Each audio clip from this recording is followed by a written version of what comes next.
Level up your gaming experience with over 8 billion playlists, only on Spotify, the official audio streaming partner for the 2025 Esports World Cup.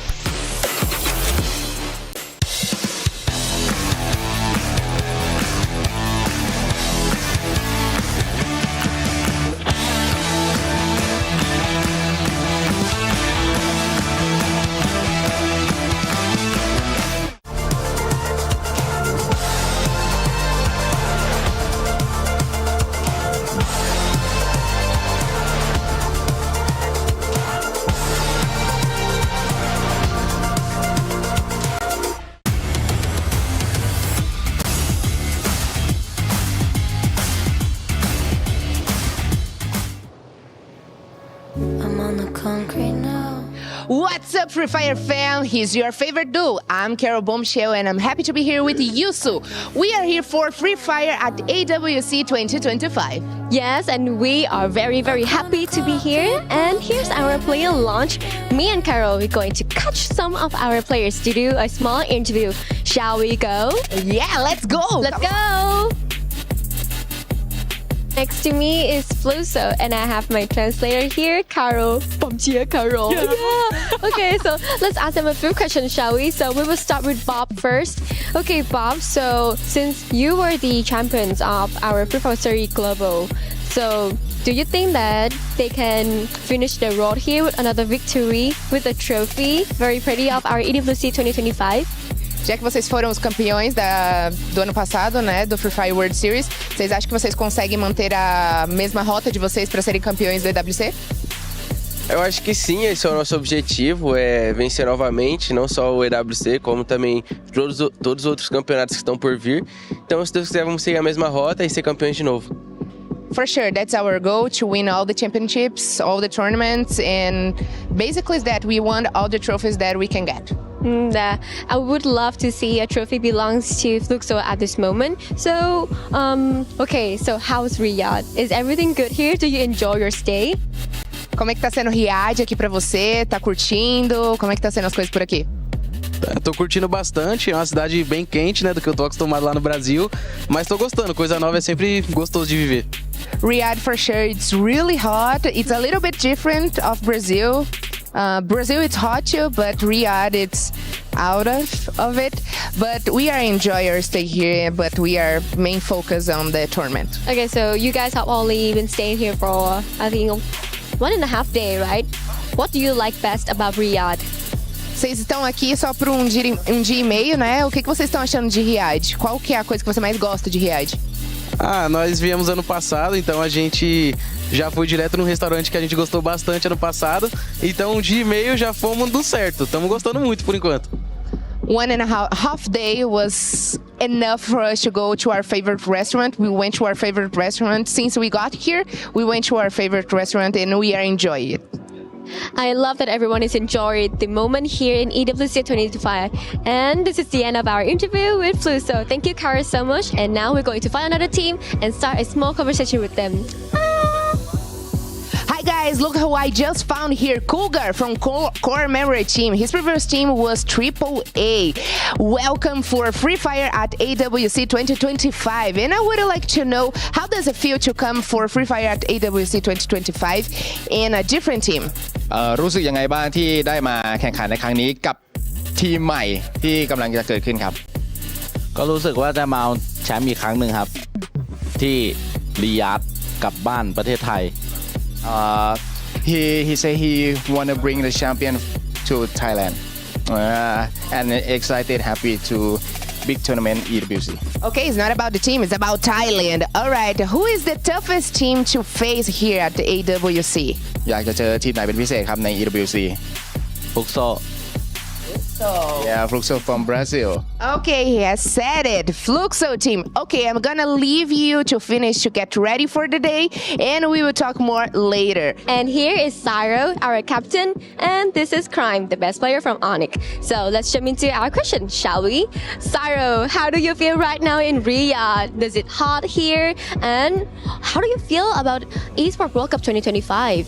I think it's too hot in here. We're gonna bring the sunscreen, sunblock, and lip balm. Yeah. And I think I'm excited to be here because I want to become the champion again.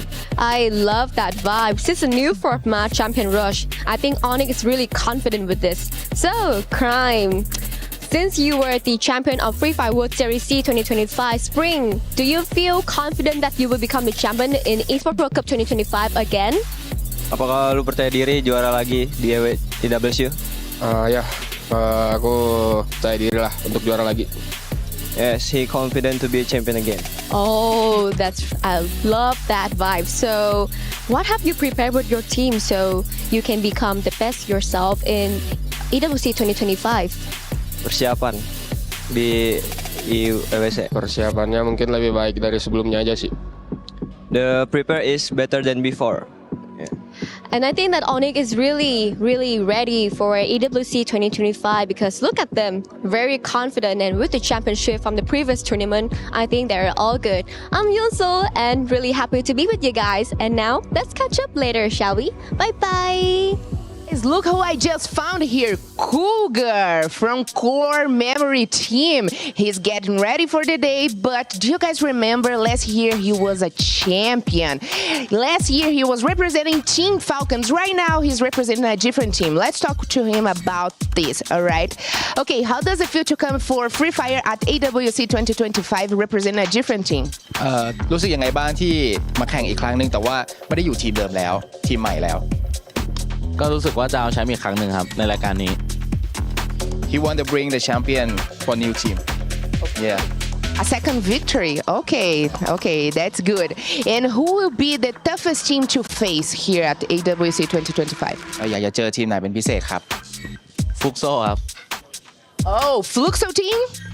All right, has said that. Okay, thank you so much. I'm gonna leave you to get ready for the day, and we will come back with you guys right after. Thank you. Free Fire at AWC 2025. Hello, can you introduce yourself and your team as well, please? So my name is Tasin Hossain Rudro and my in-game name is RHK Kutus and my team is from Bangladesh. Name is Team Redox. Okay, so is this your first time representing Bangladesh to our AWC 2025 this time? So we are not that much nervous, but it's our first time. We are gonna represent our country very slightly and we are gonna give a banger. Okay, so I'm really glad to hear that since a new country that joined to Free Fire again, which is Bangladesh. So how do you feel about AWC 2025? Was it fun or you feel the hype? Do you feel the heat in it? That is too much fun for us and that's our first time. We also feel hype on this matter, but this is good. Yeah, I do feel like that. So how was your stay in Riyadh? Riyadh, we are traveling here for the first time and this is quite good. Because I feel the same as well. So, since this is the first time I saw Bangladesh in our tournament, so yes. I wish all the best to you. Thank you very Good luck much. to your team Thank you. fighting. Thank you. And we are back at the Players Lounge with Team Vitality. And I have here Koja and Chris. Okay, I would like to know Koja expectations for the debut day. Oke, Koja, kamu bisa bantu jawab gimana ekspektasi kamu buat di match day nanti? Ekspektasi aku sih yang pasti pengen lolos ke grand final dulu terus bawa piala. Okay, his first expectation is gonna qualify to grand final first, and after that, in the grand final, he wants the trophy. Okay, since we are talking about grand finals, I would like to know what are his main strategies. Okay. So, Koja, gimana nanti strategi kamu ketika bermain di final? Kalau strategi sih nggak bisa dibocorin, yang pasti kita udah diatur oleh coach, udah itu aja. Okay, for strategy is secret. He cannot spoil it to the camera, and he trusts the coach for the strategy, and the coach is me. Okay, since he is a support player, I would like him to tell me 3 names of one of the best support players. He can be from different regions. Okay, Koja, kamu kan sniper nih sekarang atau support. Nah, kamu bisa sebutin 3 pemain support yang menjadi terbaik versi kamu. Number 1 MT7 Fluxo, number 2 Evos Russia, number 3 Koja. Good. Yeah, that's what's he talking about. Okay, we have it. Thank you so much, Koja. Thanks so much, Chris. Enjoy your stay here. And that's it, guys. Thank you so much. Good luck for Free Fire at AWC 2025.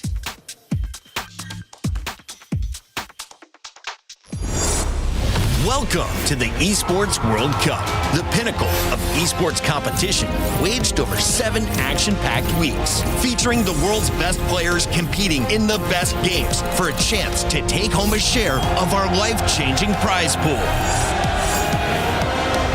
There's a ton of money on the line, so let's break it down. $44 million will be split across game championships, qualifiers, and achievements, with the remaining $27 million reserved for the best performing clubs across all tournaments in the club championship, where we'll crown the best esports club in the world. However, earning that title will be no easy feat. Throughout the Esports World Cup, clubs will earn points based on their placement in each title. At the end of the Esports World Cup, the top 24 clubs will earn a share of the $27 million, with the winner taking home a staggering $7 million, and of course, the title of Best Esports Club in the world. And it doesn't stop there. For these 7 weeks, Riyadh Boulevard transforms into the ultimate gaming festival, featuring everything from heart-pounding community tournaments and creator meet and greets to all-star show matches and live performances from global music icons. Bigger, bolder, and better than ever before, all kicking off with a jaw-dropping opening ceremony. Will rise above and write their place in history? Watch it all here at the Esports World Cup.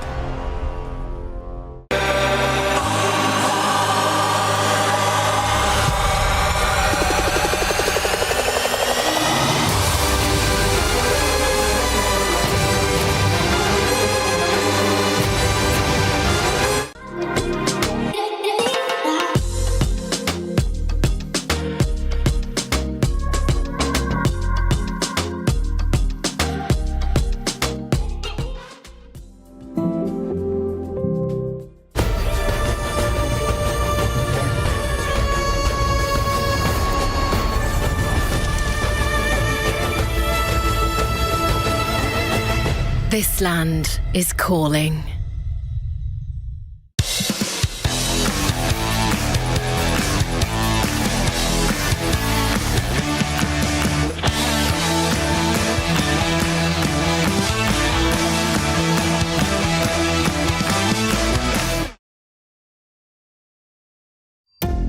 We're in Riyadh for EWC, and this is how we prepare for Media Day. You think people gives MVP points for perfect hair? Bro, you were supposed to be reviewing the last zone rotations. I am. I'm rotating from left to right. Welcome to the first day of AWC Free Fire 2025, where strategy meets style.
Free Fire at EWC 25. We are back for another year here at Riyadh to crown a brand new champion for the Free Fire division. My name is Dana Lee. I'm going to be your host over the course of this amazing week. And to my left, joining me are my wonderful panelists, my analysts, my experts in the making. We have Raja, Neptune, and Gideon. Welcome everyone to the broadcast. It's amazing having you all here and sharing your knowledge, not just with me, but all of our viewers at home. How are you all feeling today?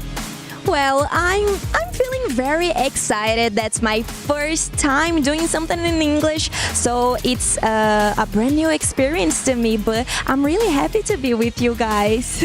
I'm really glad that you have, we have Raja here as well and everyone as well. And I'm being back in year 2. There's a lot of excitement being built up because half of the team from last year will be here as well.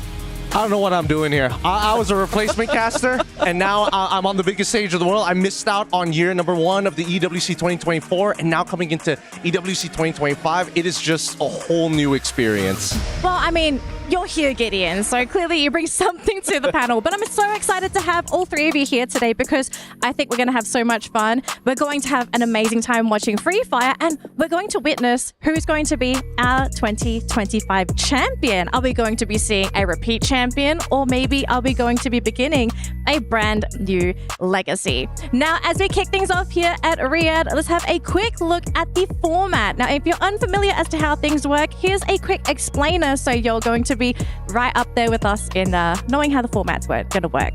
Check it out. The battle for Booyah begins. This is no ordinary final. 18 elite Free Fire squads enter the knockout stage, but only 12 will advance to the grand final. With $1 million on the line and $300,000 for the champion, every match is do or die. From the knockout stage, where 18 teams battled across 3 days, to the point rush stage, where the top 12 secured head start points for the final fight. Now it's time for the grand finals. Up to 10 matches. To win the championship, a team must reach 80 points and then win a match to seal the title. But there's a twist. 80 points, that's your key. But it doesn't open the door right away. You must hit the threshold before the match begins. Only then, in the next round, can a single Booyah make you a champion. Will someone reach the magic number and clutch the final Booyah, or will consistency rise above chaos? Get ready for the EWC Free Fire 2025 Grand Finals, July 20th, where champions aren't just made, they Booyah.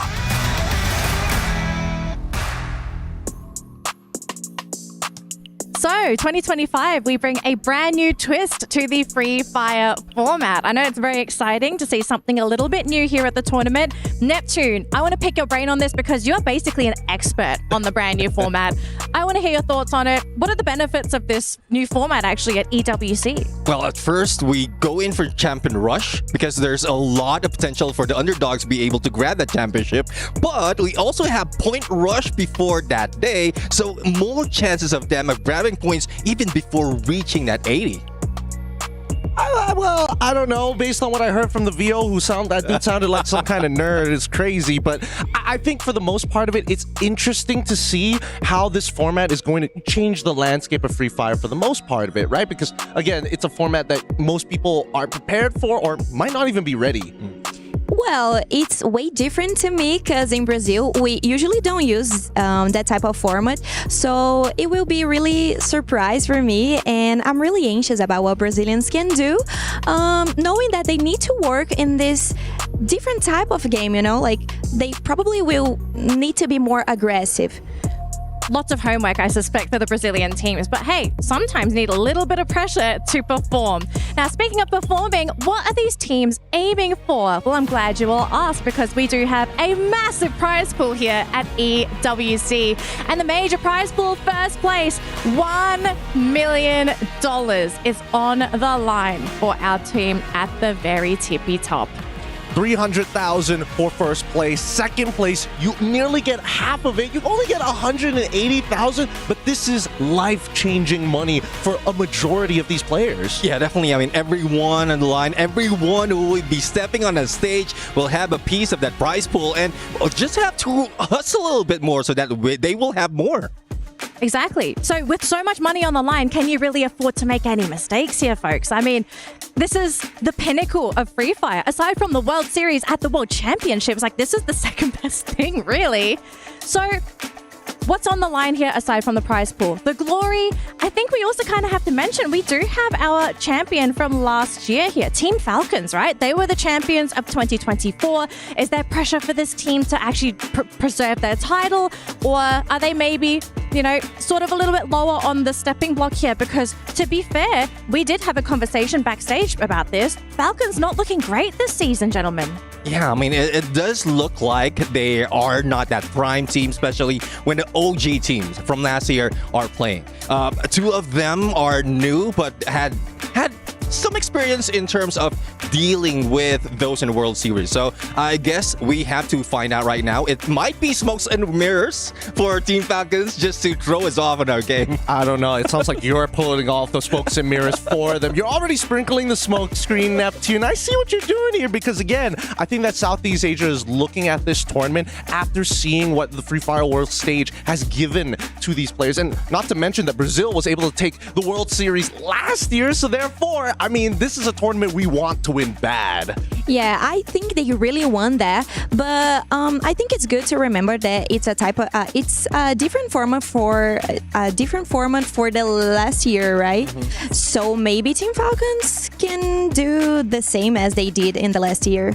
Anything can happen at EWC of all places, you know. Got to pull out some of those tricks. Now, speaking of tricks, we're not going to have too much of a trick here because this is today's schedule. If you keep up with competitive Free Fire, it's pretty standard in terms of the map order, so nothing too crazy, but this is the order of maps we're going to play for today's games. And remember, folks, we are playing with teams in Group A and B. We are not having everybody play today. We have split the teams into 3 groups, and A and B, they'll be playing the maps in this order. Neptune, any kind of words you want to add here for the maps? One thing I would say is Bermuda is mostly scrappy because everyone knows the map. It's an OG map, so you would know the rotation, you would know how to work it out for each compound, but some teams use this as an advantage because of all the chaos, and it's day number 1. So we don't have the drop spot specific yet for each team. So if you can stay away from everyone, just watch them out for the edge of the circle, you might get a lot of eliminations, similar to what we've seen Falcons did from last year.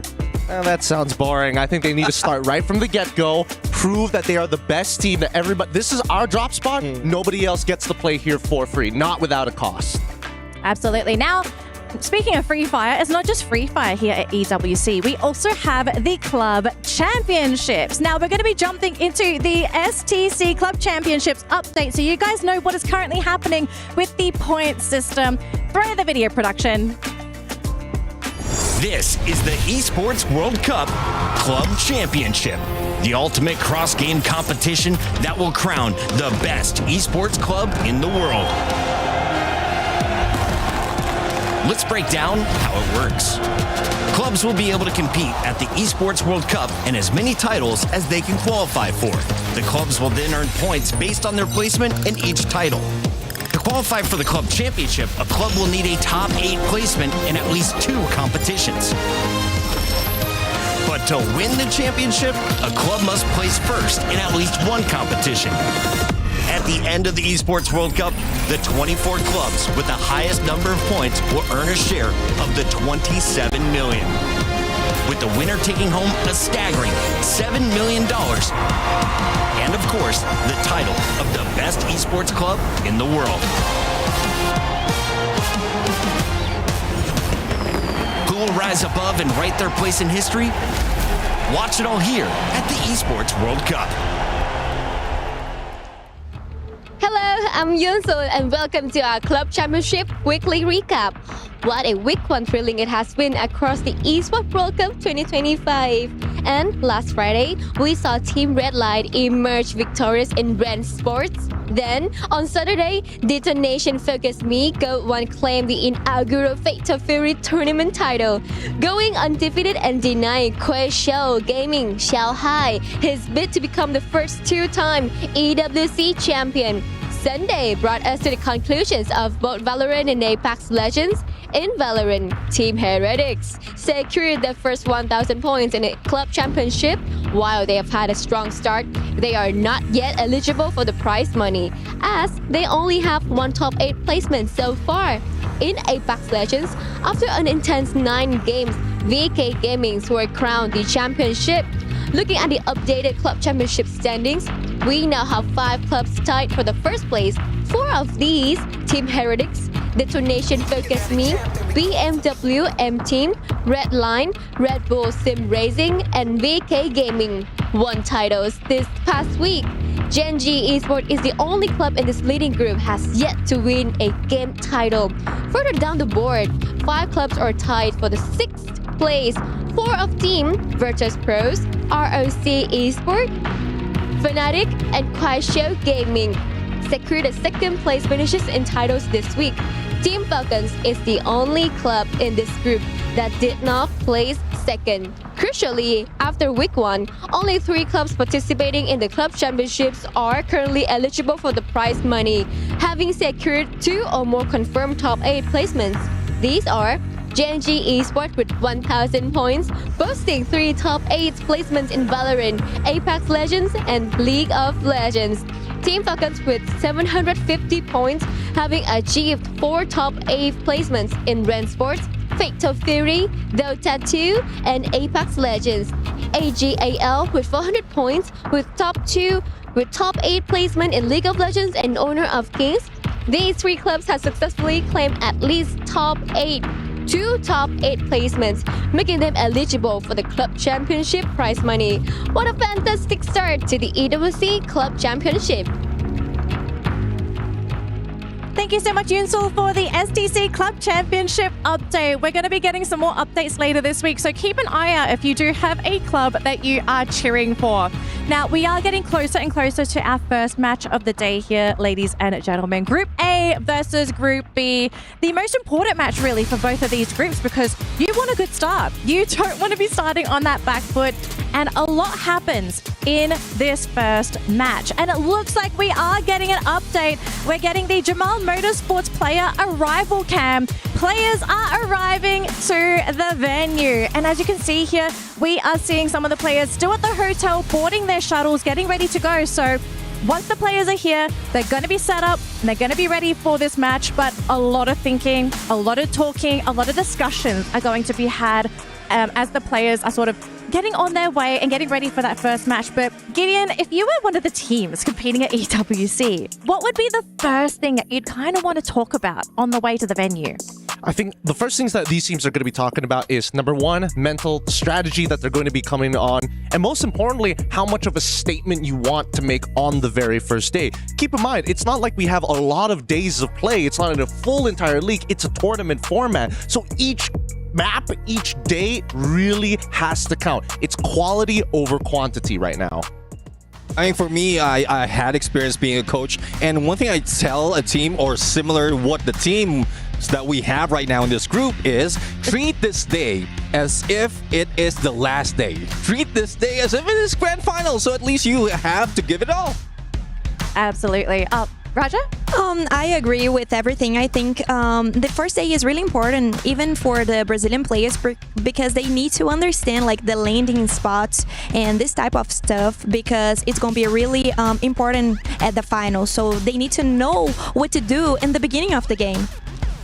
All right, now we do have our power rankings from my panelists as well. I'm so excited to talk about this because you guys, you're going to kick things off for today with your top 3 teams. And I think our viewers are kind of keen to know who you think are going to be our top dogs. So let's have a look at those power rankings, shall we? And see where my analysts have placed our teams from Group A and B. We do have the club championship points. Just a quick update in case you guys did previously miss it. But we will have our power rankings in just a second. But before the graphic pops up, I do know that you guys all had the same top 2 picks. Walk me through this. How did she know? Who leaked it? Who leaked it already? Okay. I know everything. The third eye. Oh, man. Okay, look. So, no big secret here. Obviously, when we saw the groups earlier, everybody's going to be leaning to the big favorites of Group A and as well as Group B. It's going to be that Fluxo. It's going to be that Falcons, simply put. Yeah, I think we need to agree that Fluxo and Team Falcons, they are really consistent. So that's important, and we need we need to see everything, and we need to point this. And I also put Alpha 34, but I was being optimist. I was trying to put another Brazilian team. I could put like Pain Gaming, but I don't know. I like Alpha 34 too, so I don't know. That's my pick for my 3 picks for today. Neptune, I want to hear your third pick. Yeah. Why did you go for Evos? Not only did it go second place from last year, but we also are about to see the Wonder Kid, Russia, play in here. So I want to see this guy beat up like a lot of snipers in this stage, and just a kid being the best. Kid being the best. If we're talking about kids here, vitality. They have shown us something else, right? Throughout their own regular season, especially when we're talking about Southeast Asia, they take an Indonesian style that has continued to develop and honestly proven to work, but they're adding their own little flavor on it. If they are looking to play for those final zones like most Indonesian teams are going to do, they are the most aggressive amongst them. They are the ones who are going to say, we are going to die on this hill, and we're going to fight you tooth and nail until we take it from you. I would agree with that. We've seen RRQ as well, not only from last year, but in their regional matches as well. So their adaptability is being taken by Team Vitality, and this is the first time that they will be coming here. Compared to RRQ, they have seen all those struggles, all those mistakes, and I guess they have a counter for that. Yeah. I love hearing your thoughts and opinions there for the Aramco Power Ranking. So thank you, ladies and gentlemen, for sharing your top teams for Groups A and B. But we do have an extra story here for you folks. The road to Riyadh for Team Fluxo. Let's see how their journey was to the EWC 25.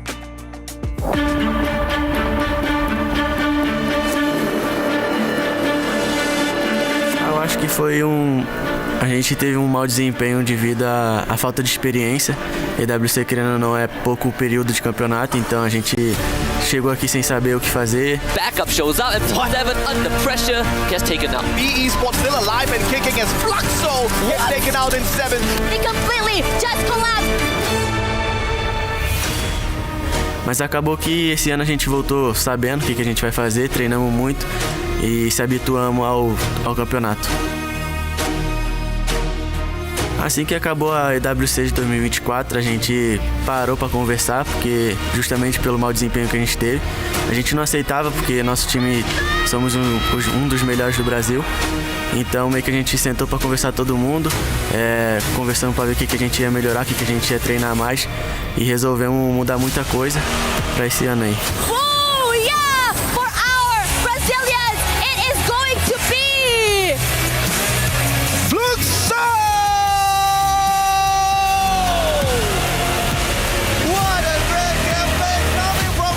Agradecer a torcida porque vim pra esse ano aí fazer diferente, a gente veio fazer diferente. Sei que ano passado foi um desempenho muito abaixo da gente, só que a gente veio com a cabeça erguida pra esse ano, pra fazer totalmente diferente e sair daqui com o título.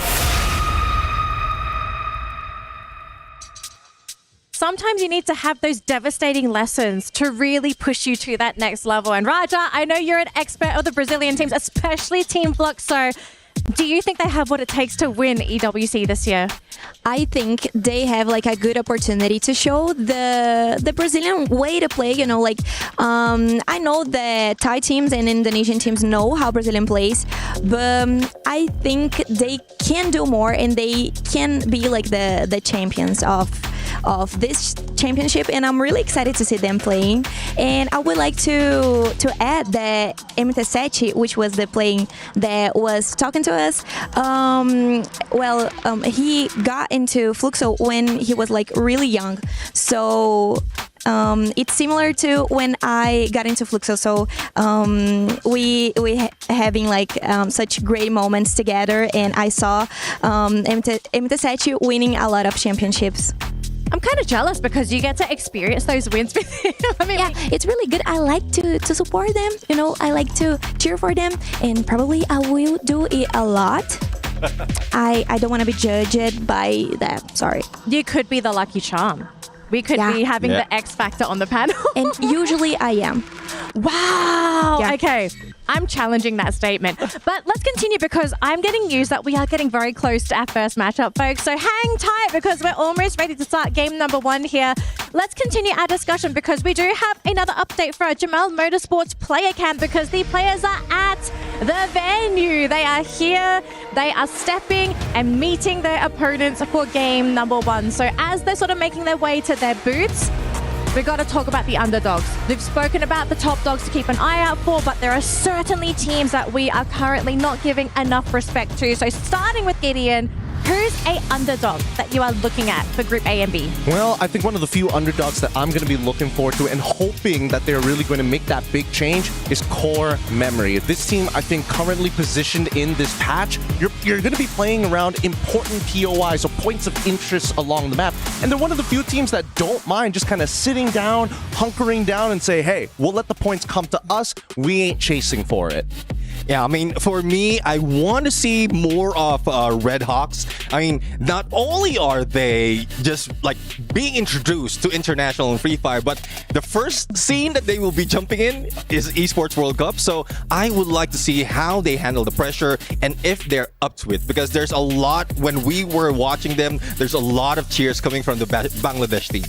Yeah. And changing a little from Brazil, I would like to add R7. I think it's such a great team, and it's from Latam, so I think they can do like such an amazing work, and that's like one of the best teams that Latam ever had in the whole history, like playing Free Fire. So I'm really excited to see how it goes. And let's talk about teams in Group A and B. Okay, we kind of had a bit of a discussion behind the scenes. No fighting, okay? We were discussing like adults. But A and B, okay, Neptune, I kind of heard you arguing with Gideon about the fact that, you know, one of the groups is a little bit better than the other one. Who between the two of you, who do you think is actually the stronger group and why? Yeah, I mean, judging from just from the like power rankings, we are seeing that Group B would be at this point day number 1, the group of death. So we'll see if they're going to bring it on, live up to that name, because there's a lot in here, even a returning team. So I would love to see that. Fluxo is part of Group B. They've been the global championship, or the global champions. So I think they're going to bring it on. This is why we had the argument in the first place, because Group B, Group of Death, yeah, sure, that's so obvious, but day 1 is where things are supposed to be a little shaky, a little more volatile, as some may like to call it. Group A, I think we have some table turners, table flippers that could really change up the space and force every other group to think of the game differently. Well, very exciting times here, folks, because we are about to ready to kick things off here for Free Fire at EWC 25. Whether you are here at the venue or if you are at home watching on one of our social media platforms, cheer for your team, send them your energy, because EWC is about to begin here for Free Fire. As we get ready for our opening ceremony, here's a quick recap on how everything works for our trophy. No competition is as ruthless as the Esports World Cup. Its trophy system is no exception. The Club Championship Trophy, awarded to the one club that rose above the rest and reigned supreme across all EWC games. The Game Trophy, when a competitor closes their eyes, it's all they see, and it's not complete until it's sealed with a champion's key. Every participant earns a key engraved with their name. That's their right to compete. This year, returning champions hold a key unlike any other. Only one can place their key into the Game Trophy and become an EWC champion. The frame of the champion's key is embedded into the totem, a stone marker of legacy displaying every champion of the year. The keys of the eliminated will be crushed. The champions select 3 broken keys as a personal token, a reminder of who they have humbled. Beneath the totem, a resin block holds the remaining keys, a graveyard of fallen contenders. Will your dreams be broken or your name carved in gold and stone? At EWC, nothing is granted, everything is earned.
to Free Fire at Esports World Cup 2025. 18 of the best teams have dropped into Riyadh. Champions from Brazil, Latin America, Southeast Asia, MEA, Europe, and beyond. Each fought their way here through these original battles, qualifiers, and point races. And now they are facing their biggest challenge yet. Their dreams are locked inside these keys. Those who fail will have their kills crushed and placed out to the graveyard at the totem. All these teams have chased one dream: the glory, the spotlight, and a share of $1 million prize pool.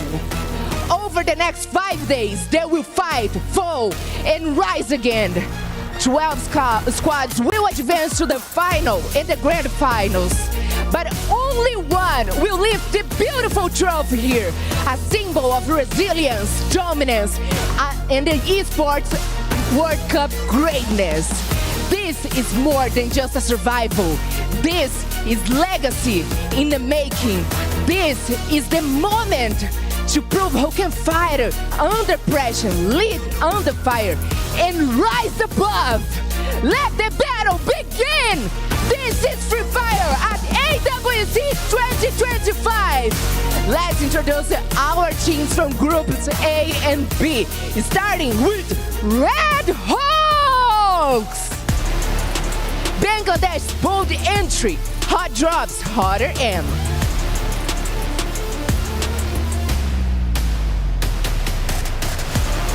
Virus Pro! Southeast Asia fire under a rush banner, fast, fierce, and focus.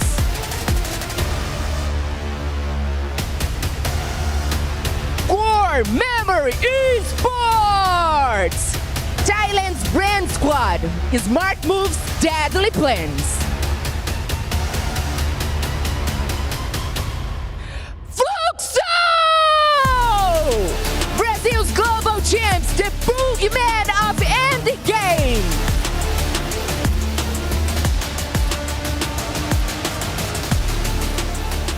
Hotshot Esports!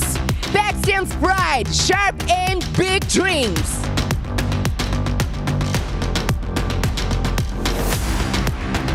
Evos Esports! Indonesia's elite, clean plays, goal decisions.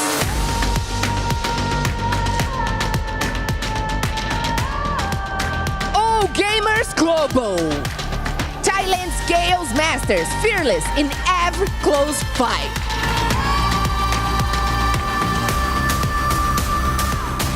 Team Vitality! Indonesia's elite, clean play, goal decisions.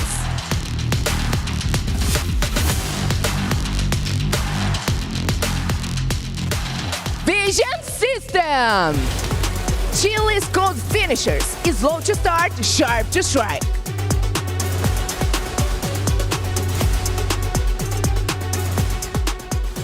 Bay Gaming! Brazilian's veterans, smart, steady, and deadly in the zone.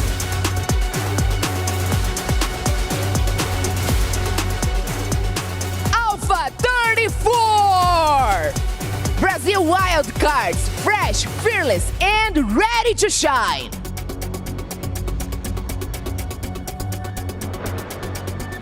Team Falcons! Champions of the club championship, now defending their AWC crown with pride, their own and only.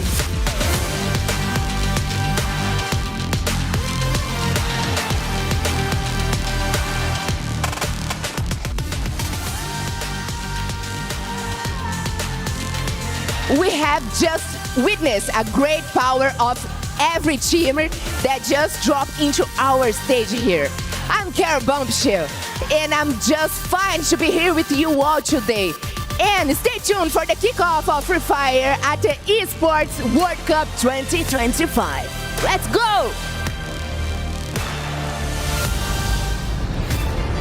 One name. Team Falcons! One memory. Team Falcons!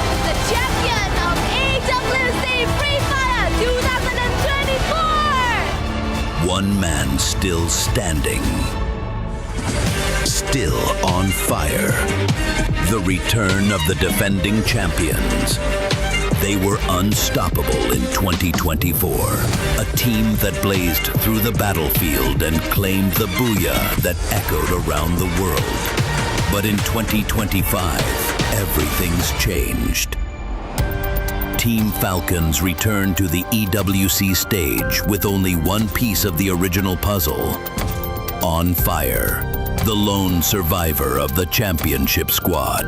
The last flame still burning. This year, Team Falcons rises with a brand new roster, new names, new chemistry, new doubts from everyone watching. Can they do it again? Is On Fire enough? Are they still the same threat? Ladies and gentlemen, boys and girls, survivors of all ages, you know what time it is, baby. Free Fire at EWC 25, gearing up for our very first game. And we start off at good old Bermuda. You're with your boys, the Mustachio and Husky. We are back to rock it again. Back to rock it again for the second year in a row, and so many things have to be said at the get-go. Worlds have collided, legacies have been renewed, and most importantly, new eras have been forged between 2024 and 2025. Multiple world champions, multiple new players, new faces, the rebranding of the Falcons nest. But one thing remains the same, is the race to the championship. Absolutely, man. And of course, will the experience count in here today? Group A versus Group B. We have got 6 returning teams who have had some experience at the previous EWC 2024. Free Fire rocked it at that point. And of course, Falcons, your reigning champions at this point of time. But after picking up the championship, Husky, they have not been looking so dangerous. Out there, a little bit too comfortable with the prize pool that they got. Yeah, absolutely. We even saw the video just now, the lone survivor of the restructuring of Team Falcons roster, On Fire, back still here with 2025, but interestingly enough, he is one of the few players that wasn't highlighted as much as the other ones, right? Like Peter, Coscu, and one more. But now he has to take on the mantle. A lot of void needed to be filled in, and that's why they brought in these new faces. Limit, for example, is a very good candidate, but can they do it on this big stage is the next question. From attack all around, right? Because that was one of the biggest faults of Team Falcon. They could get a really, really good close quarters combat done and dusted, but in those long-range engagements, they were just not getting the job done. Bringing Limit in, one of the best snipers in the world, could perhaps get it done this time around for them. But he's not the only sniper that we need to keep our eyes out for. We've got Fluxo in here, baby. We need to see exactly what MT7 has got in store for us. But what I'm afraid of is the fact that even the panelists brought this up, right? Brazil, they're not used to the grand finals format. We've got Champion Rush this time around. Yes, you can pick up those points. Yes, you can get those eliminations. But if you cannot get the booyah when it is most needed, you are not going to be the champion. We've seen plenty of examples. Buriram United Esports is the best case study that we had for C-Spring, where Onyx Olympus late to the party, late to qualify for the Champion Rush and still won it all because BRU couldn't close out the game. And when we look at the Brazilian League, interestingly enough, they played with the old format for their spring season. Fluxo came in second, right? Second to loss, who won by just a mere single-digit point. They did practice with Champion Rush after that, and I think at least they've got a little bit of an idea of how it's going to work coming in the EWC. Yeah, absolutely, man. And of course, here at EWC 25, Free Fire has got a very unique format running this time around. One that has not been seen in any of the other leagues that we have had across countries, right? Because we've got Point Rush combined with Champion Rush. Now, this is going to be monumental because, yes, Champion Rush favors the underdogs who have the fight in them. But at the end of the day, you are going to be looking for those extra points on Point Rush. And usually it's the big dogs. It's those teams who can really hit hard, walking away with those extra points. So I guess the table is all evened out now. Yeah, we've had this conversation behind the scenes, and my stance is still the same from it was before. Consistency is key. What we've been talking about for 5 years straight finally comes back full circle. You have to be at the top of your game every single round. Absolutely. And of course, you got to hit that booyah when it is most definitely required. But ladies and gentlemen, boys and girls, we've got some hyped up video for you guys. Enjoy. We'll come back to you in a bit.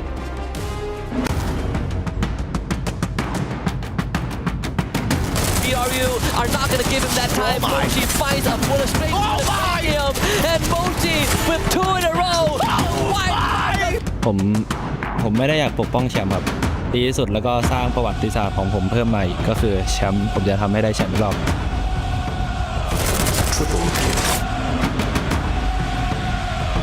Nada, que se preparen, que vamos a ir con todo y daremos todo.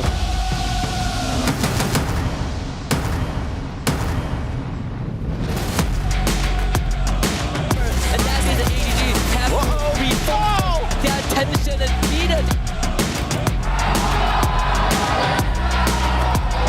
Gonna be wiping out.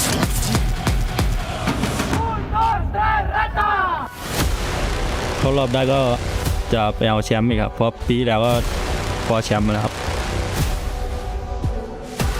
Eu acho que foi a gente teve mau desempenho devido à falta de experiência, mas acabou que esse ano a gente voltou sabendo o que a gente vai fazer, treinamos muito e se habituamos ao campeonato. เปลี่ยนหลายอย่างครับการเล่นแล้วก็เจอเพื่อนร่วมทีมแบบใหม่เล่นไม่เหมือนกันแต่ก็เคยได้แชมป์ทุกอย่างมาแล้ว E queria deixar recado aí que vai ser bem disputada essa final e a gente vai ganhar. Everybody can talk the big talk, but who can walk when it truly matters? As we head on into Bermuda shortly, we will find out, Husky. The most important thing right now is the slogan. Everyone needs to know this coming into EWC, regardless of what titles you're in. Nothing is granted. Everything is earned. Just like On Fire said, if he makes it through, Falcons are going to win another trophy for the Nest. But making it true is the hard part. I've talked to a lot of people, professionals, players, coaches, and even psychologists, sports psychologists behind the scene, how tough it is to win one championship and go on to win the second one the year after. It is incredibly tough. Nearly impossible. Not everyone can be like the Brazilians, right? Not everyone can be like what Fluxo brought to the table. And yes, you are right, Falcons, they were the champions of EWC 24 for Free Fire. But right after that, in order to qualify for this competition, they were ranked 9th in Southeast Asia. And that is not looking good for the brand at all. But of course, we have seen the Falcons do this time and time again. Kind of fly under the radar. And when people suspect it the least, they go in for the strike. But of course, they are not the only birds in the air this time. We've got Red Hawks. For the first time ever, Bangladesh is going to be joining the fight, and they have got a really good coach behind the scenes as well. We've got Coach Duca, who has got all of the game knowledge you would ever want, you would ever need in the world of Free Fire. But it's all about the application of that knowledge out there on the battlefield. It's going to be nerve-wracking. I can't imagine how the players must be feeling, right? First ever international tournament that they qualify, and it had to be the Esports World Cup.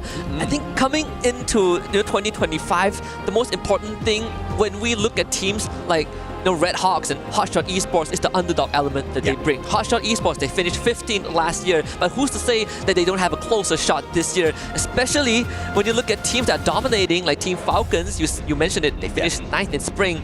And they only got here because they were the defending champions. There was an alternate universe that we wouldn't even have Team Falcons.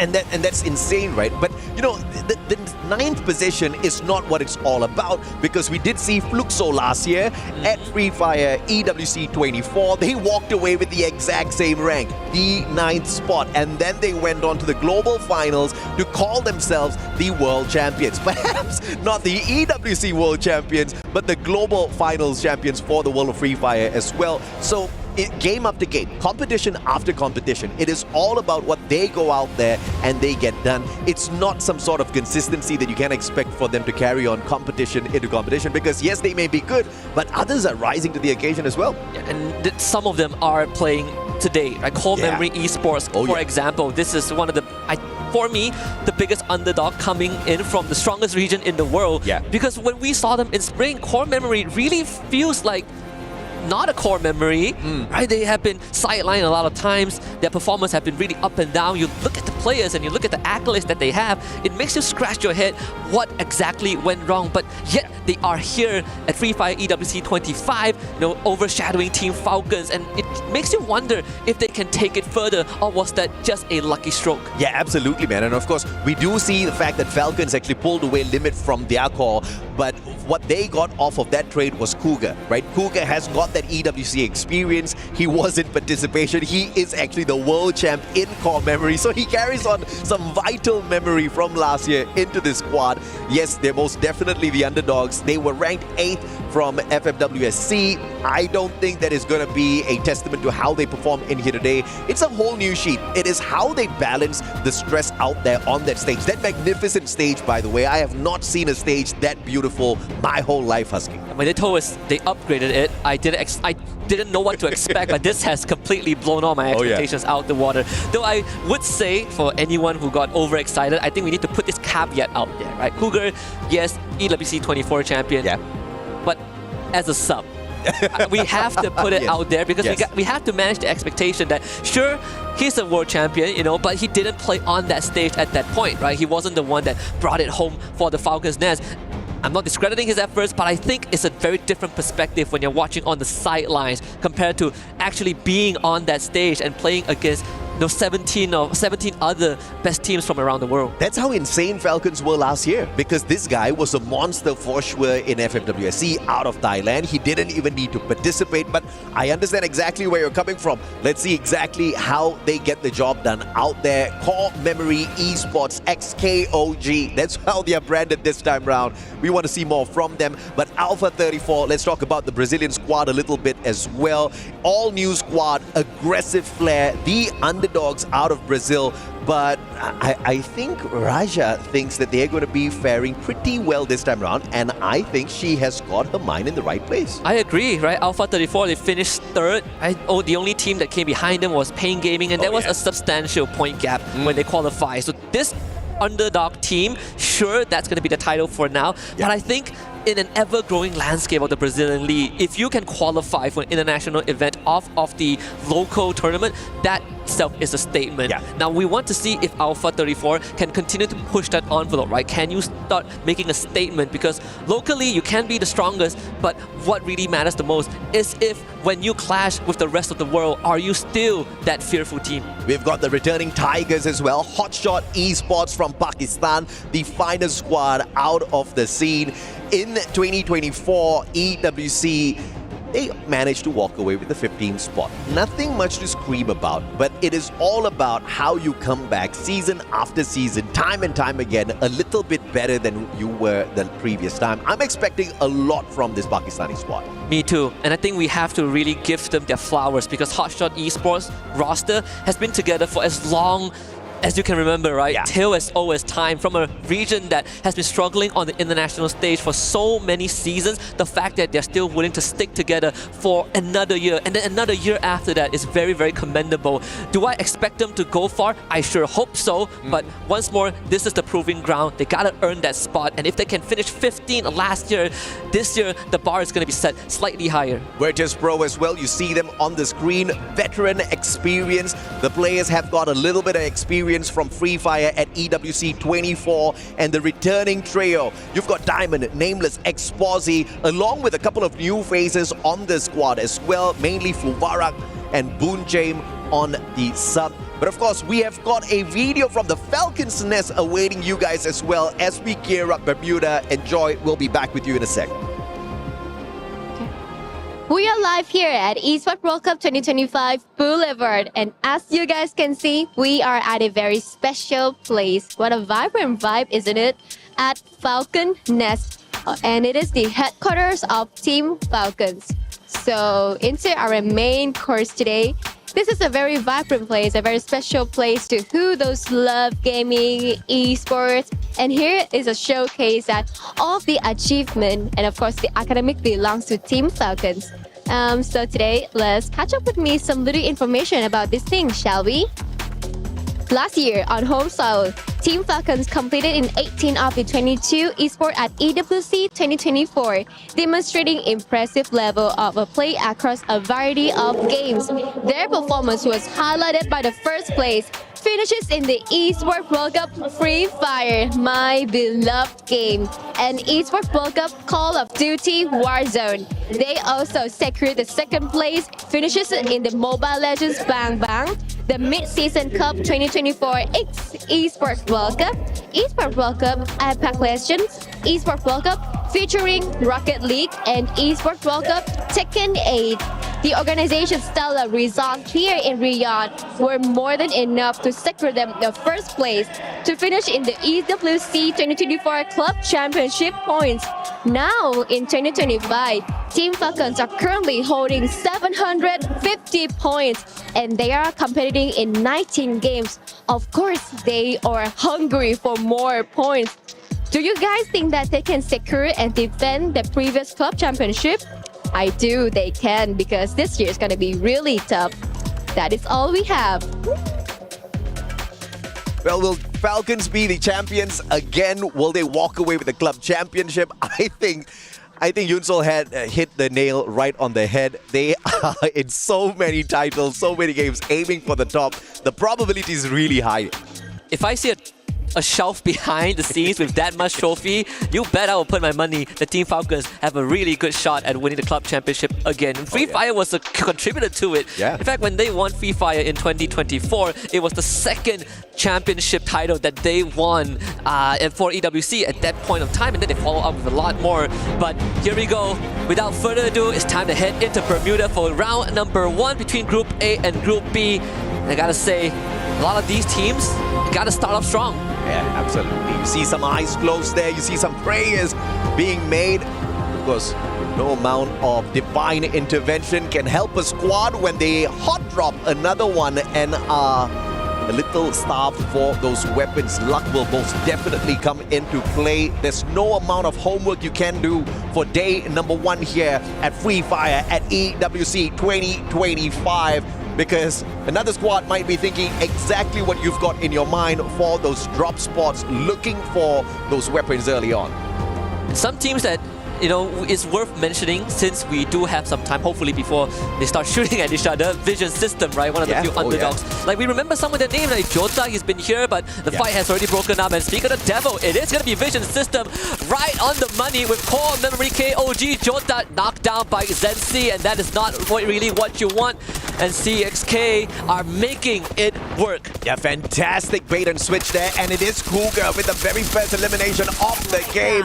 And it looks like Zensi continuously on fire. 4 eliminations, the first squad to get knocked out. Vision System, unfortunately, they did not have the vision to stay away from one of the deadliest squads out there. I am so sorry. I was doing my job. Vision System, not the exit that anyone would want, but that's how competition is. Core Memory, strong start. It is also a team that we talked about, the underdogs from Thailand, and you don't really get that title easily. And the fact that Core Memory got off to a 4-point start, it is a dream opening, especially when they have control of Clock Tower. Yeah, and we were highlighting Cougar as well as to how he was the sub out of Falcon. When you let this guy play, you see exactly what happens, right? First blood material in Core Memory Esports XKOG, picking up the first 4 points, the only squad to get into a tussle early on and to walk away clean, not allowing their opponent's vision system to get away from Clock Tower at all. But of course, that is not to the... we can't really judge vision system all that too early, right? Because these hot drops can be absolutely deadly sometimes. Once again, luck comes into play. You never know what sort of a weapon you're going to be finding out there. And unfortunately for them, luck just wasn't on their side early game at Bermuda. Yeah, could be on our side though. Sometimes we say something and it just happens. That's all the time. Yeah, it sounds scripted, but I promise you, we did not plan this at all. Kyung actually gets knocked down by Peter Afar. Vitality now being caught in the crossfire. The Team Falcons on the tail. I do wonder how this is going to turn out, right? Especially with Peter, it's going to be forcing the rest of Vitality away. They will escape the Falcons. Thanks for now, Diggs out in the air, but no follow-up shots, so Falcons only find 1. Yeah, well played by Vitality. So if anyone is wondering, like, Vitality, where did they come from? If you know of a squad that used to be known as the Falcon Hunters, Bigatron Esports, they are the brand that was acquired. Vitality, they have got what it takes to really wreck some of the hopes of these other squads out there. But early game, being caught in a tussle, not faring them all that too well. Thankfully, they had the jump pad in hand, managing to quickly reposition. Cougar and squad now, core memory continuing their prowl, compound to compound, looking for those vending machines because you know you want those helmets, you want those level 3 Wests out there as well. Yeah, get the revive if there is a need for that. We see Oscar equipped by Cougar. A good time to talk about the very recent update, July 1st. Bye-bye Tatsuya. Bye-bye Tatsuya. Good riddance. To a certain degree, I know the whole world hated Tatsuya. Well, not the whole world, but most people didn't like how the direction that Tatsuya is heading towards. Yeah. We get Oscar back. We get some decent buffs, you know, Skylar, Homer, Cassie got buff. So gets me excited every single time. And here it is, Falcons catching up to Vitality and finds 2 more bodies to add onto the list. Yep, absolutely. And this is the kind of pacing you gotta fear if you're the opponents of Falcons. You don't want to be coming across a squad that is desperate to go back-to-back in terms of championship. They are, once again, the champions of Free Fire at EWC 24. They want to pull in 25 as well to their side. And obviously, Club Championship is waiting for the brand. Koja flies away. Peter has got the right gun and knocks him out of the air, putting Vitality down onto the ground. One final survivor quest. Oh, that was the last one guy. goes out as well. Bye-bye Vitality. Too early. Really, really too early. So far, the points have been skewed towards 2 Titans, Core Memory and Team Falcons. We saw the earlier video talking that On Fire is the only quote-unquote survivor from last year, but we also saw Peter, right? And it's time to do Peter justice because he also won with the team. And it's good to see that Peter is still got it. And we know Koskyu is behind the scenes as the analyst, and you know, one more departure definitely is a bit heartbreaking, but another fight breaks out. Couple of Riptide Rhythms right towards Alpha 34, and Liz has no chance. Yeah, not even the time turner could save this guy, Linz. They pulled out the time turner right over the jump pad. Brilliant in terms of execution, but unfortunately, as they try to fly away, Evos Esports just way too good with those long shots, especially when you've got this one-kid Rasya on your squad. VSK in hand, he's playing on meta right now, walking in with the Skylar, Riptide Rhythm on the buff, but here comes Red Hawks, and they are looking for the birds in the sky. Falcons dropping Kororo, the rest of their players a little bit too far away for the hunt. But Red Hawks with 3 eliminations already, I think they are off to a fantastic start. We know the psychology behind fear, and most people fear the unknown, and I think Red Hawks are the unknown right now. This Bangladeshi team out of nowhere, no one really knows who they are and what they can bring. Taking 3 points for themselves at the very start. And I think when you play with this mindset that no one knows who you are and you really got nothing to lose, maybe that's the motivation that Red Hawk needs to push it further. Evos Divine now arriving at Factory, and that other occupants, you have Core Memory, you have Alpha 34, basically scattered around this compound. Evos are not going to make an entry just yet, but I think holding this perimeter is perfect. Yeah, absolutely, man. And of course, you've got Liu here as well. Alpha 34 managing to get away from harm's way just moments ago, but perhaps out of the pan, straight into the fire. They've got a good wall now, blocking off the vision of Core Memory from spotting them out in the open. But the question is, does somebody rotate behind them? And as I asked that question, thank you very much, production. You've got Red Hawks heading straight in towards Factory as well. This is really dangerous. Alpha, they need to quickly reposition if they want to live another circle. Question is, where is this next circle going to bring us though, Husky? Yeah, I hope we go towards Factory. That would be crazy. That would be a deviation that you don't see often, but I think we might be heading towards Factory, right? We saw the Dinoculus being used earlier on by Red Hawks. That's why they are so confident going to the compound. The earlier takedown on Team Falcons forced them to reset. That's why, look at this rotation. It is so late. They are scanning Shipyard as the circle closes in towards Factory. And Falcons just playing the game of revival outside the circle. Now, this zone is not going to hurt you all that too much for the time being. They're looking for those coin machines. They're looking for the extra cash in their pockets to get those upgrades before getting involved in yet another tussle. And obviously, with all of these coins, purchasing a jump pad, going in for the very quick reposition is not going to be too difficult at all for Falcons. The veterans playing this really smart. Absolutely. Even in the bigger scheme of things, there's a couple of teams that like to play slow, right? Yeah. We heard earlier on when Carol was doing the team introduction, she said the boogeyman of the final circle, Fluxo. We see them on the map right now. They're coming in from the southern side towards Mars Electric. They're going to run into Red Hawks if they continue that trajectory. But Red Hawks also understand that they cannot hang around Mars Electric for too long, so they are going to make that rotation towards that western side. A fantastic read of the circle by both Red Hawks and Fluxo. And Red Hawks trying to flank around towards the southern side as well. Spotting out Team Fluxo makes the right decision to back away, because out in the open, it's not like they can't take a fight, but you're going to be using a lot of your resources, losing a lot of your glue walls, medkits, just absorbing those shots. That's not a fight you want to take. Very smart play from the Bangladeshi squad. Now, we even see them use another binoculars to scan out the same area that they came from. And core memory, they just got spotted out. Shots were fired, and this could cascade into a full-blown fight between at least 5 different squads at Factory. Oh yeah. AGAL, one of the returning squads as well. Hailing from Thailand, we want to see more from them. And obviously, the bigger question is whether or not Dew is going to be in his top performance today, because we've seen time and time again, whenever Dew is not hitting those long shots, you just don't see AGAL walking away with a lot of points. One of the few players that has experienced the lowest of point in his career, right? The biggest heartbreak, and still stuck around. Through thick or thin, he came close to a World Championship title 2-3 years ago, and then he never got the same achievement after that. Look at that. Something so rare, man. The portal goal being used after so many seasons. That is an expensive investment, but it did put core memory in a decent position. Yeah.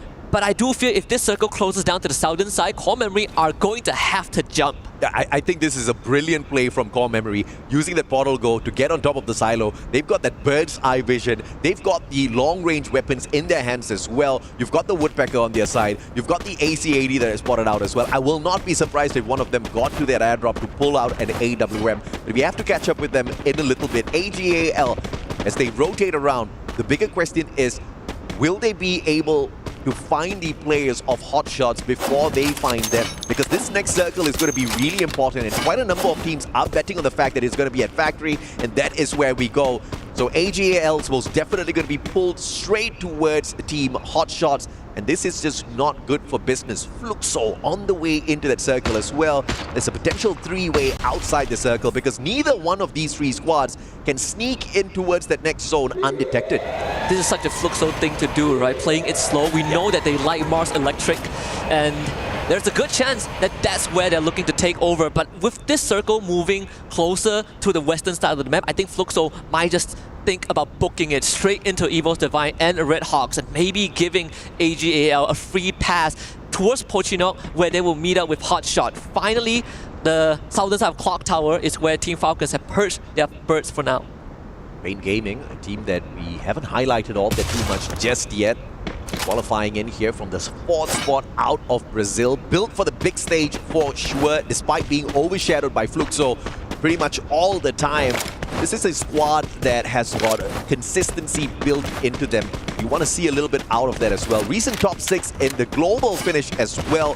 So this is a team that brings in a lot of promise to the ZWC stage. You see the airdrop collected by Team Falcons, so they were able to finally take their time and get ready for the end game, right? Yeah, that's a big play there. It's incredible. The fact that they were able to really read the situation right, understanding that most teams are going to head for the circle, and Fluxo likes to play south side. Yeah. Falcons got the entire north arsenal to themselves, and now they are ready to begin a potential siege into Factory. But I think the smarter way is to wait for Alpha 34 or Evos Divine to start an engagement. Yeah, and you know we are on standby for some pandemonium. 12 minutes in, 10 squads still alive and kicking, each and every single squad stacked with players. 40 players out there on the battlefield right now, and this circle is going to get a tad bit too tight in a couple of seconds. This does not look good for some of them who are outside of Factory, baby.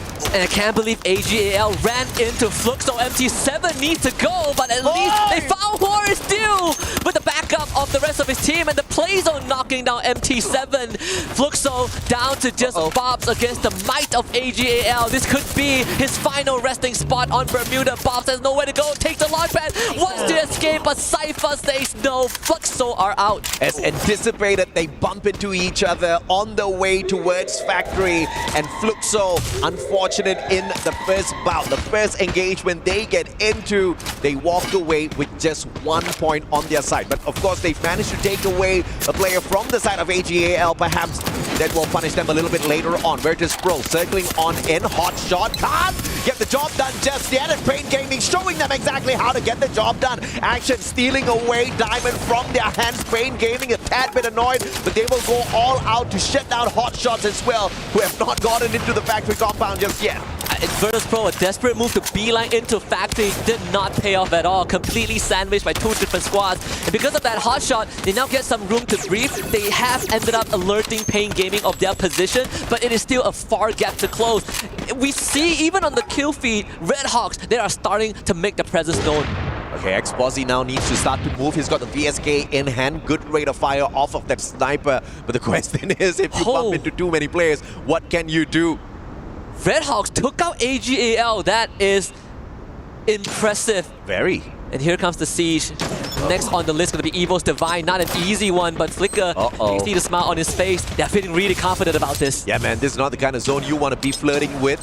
And Red Hawks circling on in. And this time it's going to be up against Evos Esports. But Nade from afar. Razia wants a piece of this and he finds Scooters. Coachil with the God Nade. Ray with the M590 looking for one for himself as well. They won't find the glue walls first. And quickly repositioning. Smart play out of the Indonesians. Flicker, the final one standing here for the side of Red Hawks. Impressive. This perfect frag from Kochu to set the team up for success. Red Hawks runs in game 1 ends right here. Virtus Pro also out of the equation. And now we're down to just 6 teams. Evos Divine now having to come into Factory from the perimeter. They gotta deal with Falcons. Yeah, as expected, back-to-back eliminations here. Just way too crowded. But surprisingly, the action hasn't gotten out of hand just yet. And look at Falcons, man. From being close to wiped out, they are now one of the top 6 squads, and they are all geared up for victory here. Peter and squad, they've got the loot needed, they've got the weapons needed as well to find dominance in this final circle. See exactly how they circle around as Core Memory Esports needs to now get out of this factory. That silo play early on is paying off. They get such a good position to work with, eliminating Hotshot Esports in the process. And we see now the battlefield is starting to light up. Team Falcons making their presence known, taking out the members of Pain Gaming and Alpha 34. The Brazilians completely vanquished. Yeah, 6 eliminations, make that 8 now for the side of Falcons. Core Memory Esports circles around, looking for a victim. They will find nothing except an empty part of this circle. Great position to hold on to. Falcons up against Evos on the other hand. From the wall, those MGL shots are going to find the connection, but for the time being, there's a little bit of a peace treaty between the two.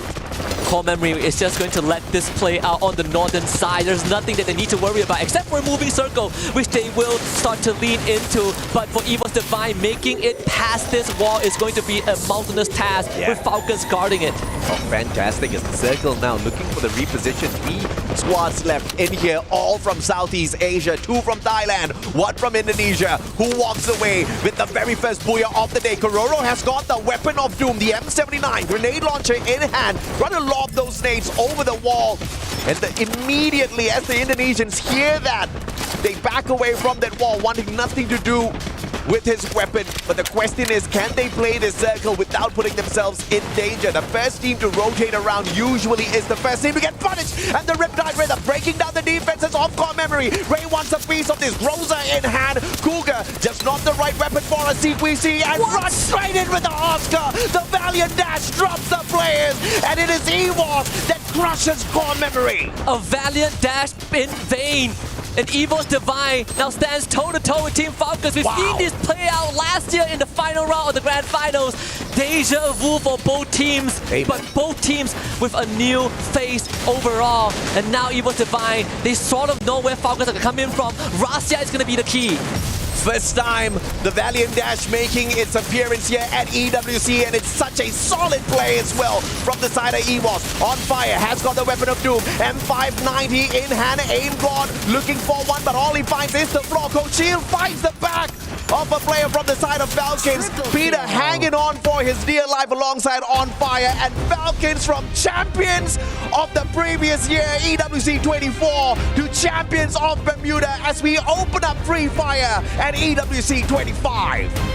Just like what most people would expect, Team Falcons once more rings in the first ever opening win, setting another benchmark for the Free Fire EWC 25. But I gotta say, this final circle brings back so many core memories from last year. Evos Divine once more came close, but the kryptonite have always been the Falcons. Your number 1 and number 2 squads from EWC 24 appearing in the final circle of the very first opener match.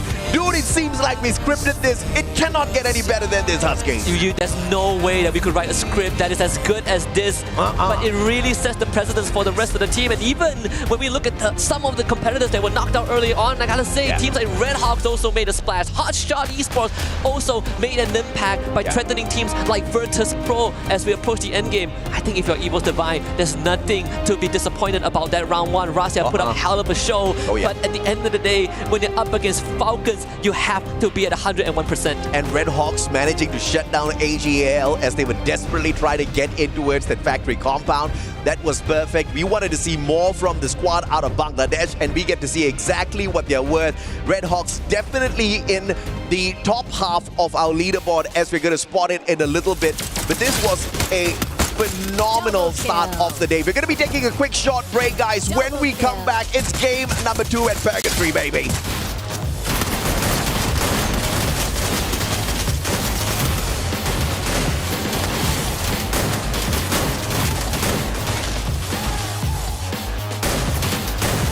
Triple kill.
มาดิเล่นได้กดซ้ายไล่ซ้ายตีแล้วไปดิไปเขียนไล่ซ้ายนะสกัดเลยนะร้อยกันแล้วตีเป็นโดนใบอยู่นะเว้ยโดนใบอยู่ไม่ต้องรีบบอกขวามาบนหน้านี่นะM7จะหมดเหรอเพื่อนเก็บปืนรอดูกูหน่อยหน้ากูเต็มเลยมึงรีบได้ปะได้อยู่4ได้ต่อยวอลได้ปะรถระเบิด100ข้างในเนี่ยชิดกูมีออดก้าด้วยขวาเนี่ยกูมีเหมือนกันที่สองนั้นหรอขวาเนี่ยตัวเดียวเจนกดตัวนี้ไว้ปัดกูเฮียโดนดาวสวยแต่ได้บ้านเตอร์มือกูหน่อยพีเตอร์มือกูหน่อยดิตัวเดียวกูเล่าพีเตอร์เจนเฮ้ย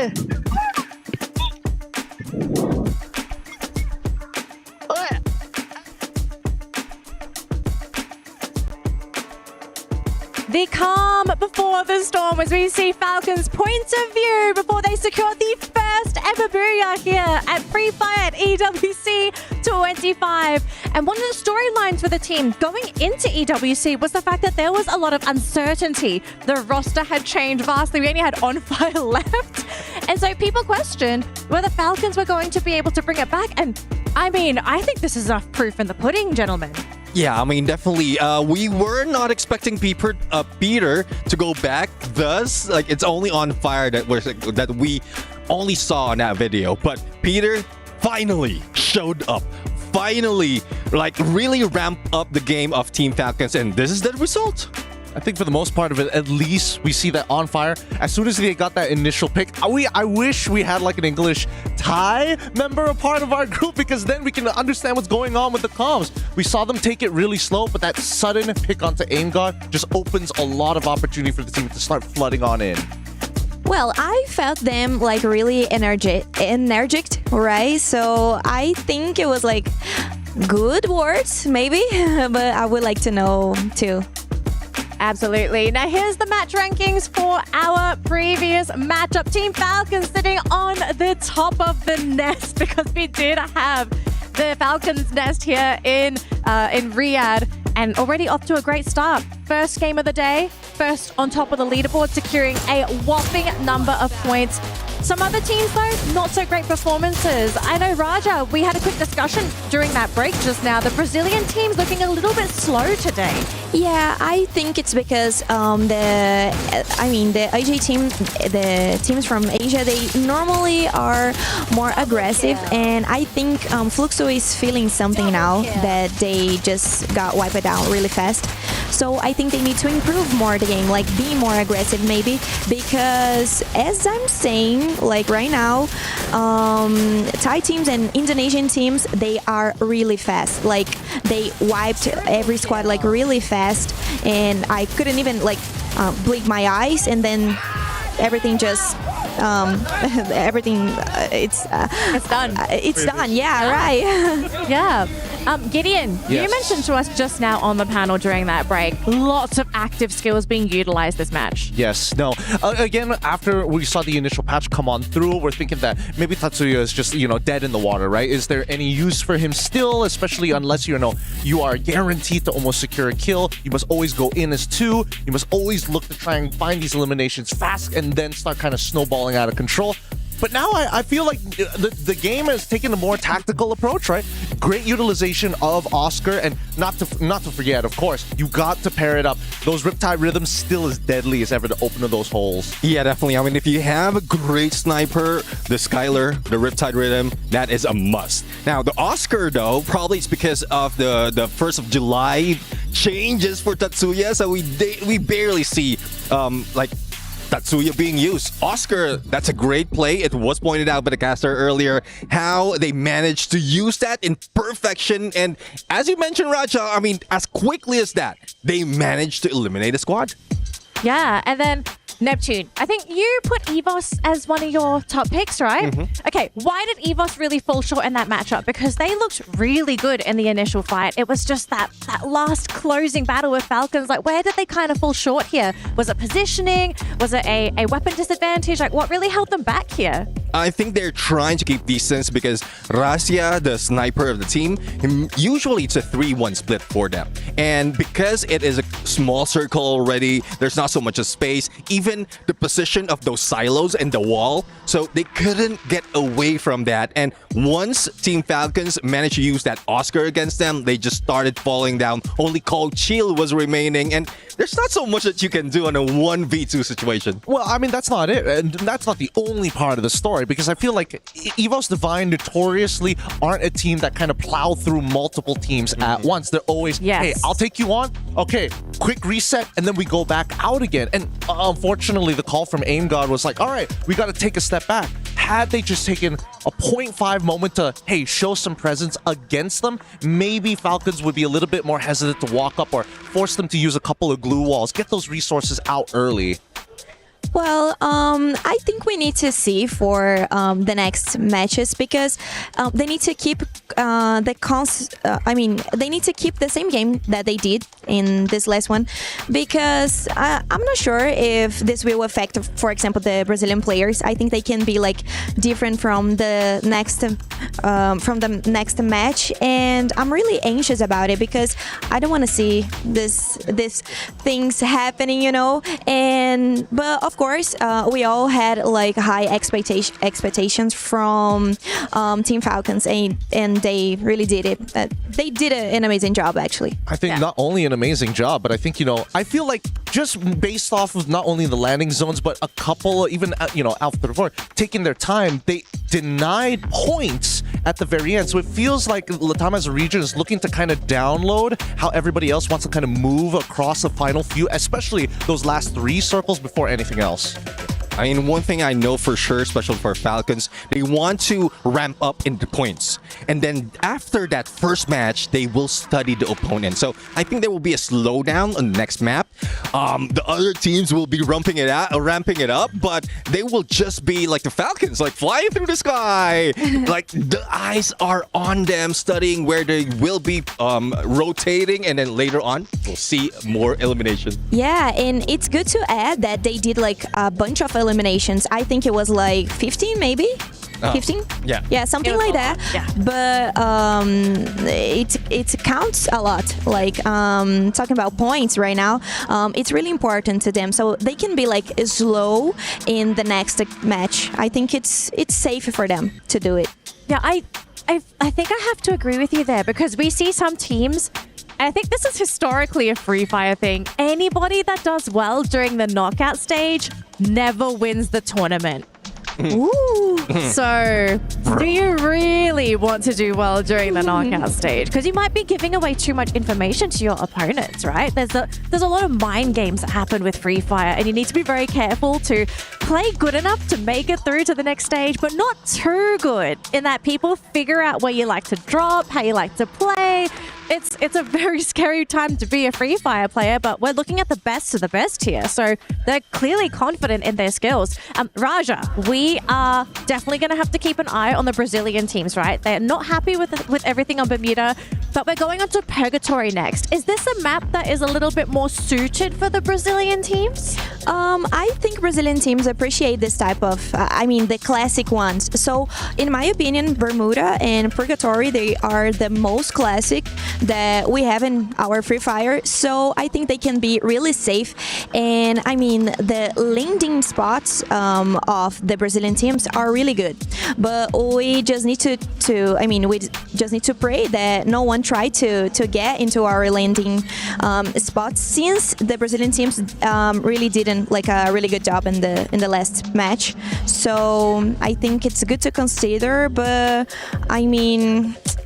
it's difficult to say something about if they will be good or bad. But well, I actually heard a lot about teams from Asia is studying our game, so that's actually true. So probably Brazilian teams, they are like studying too the games of the Asian players.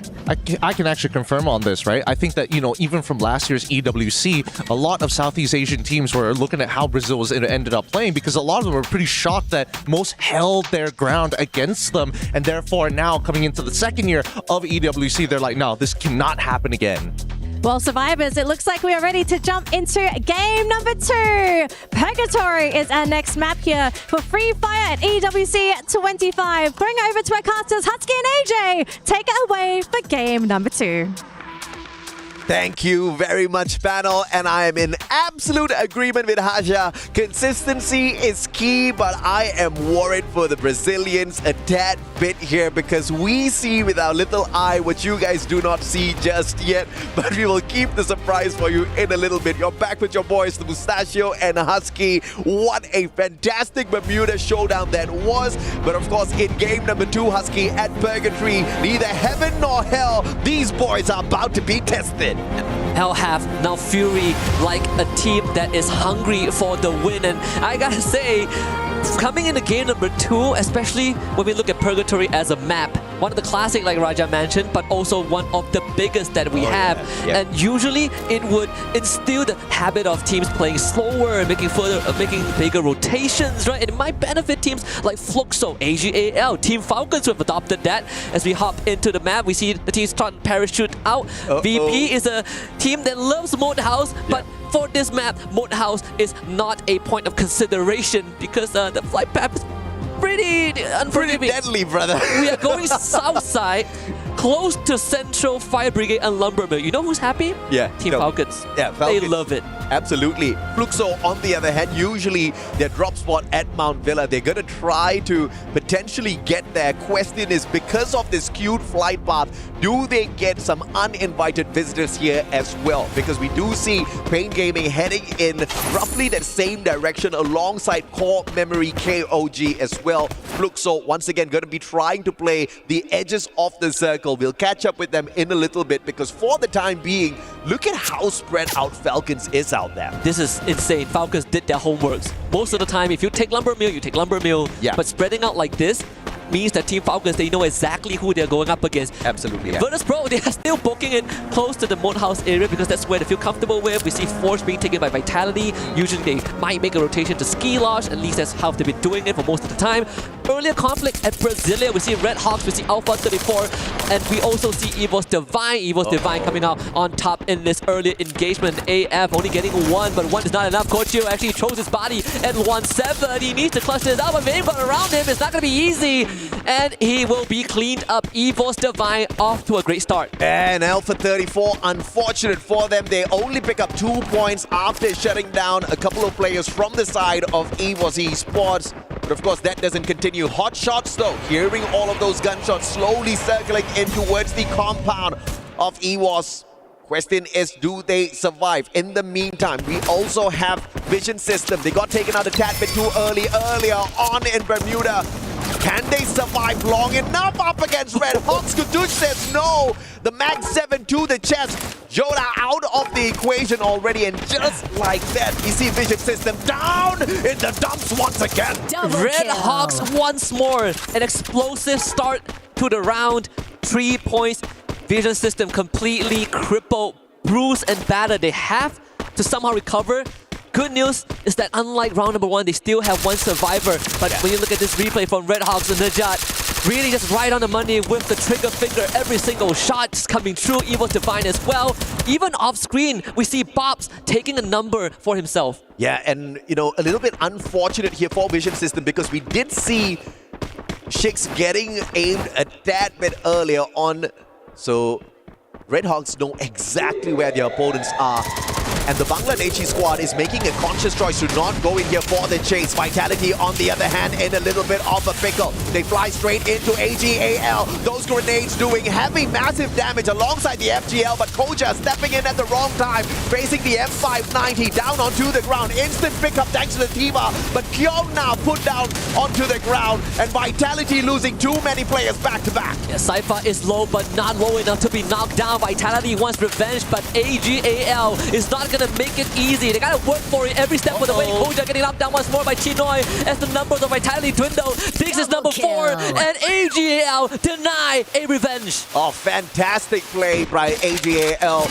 They were the receivers in that battle. It was Vitality that came flying up straight against them, and a great opener from Cypher with that M590. But now hot shot up against Evos, and unfortunately for Evos, they are meeting their end very, very quickly because it was a double player reset earlier on. Hotshot just got 3 points off of them.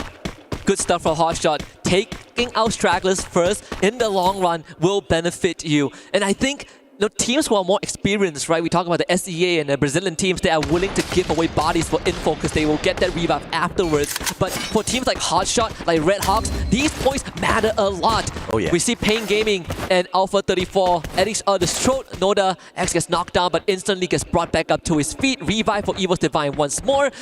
Unfortunately for Goose, is a bit isolated. Yeah, Pain Gaming has got the advantage here up against Vision System.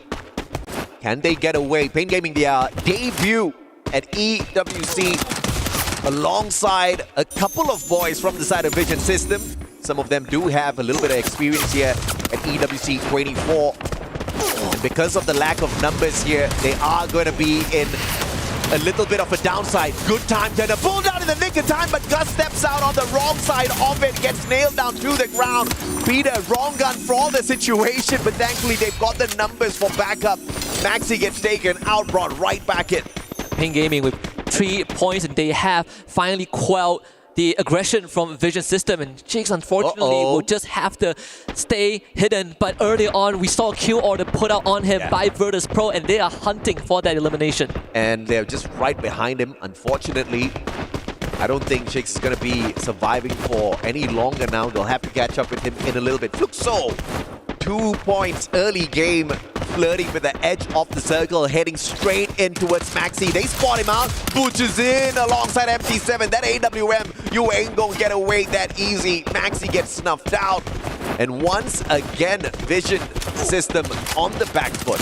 Core memory right across, Jump taking a heap of damage. Now they're gonna try and spam that glue wall. It goes down. Jump trying to play some footsie work. Actually gets to cover, but Fluxo now kicks into high gear, running straight at Jump, but they have no idea where Cougar is just yet. Jump not able to buy enough time, and Bobs finds that knock. A beautiful play with that XM8. Gets the headshot, puts Jump down on the ground instantaneously.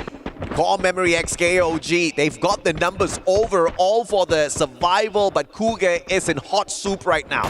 Surrounded by the players of Fluxo, he's about to beat his end in a little bit. Evos continuing their onslaught up against Hotshots, down in numbers. Rasia, does he have the snipe in hand? Has got the plasma gun, but nothing up against Action Squad.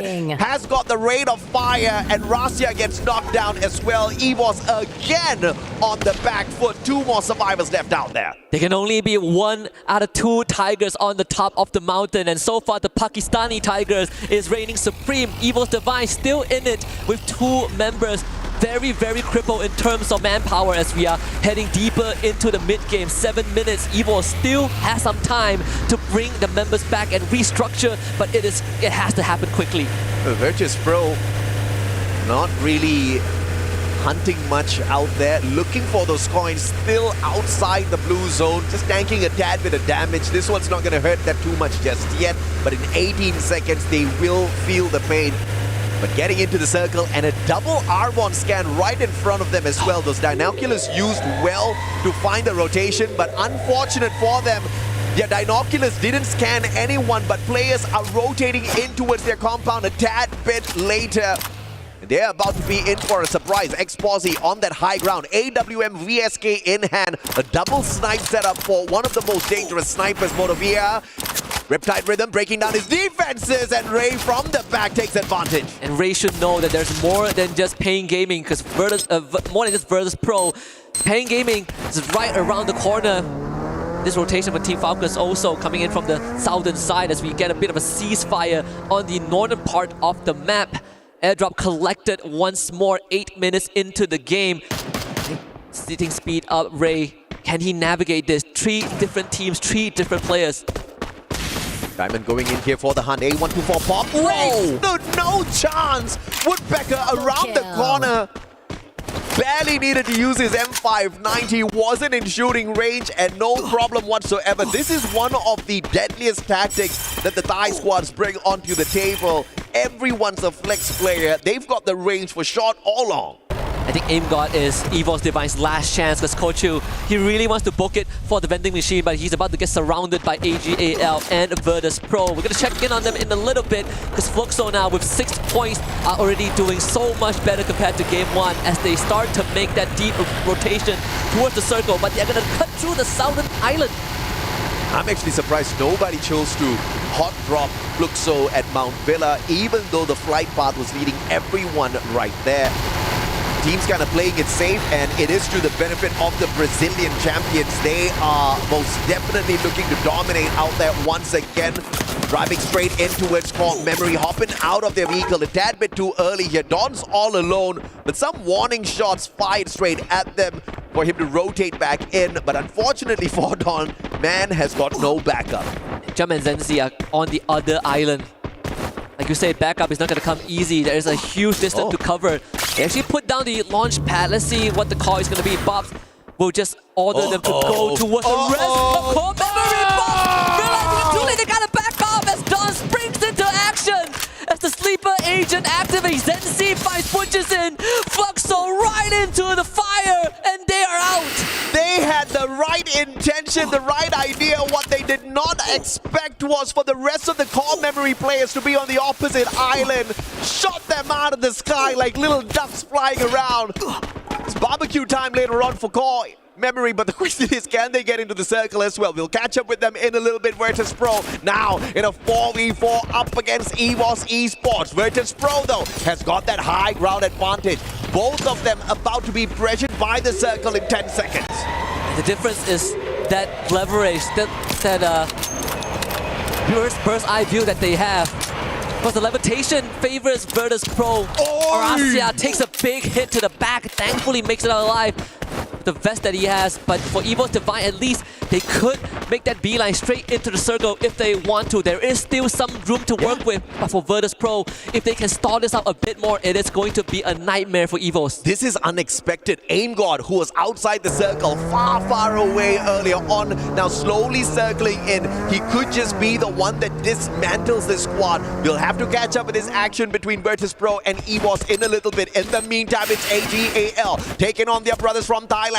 Falcons, no eliminations just yet, playing the slower game this time round. A lot of nades commitment. Sci-Fi is about to get flushed out. Multiple ice grenades and even Fragment showing his face. Sci-Fi needs to relocate and spend a couple of glue walls to make it happen. He is the first contact, but Chinoy gets blasted back on the fire. That is not within the playbook of AGAL, and now they get thrown into shambles. Falcons surrounding Sci-Fi from all angles. He needs to somehow hold on. Yeah, Sci-Fi desperately holding on. M590 is the right weapon in his hand.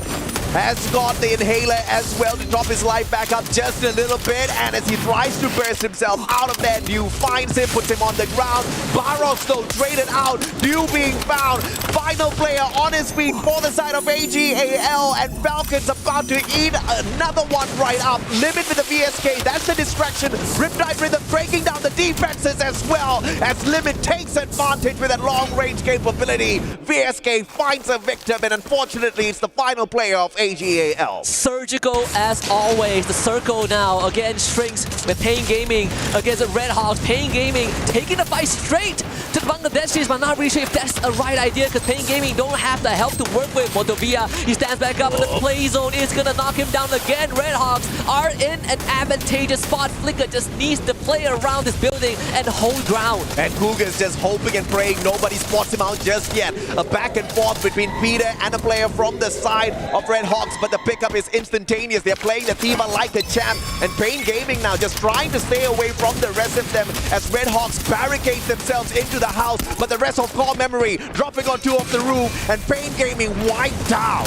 No rest for the wicked if you are Red Hawks. Core Gaming here, Core Memory here, up the mess. Dawn with the ice grenade, knocked out Ninja, jump gets flickered out, and that's already 2 for CXK. Number 3 comes right through. Red Hawks, they do not stand a single chance. Blade instantly dealt by Jump, and Core Memory continues their warpath. Yeah, an unfortunate run here for Red Hawks. They did phenomenally well up against Pain Gaming, but Core Memory just swooped on in, all thanks to the information Cougar gave away, sitting down on top of the roof, really comfortable, waiting for that opportune moment, and the jump pad leads the whole of Core Memory to their compound, and Red Hawks gets taken down as well. Not knocked down by the circle. They did have the Thiva, so picking him up shouldn't be too much of an issue.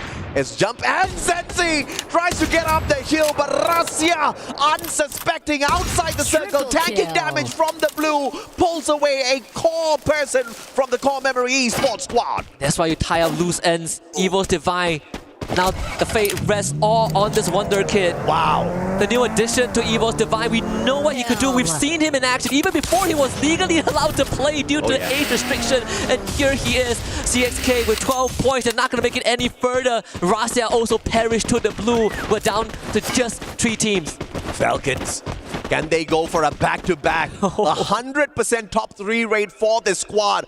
Up against, believe it or not, Pakistan's Hotshot Esports and Virtus Pro. Virtus Pro, we expect Riptide Rhythm, courtesy of Pakistan, breaking down the defenses of Peter. Yet another Peter exposed, but has got enough glue walls to keep himself protected. The crossfire being set up here by the players right at the back. Unfortunately, Exposy tried to get involved. He will get involved and puts on fire and Limit down onto the ground. Anas takes advantage, and Falcons getting mowed down by the 2 squads. Such Such good tactics from Hotshot Esports. They knew exactly how to dismantle the defense of the Team Falcons. Anas is putting numbers on the board. Team Falcons are no longer in this game. 11 eliminations for Hotshot. The Pakistanis might have a chance to make a statement. It's them and Virtus Pro. It's the Polar Bear and the Pakistani Tigers. Oh, Pakistan's in the butt, baby. It is 4v4, all equal on both sides. And Hasuex has got the right gun as well. And what a pull on that Cassie. Linking them up. Action is ready for a little bit of that. The Steffi blocking out the damage from those grenades as well. Brilliant play thus far from the Pakistani squad.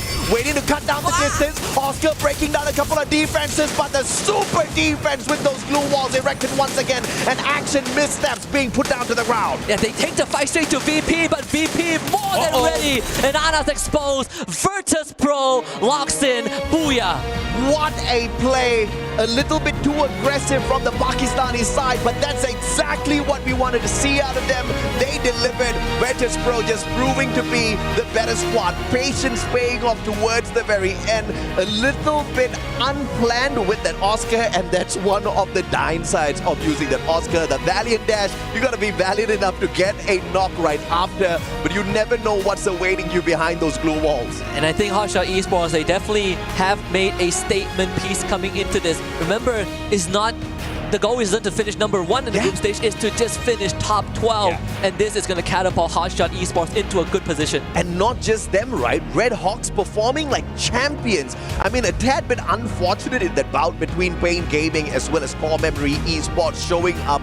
And, you know, once again, brilliant play by Cougar as the guy that scouts out the situation, but had the wisdom to shut his mouth and not get involved. Waits for the backup, calls for the backup from the rest of the team members. They use the jump pad, landing on the roof, wiping out Pain Gaming from the back, and like champions, took the fight straight up to Red Hawks. And unfortunately, the Bangladeshi squad could not do much up against the barrage of grenades that found them in that house.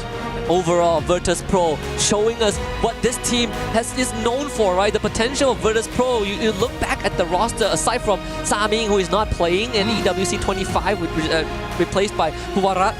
Previously, the first ever Mobile Masters, they were the champions. They were the first one to lock in a slot for EWC 24. And now with this Booyah, they're in an even stronger position. Absolutely, man. Diamond, Huwarat, Nameless, all jumping on in here. Brilliant plays overall, but of course, Evos a tad bit unfortunate. We'll have to wait to see what they can do later on. But of course, a quick short break. We'll come back with Game 3 in a bit. Double kill.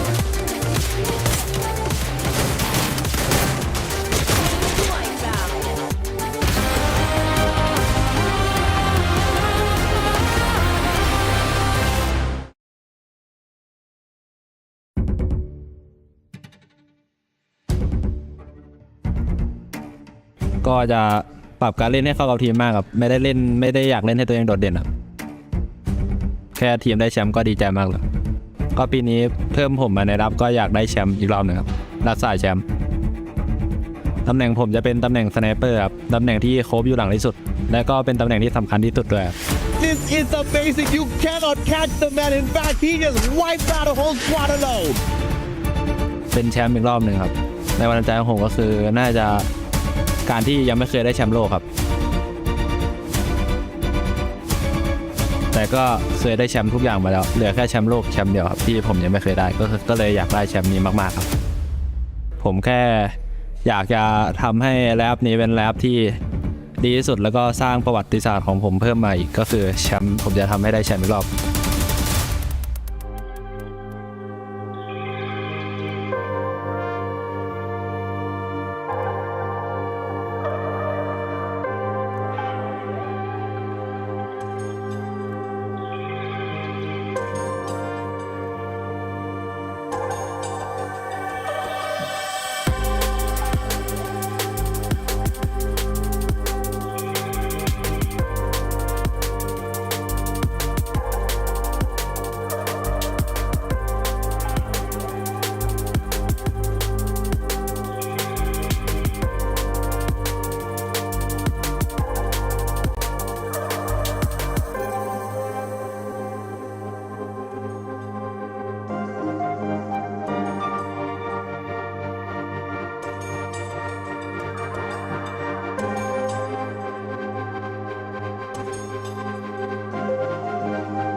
นายไม่เหมือนใครนายพลาดนายคือบูย่าตัวจริงใจเย็นหน่อยเพื่อนนี่มันแค่สกิมนะเว้ยไม่รู้มันมีเปล่ามันจะกลับมารับนะเว้ยก็ไม่น่ามีทั้งเงี้ยไม่น่ามีแล้วหน้าเรามีทั้ง2ตัวไหนละ3เลยมันเปิดเต็มแล้วลงไปซ้ายเฮ้ยออสการ์ชนเฮ้ยโหลเฮ้ย70มันเล่นนะเว้ยมาหน่อยเอาการดันสวยใบแล้วชิกู100โลดาวเล่นต่อนะเว้ย100ดาวขวากูลากเป็นไปสวย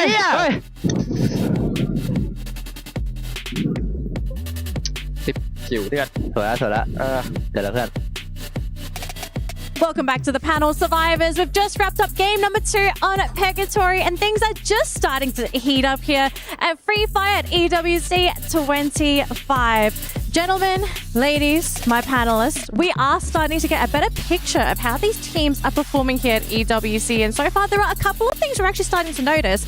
Raja, 2 things for you. Fluxo, not looking so hot, but you also have a team that you're kind of impressed by. Well, Fluxo, it was for me. I think they are like kind of slowy.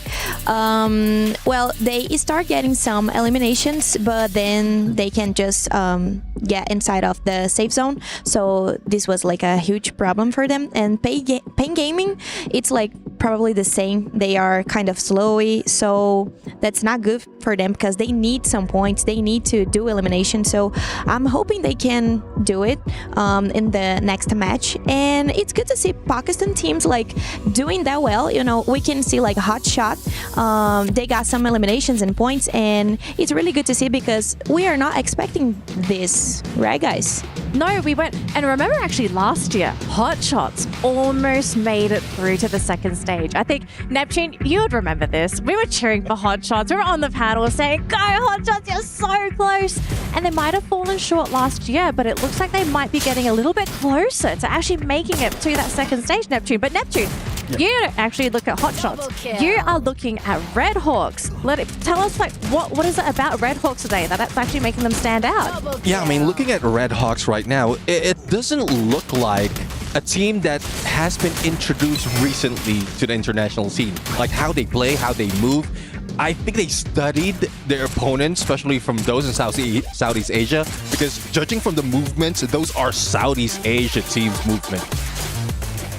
Well, I want to say that it's Southeast Asian, but I want to see them prove themselves one more time, right? One more map. If they can get another second place, if not find a booyah, then I'll have to agree with you. No choice. But I'm just sad that because teams like this, you're expecting them, oh, when they hot trap, when they start getting into fight, Red Hawks also included in this conversation, they're actually winning out their drops. Unlike Vitality, Team Vitality, please, we can't be botching up these engages like that, right? You see them get into that corridor, AG play it well, take their time, and unfortunately, the hot-blooded Indonesians, this time around, it costed them. Yeah, I mean, Team Vitality, what we call the Falcon Hunters, it doesn't work here. I mean, they're close to their nest, they have their strength, and it's tough, really. But another team that I want to look into is the Booyah Takers in that second match versus Pro. They played it slow, not so much of elimination compared to the other teams, but we just saw the match ranking and they're number 1, even ahead of Hot Shot. So Hot Shots was the elimination leader at that point, and it's just that booyah moment that made that lead.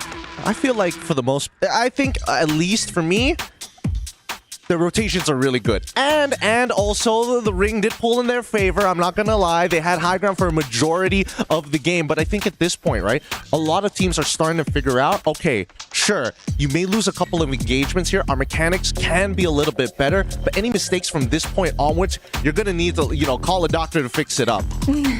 And talking about Booyah, that's the reason why it's so important, because our format, it's probably all about it.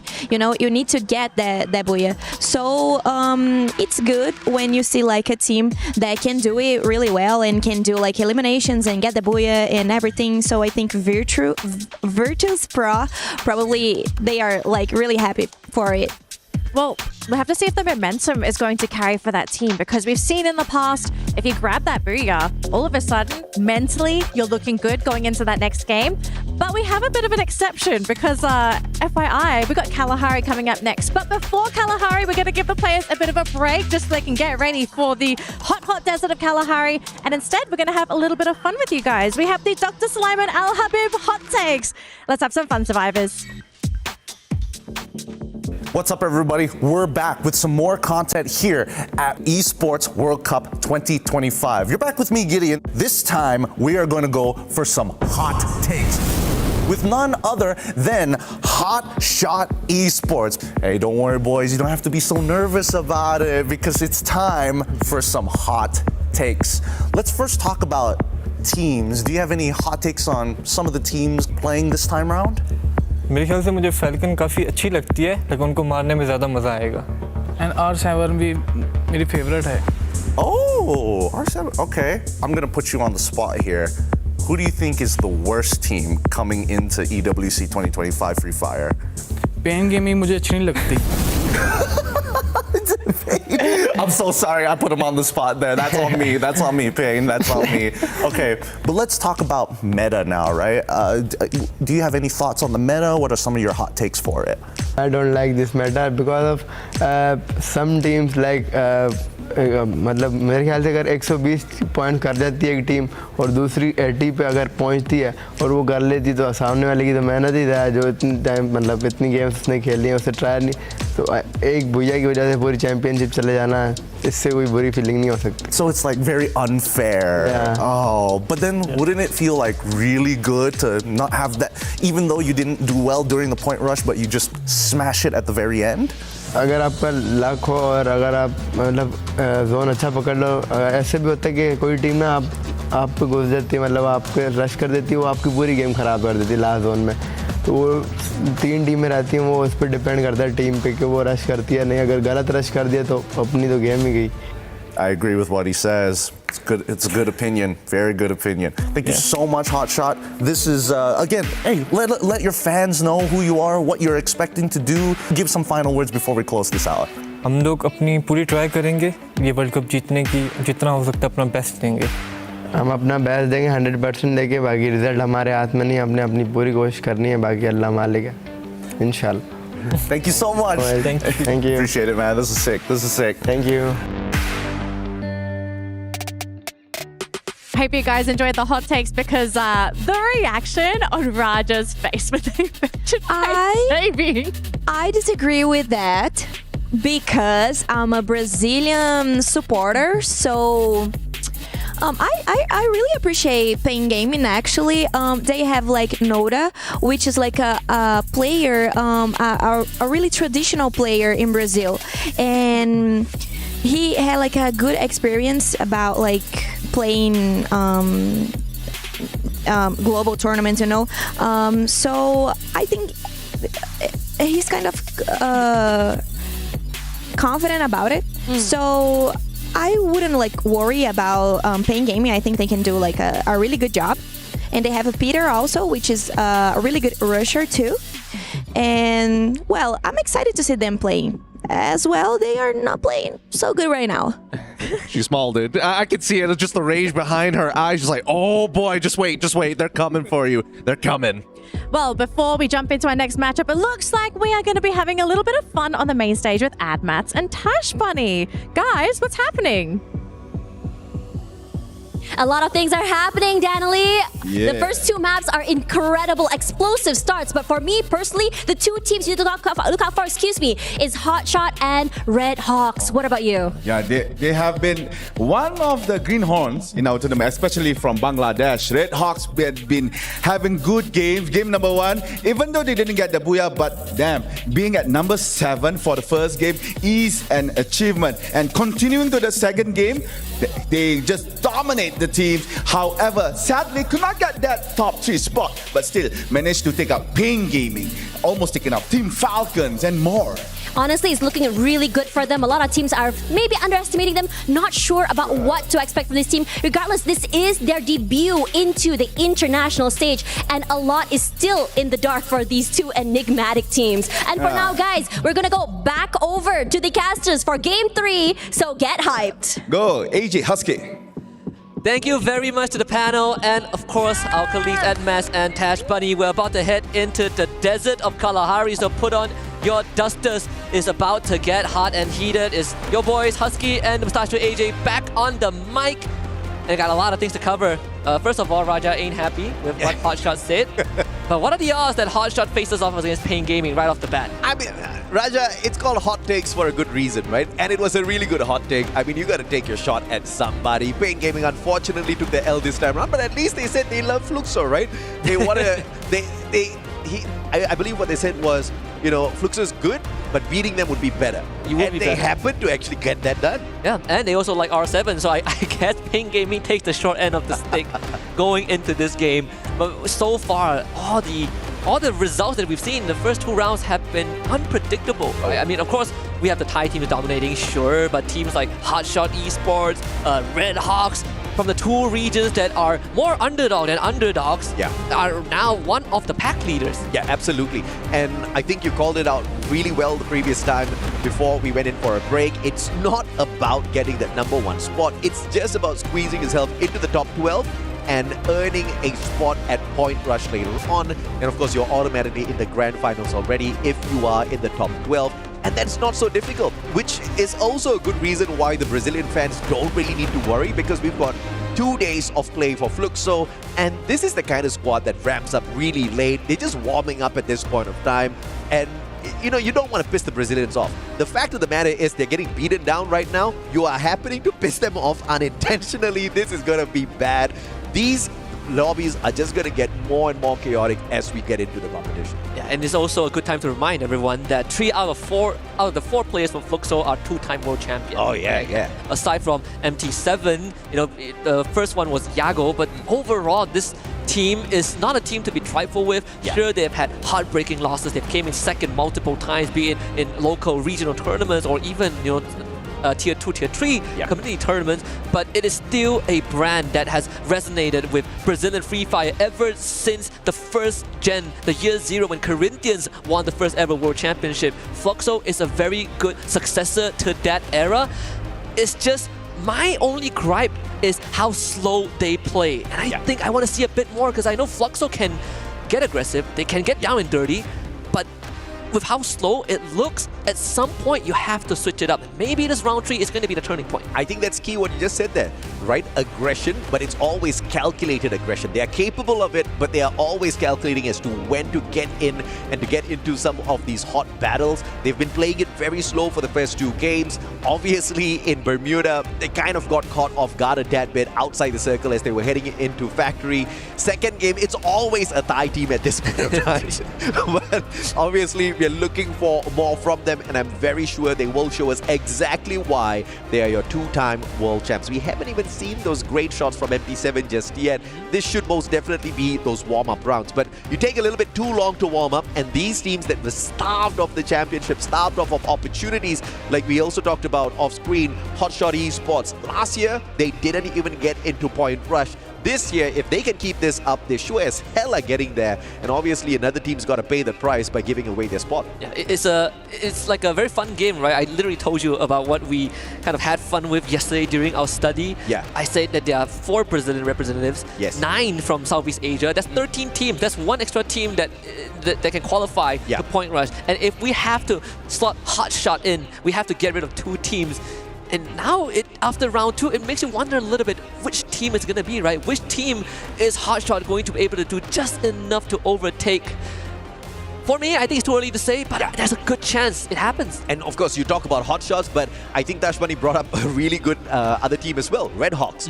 Duca Gaming, one of the best coaches out there. He's so full of wisdom and intelligence. And the bigger question that I had in my mind was, is the application of that intelligence going to fare well on the world stage? And holy hell, Red Hawks are doing super fine at this point of time. Obviously, they kind of got wrecked by Core Memory Esports because I think Red Hawks were in a really good spot, right? As they saw Pain Gaming getting taken down, they could have taken advantage. That one miscalculation, playing it a tad bit too safe, put them in hot soup. I want to see more aggression from them, just like how we saw aggression from Hotshots in the final circle. But Hotshot shouldn't have gotten that aggressive. But it's okay. I think at least we kind of see what Hotshot is capable. Oh yeah. Right? Do I want them to keep it up? I think moderation is the key. Yeah. And hop into game number 3 is Kalahari, one of my favorite maps. But according to what Raja says, some of these Brazilian teams prefer the El Clasico. So Kalahari is not one of those maps. But at least the flight path is very forgiving. Right through the middle, Refinery is going to be a hot spot for the Indonesians. And the knockout stage leaders at this point of time will be your Free Fire at EWC 2024 champions, Team Falcons. How about that? From not performing well at all during their run at FFWSC to heading on into EWC and starting off things at the very top. They must be really excited, but of course, let's see if or not consistency would be their key to continue dominating out there. And very early on, Aim God is about to be aimed at. And that's the brutality of competitive Free Fire, right? Yeah. It really doesn't matter how you start. The only thing that matters is the end result. As much as it sucks to hear that, only the end result matters. Only those who can step up when all the chips are down is going to come out on top. And at least that's the lesson that Team Falcons taught us last year. Refinery used to be a hotspot for Indonesian teams, right now taken over by Vision System. And a very slow start here at Kalahari, which is going to be deadly because all the teams will have their hands on those coin machines and, you know, enough room to purchase those hook guns, and rotation around the battlefield is going to be super easy. These snipers are going to have a tough time finding their mark when everybody's hopping up and down. Oh, okay, the airdrop's a little bit upside down this time around, but it's okay. For us scoring a jackpot right off the bat, getting an airdrop. Could not have a better start. He was the one that just instantly got into a vehicle and started driving the moment he dropped, right? Around the maze, which is one of the few deadly areas, at least in SCA. For some reason, people like to fight in the maze, but if you get control and you get access to a vehicle early on, you get these kind of luxury. And let's hope it pays off for Virtus Pro. They have a good spot to rotate to. They're scanning north side, well, at least I think it's AGAL that dropped the Arvon and scanned Nameless. AGAL are on the northern end of Foundation. And we get a quick shot here of Vision as well. They had Vision that they perhaps may be able to find a few extra points out here up against Virtus Pro. And straight in they go, looking for the hunt at the maze. AGAL would have definitely seen them flying on in as well. So it doesn't mean Vision System has got the upper hand here. It's all up until AGAL decides to drop by and say hello, Nameless. Almost got put down there. And I just said that teams like to fight here, and you know, it's good to see it being quiet, but Vision System is here to change it, that they don't want to play by the book. Vitality against Team Falcons. Want a body for another on fire. Blasted from the back by Evos. Divine Falcons surrounded by the Indonesians. Absolutely. Falcons were going in for the hunt onto Vitality, but saved by the appearance of Evos Esports now. Engor Rasya all up at the top, dropping player after player limit. Question is, did he hit that revival before running on out? The team survives for a little bit longer. Limit getting the deed done, purchasing an insurance policy for the squad, keeping Falcons in. We saw this in Bermuda, almost on the wipeout list, and then they made a comeback for the Booyah, so we can't count them out just yet. Of course not, but on Kalahari it's so much harder, right? So much more open ground that you need to be careful about. Jump getting knocked by GU as CXK now have to deal with Fluxo. That's the Reptile Rhythm. It breaks wall faster now in this new update, and Don will have to back off. Cougar being able to sidestep and take cover. Fluxo down to just GU and MT7. And the plasma gun, one that we have not seen in a long time in meta, is finally back with a bang. GU spots out Zenzi. Down you go, baby. AWM not quick enough. And GU will instantly pick up that elimination for himself. But here's the problem though. Core Memory, they are outnumbering the players of Fluxo. Butch is in as well as Bobs. Down on the ground. Eliminated too early. No vending machine in the area for a quick revival as well. Great rotation from GU. Does have the hook gun to facilitate that, but Don does not want to let him get away. Actually sees the jump, the timing a bit off for Don. Couldn't really take ground to get a couple of shots off, so GU once more gets into cover, but Don wants the chase. He has backup coming in, and GU now will have a 1v2 on his hands. Doesn't pull out the sniper just yet, but look at this. Don chasing GU straight into the hands of Limit, perhaps, who's actually on a revival spree, bringing back the rest of his team members. GU caught in a really tough spot here. And the impressive thing is Core Memory just sending in 2 players on for the hunt. They do understand that Fluxo does have another player alive and kicking out there on the battlefield. Giu has the right gun, but doesn't have the numbers on his side. Too low on HP. Cougar with the M590 puts him out. Double kill. Pretty tough to fight in this environment when you are outnumbered, but a good attempt from GU. Fluxo still in the running with 2 extra members, so a revival must have came through at some point. A couple of highlights from the earlier stage of the round. We see Falcons and Vitality joking it out before Evos Divine shows up and just shut the show down. Yeah, absolutely. And Vitality obviously really happy with that situation. They got to scurry away, hit those revivals, and back in here with a full squad. Unfortunately, though, they haven't brought any points up onto the board just yet. Vision System spotting out potential opponents here. Went in for the chase earlier on, but will drop back now to check out what AGAL is all about. Jota with the Tatsuya and the Oscar has got a double dash there in hand, so he's going to be pretty deadly. They're probably going to give him a little bit of extra confidence as well, but instantly that confidence taken away by Cypher and his headshot. AC-80 to the head, and will put the players of Vision System on the back foot as they try to get away. Instant disengage from Vision System. Virtus Pro will have to face up against Pain Gaming right here at Mammoth. Plenty of open grounds, plenty of crevices that you can hide yourself in and pop up for an ambush. Blue wall melted, nice grenade both thrown out at that singular glue wall. Goose and Peter drops another 2. It's gonna take some time for VP to break right through, but enough time for Exposy from behind. Finds the penetration, and VP are looking for a cleanup, but Nodax and Motovia are fighting back valiantly. Pain Gaming not willing to go down without dealing a couple of blows on their own, but Peter goes right down. Fuarang is in the red zone, and Pain Gaming prevails. And that Riptide rhythm breaking down anything that they had to defend themselves up against the shots of Pain Gaming. They sure as hell brought the pain down onto Virtus Pro. Instantly snuffing out their hopes very early on here. This may just be that comeback map for the Brazilian squad.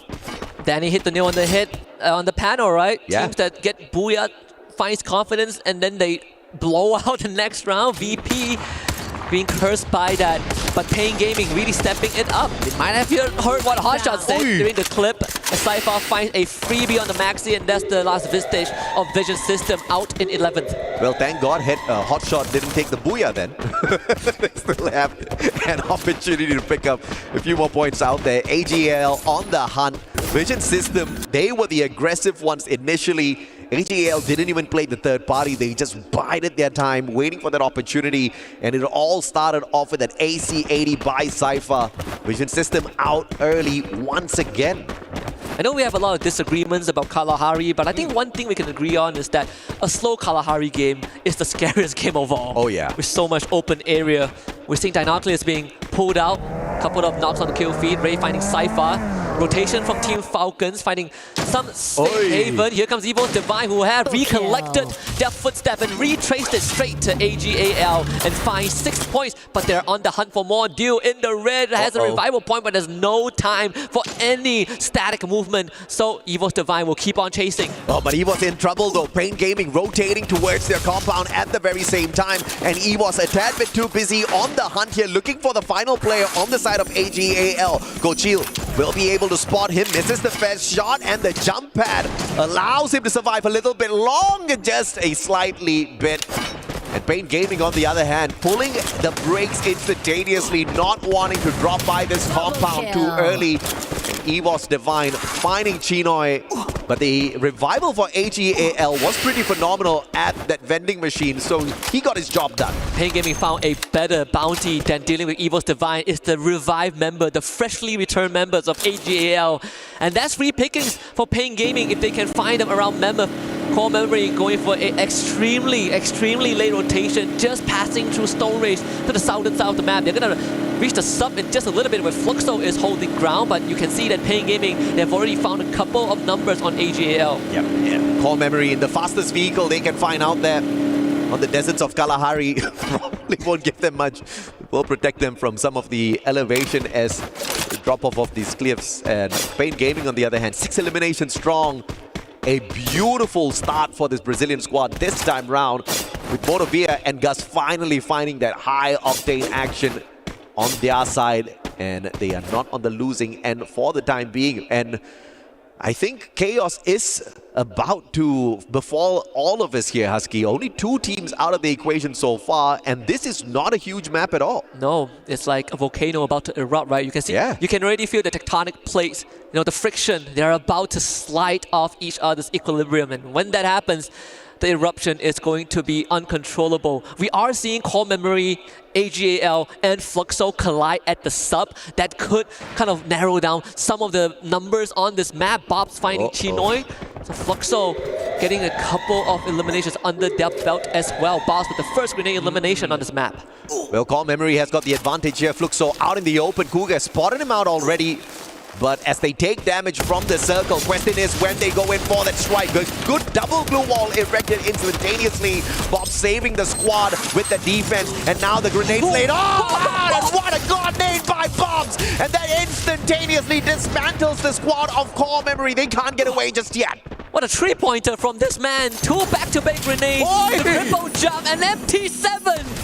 Finds a Zensi. Core Memory stood no chance in this fight where they should have had the advantage. And now the rest of Core Memory are going to get dispatched one by one. Butchers it and Bobs comes in. That's a double for Fluxo. 6 points. And that's the snipe shot I was looking for, MT7. He delivers. Looking for Don now from afar. Finally, Fluxo are the aggressors. 6 eliminations strong. What a stand-up performance here at the sub. But now, dealing with the circle, making it into the next save zone is going to be a little bit of a problem because they're heading straight in towards the confines of Refinery. High ground action once again might just put them out of the count. They need to depend on those jump pads as well as a couple of scans out of those binoculars. Red Hawks are about to engage with Hotshot Esports as Hotshot started firing at Flicker. He did take the jump pad to rotate from Refinery towards the southern end of the compound. AGAL doing the same thing, about to land right on top of what Falcons do. Gotta be ready, and he absolutely is, but Vitality is behind him. Gotta pick a poison. Oh, what a rotation here by Dew. But he's gonna get shot at by 3 squads at the same time, and it is the Pakistani players that get the shot in. Action with the card of all guns bumped in the season and performing really well in the hands of the Asian squads. We see a binocular scan as well. 5 players being scanned out. I think it should be courtesy of Red Hawks as Core Memory gets eliminated in 10th place. 9 teams remain. Here comes Evos Divine about to fight the compatriots from Indonesia. Vitality right on their radar. And Evos Divine on the hunt. Evos Divine, one of the leaders at this day 1, looking to continue their prowl into the next circle, but Alpha showing up out of nowhere. Let's see if or not they can get away from this one, because Evos knows exactly what they need to knock down. Vitality standing right in front of Alpha 34. R7 rotating around. Hook gun to get him out of trouble, but they all get sprayed down. By who? By the players of Hot Shots of everyone. At the high ground, they take advantage. Alpha 34 with that rotation. What was that? They signed their death sentence just with that move without enough information. Evos Divine now gets to move on forward. They got to bring Ray back up, and they do just that. Ray back up to full. Vitality holding behind this container. Azure 25 has a huge job to do. Sees Kochu, tags him a little bit, forcing Evos Divine back into this factory area, this garage, this warehouse. And that's going to slow them down for a bit, but Pain Gaming now arrives. Hotshot versus Red Hawks. That's a battle that we are about to see. And Falcons, yet another bird hopping on into the mix as well. Then some hot action about to kick off on the opposite side of the battlefield. And we get there in time. AGAL, the Jar takes him down. VSS time, baby. Sajid finds one for the squad as well, but the container, all the Falcons have for in terms of defense. Red Hawks is playing on the low ground as well as Fluxo now receives some fire, not just from Hotshot, but also from Team Falcons. Living with the Riptide Rhythm is going to make it even tougher for Fluxo. They're putting up the glue walls, and it's just enough, but a second one comes through. Fluxo could not catch a break at all, but a couple of containers is going to keep them safe for now. Pain Gaming out. Using the terrain to their advantage. Great play from Fluxo to not waste their glue walls, and they are on the very edge of the next zone as well. So not a lot of space to rotate around. Therefore, Fluxo should be in that final circle. The rest of the chaos about to go down now. But Hot Shots with that high ground advantage. Falcons wants to call the shot here, meeting them halfway. And Peter has already found Anas, and this is already not a good start for Hotshot. Can they hold on? Sajid gonna get knocked out by Kororo. The glue wall secures this demise. Rise is down in this tree for Hotshot. They need to hold this ground, and Falcons knows that. The takeover is one step to completion. Kororo from the flank couldn't find an entry in, but Hotshot, they got a lot coming their way. Yeah, the Steppy was pulled out a tad bit too late, but it does defend them from a couple of grenades.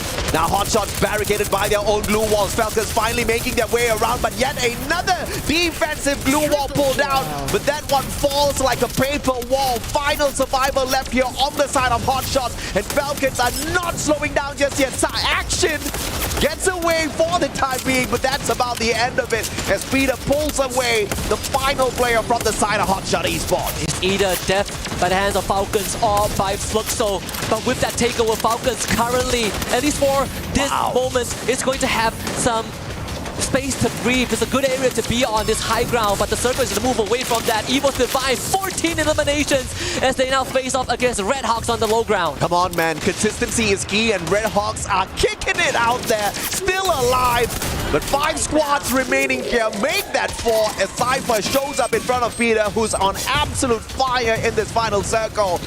Circle's moving on. Fluxo doesn't really need to rotate all that too far.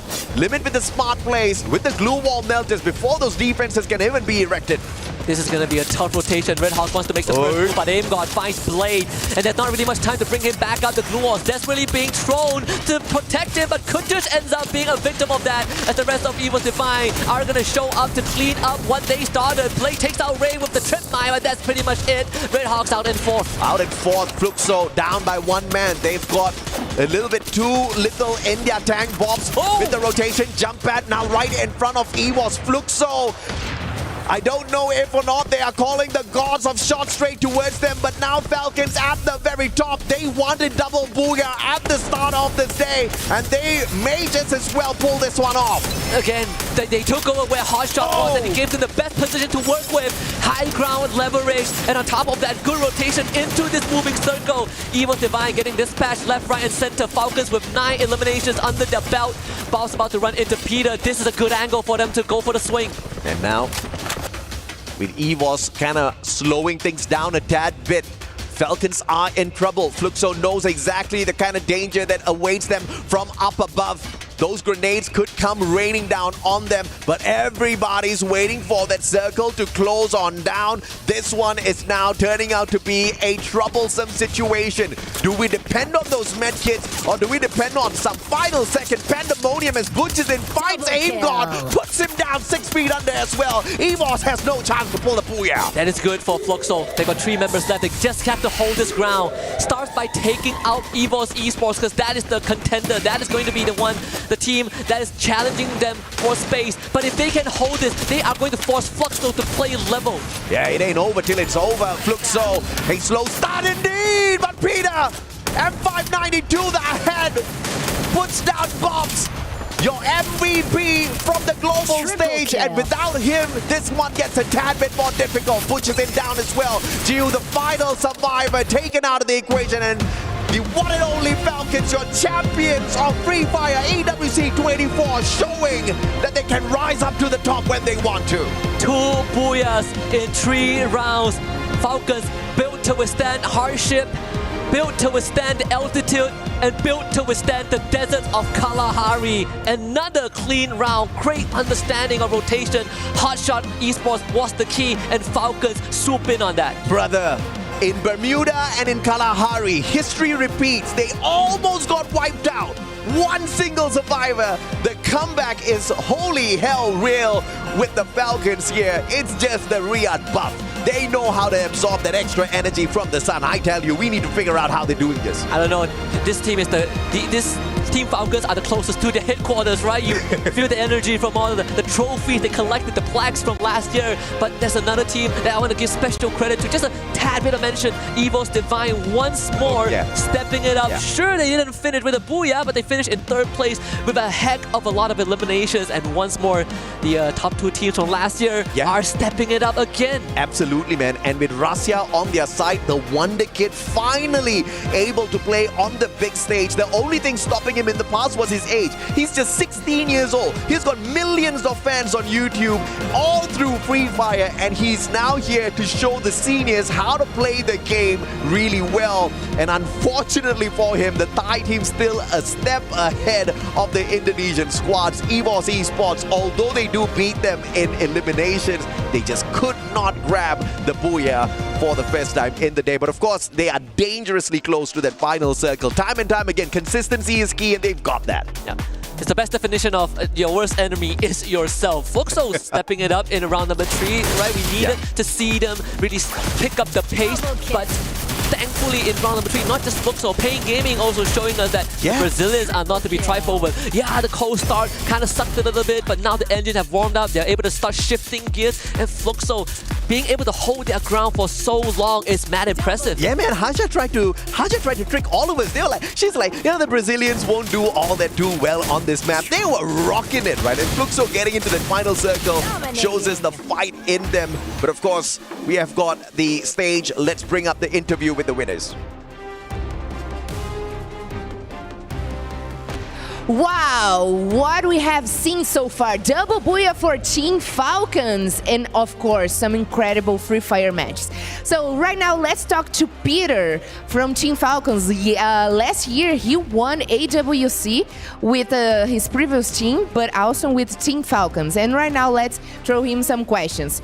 I have him here, his translator, and we're gonna do this communication between us. Okay, first question. What was the talk or strategy that helped you start the day so strong and end up at the top of the standing so far? ก็สำหรับคำถามแรกนะครับอยากจะถามว่ามีแผนอะไรบ้างครับที่เตรียมมาก่อนหน้านี้ทำให้การ performance ของทีมเนี่ยอยู่บนท็อปของตารางเลยครับตั้งแต่เปิดแข่งมาก็แผนไม่มีอะไรมากครับก็แค่ยิงให้เขารู้จักครับว่าเราก็ไม่ได้มาแบบเป็นหมูให้เขาเชื่อครับ So there's no plan at all. We are here just like to hunt everyone down one by one and show them like what we got. Wow. Okay, that's a good answer. I like that, Peter. And the second question is, you are the defending champions, the reigning champions of AWC 24. How much pressure is there to repeat this title this year?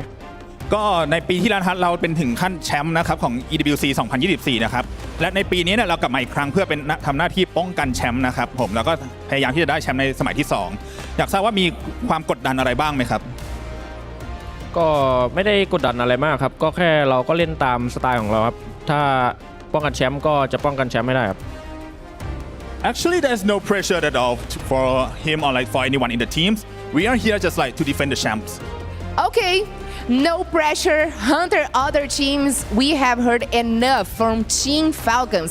And let's wait what else we are gonna watch for the next matches. But right now, it's time for a quick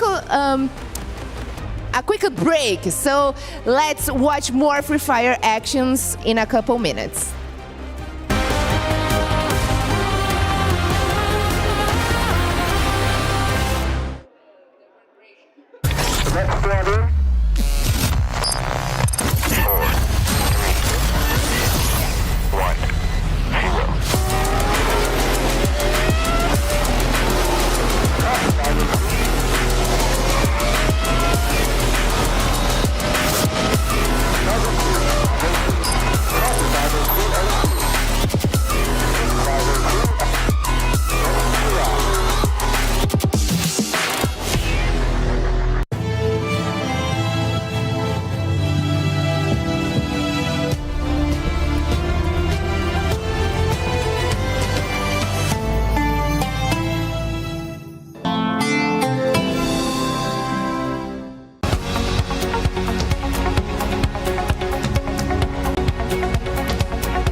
นี่มาเดินแล้วเฮ้ยกูฉีกไปเล่นไกลๆได้ป่าววะฝั่งนู้นนะจุ้ยฉีกได้นะกูฉีกขอตัวนึงได้จุ้ยล่างนี้หมดเลยมาบนตัวนึงเอาตายแล้วโอ้ยมาเล่นเหลือ4-3แล้วมากูมาละเดินล่างได้ปะล่างได้กูลงนะกูลงฝั่งนี้นะให้หน้ากูตัวนึงให้หน้ากูจะดาวช่วยกันก็ต่อตัวตัวเพื่อนหลังไป80 120ไปโอ้กูชิวสัตว์แค่นั้นแหละกูไม่ได้ยิงเลย What an incredible comeback coming from Team Falcons. They were almost eliminated at the beginning of the game.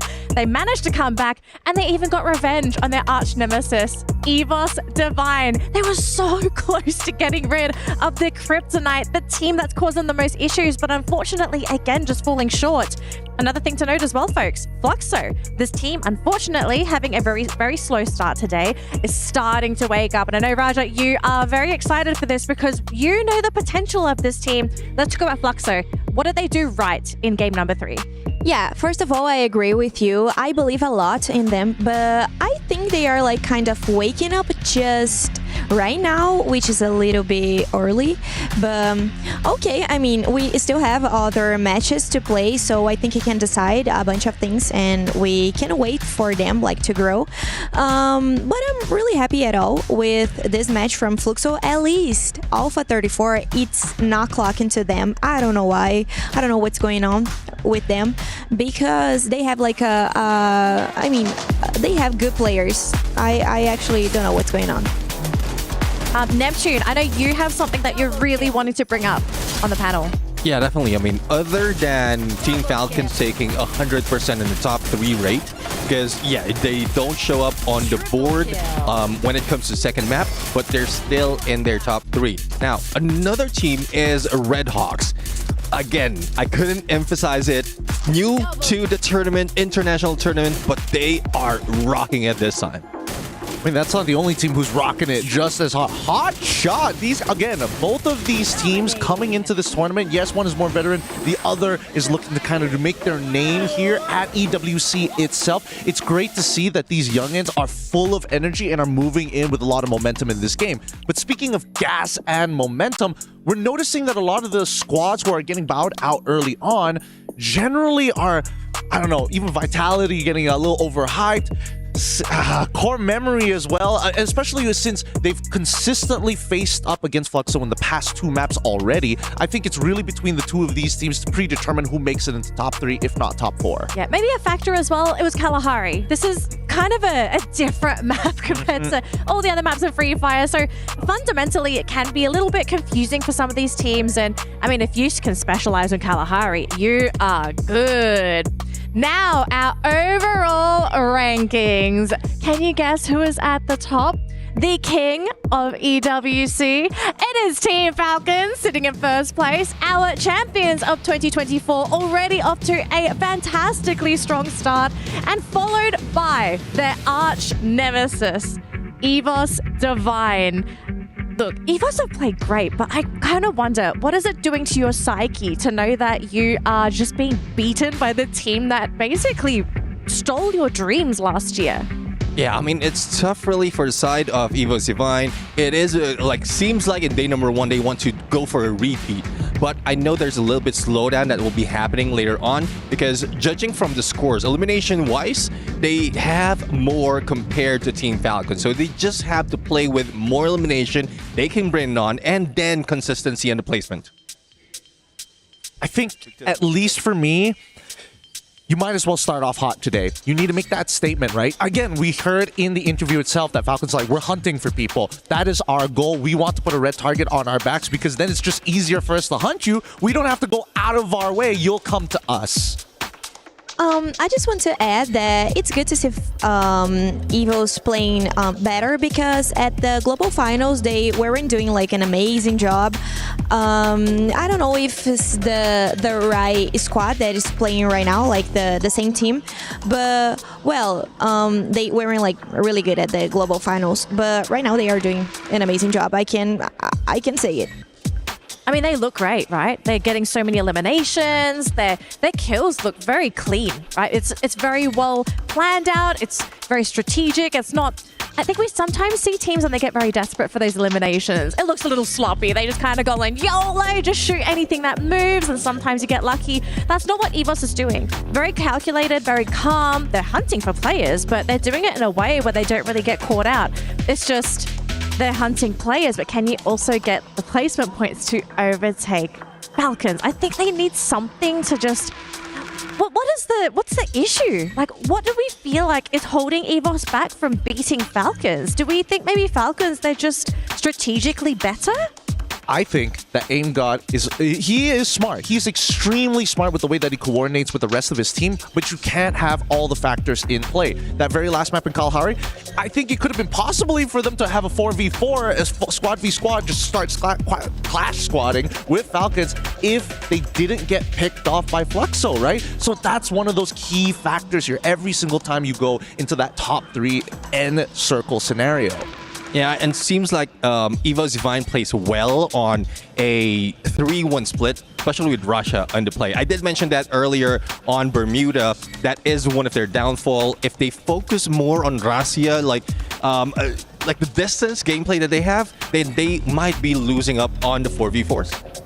Well, we do have another opportunity for Evos to potentially beat Falcons and grab themselves a booyah, because game number 4 is ready to go, folks. So throwing it back to Husky and AJ, take it away for game number 4 here at Free Fire at EWC 2025. Wow, I didn't know I was called AJ and Husky. You know what? But that's okay. Are we not welcome here? Anyways, a lot to be expected here, especially from Evos. They had a great start today, but haven't really been able to clinch their games getting that booyah yet. But Falcons look strong. Falcons looks very strong. They managed to get 2 booyahs in 3 games. That is a very good opener for day number 1 for the Thailand team. And another point I would like to say is towards one of the Indonesian team, Team Vitality. They have yet to shine. They had a very terrible game number 1, alongside again on game number 2. A slight improvement on game number 3, but sadly not strong enough for them to gain points to be in that top 12 for the point rush stage. Yeah, I think Gideon brought this up on desk as well. I mean, this is a shorter format. You don't really have that luxury, that time to really warm up, find your momentum. It's go hard, go big, or go home, hit the ground running. And Falcons is showing us that with that new roster, that's coming in this year. There's a lot to be expected from them, given the fact that there's only 2 players left from the last season, with 2, brand new players, and they want to be able to live up to their name. There you go, 63 points for Falcons with 31 eliminations. We are now on game number 4 here in Alpine. Players has dropped from their plane, and it's quite scattered in our map right here. A very good sunny day in Alpine, one of my favorite maps in Free Fire. And it looks like Team Falcon will choose Fusion as their drop spot in this map. And apparently they are not surrounded by any team. As you can see here, they are safe to loot. However, on other sides of the maps, you can see that Team Fluxo is going to go Vantage. That is one of the safe point of interest in Alpine. Quite far from the other point of interests, but still a good place to start.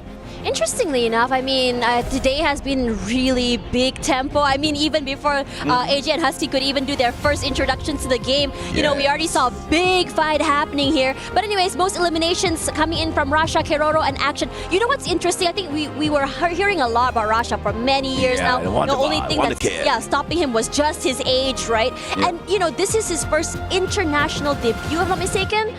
Not the first international debut. He did debut this year, yeah? Yeah, for EWC, yes. For EWC, yes. And what's really interesting about him is the fact that he is fearless. I mean, first EWC doesn't matter. I hit the ground running, I shoot heads, and I completely eliminate everyone. Yeah, when we were 16, we were just focusing on school. And he's here in Riyadh playing for a $1 million prize pool. So that is something very remarkable.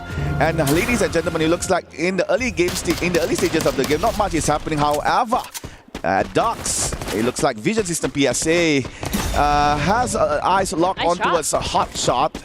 But apparently, Hot Shot made a very nice pathing inside Docs, trying to actually avoid a VSE. And as you know, early elimination, early fights, it's not something that you would like to face on, especially if you're on the end of the other end of the stick. Yeah, I think some of these teams like VSC, Vitality, were struggling in the beginning of today as well. But now Red Hawks are going super aggressive. They're just going ham right now. They're just trying to find that space, just go into this area, trying their best to break these blue walls, finds nothing quite yet. But Flicker should fall next as the rest of the team just hunker down forward, tries to collapse. But no one's really baiting it. Oh, Core Memo is actually... Hooker already getting that one pickoff here, and for the rest of the team, they're saying, okay, we are done. One knockout is enough, and I don't think we should actually pursue this. They don't want to rush the issue. Yeah, the reason why they are falling back is because Core Memo, the KOG, is actually right behind their tail. And it is a good decision from both Team Red Hawks and also Team Pain to actually just fall back to avoid any kind of predicament. Sorry, not Pain, Alpha. However, you can see that CRM pushing forward towards the Brazilian. That is painful! And Lins, nice shots, taking down Cougar. Time to go for a second one, but trying to secure the point first. However, Lins could not fight, but jump! Has been jumped by Motovea. That was a nice woodpecker shot from the Brazilian.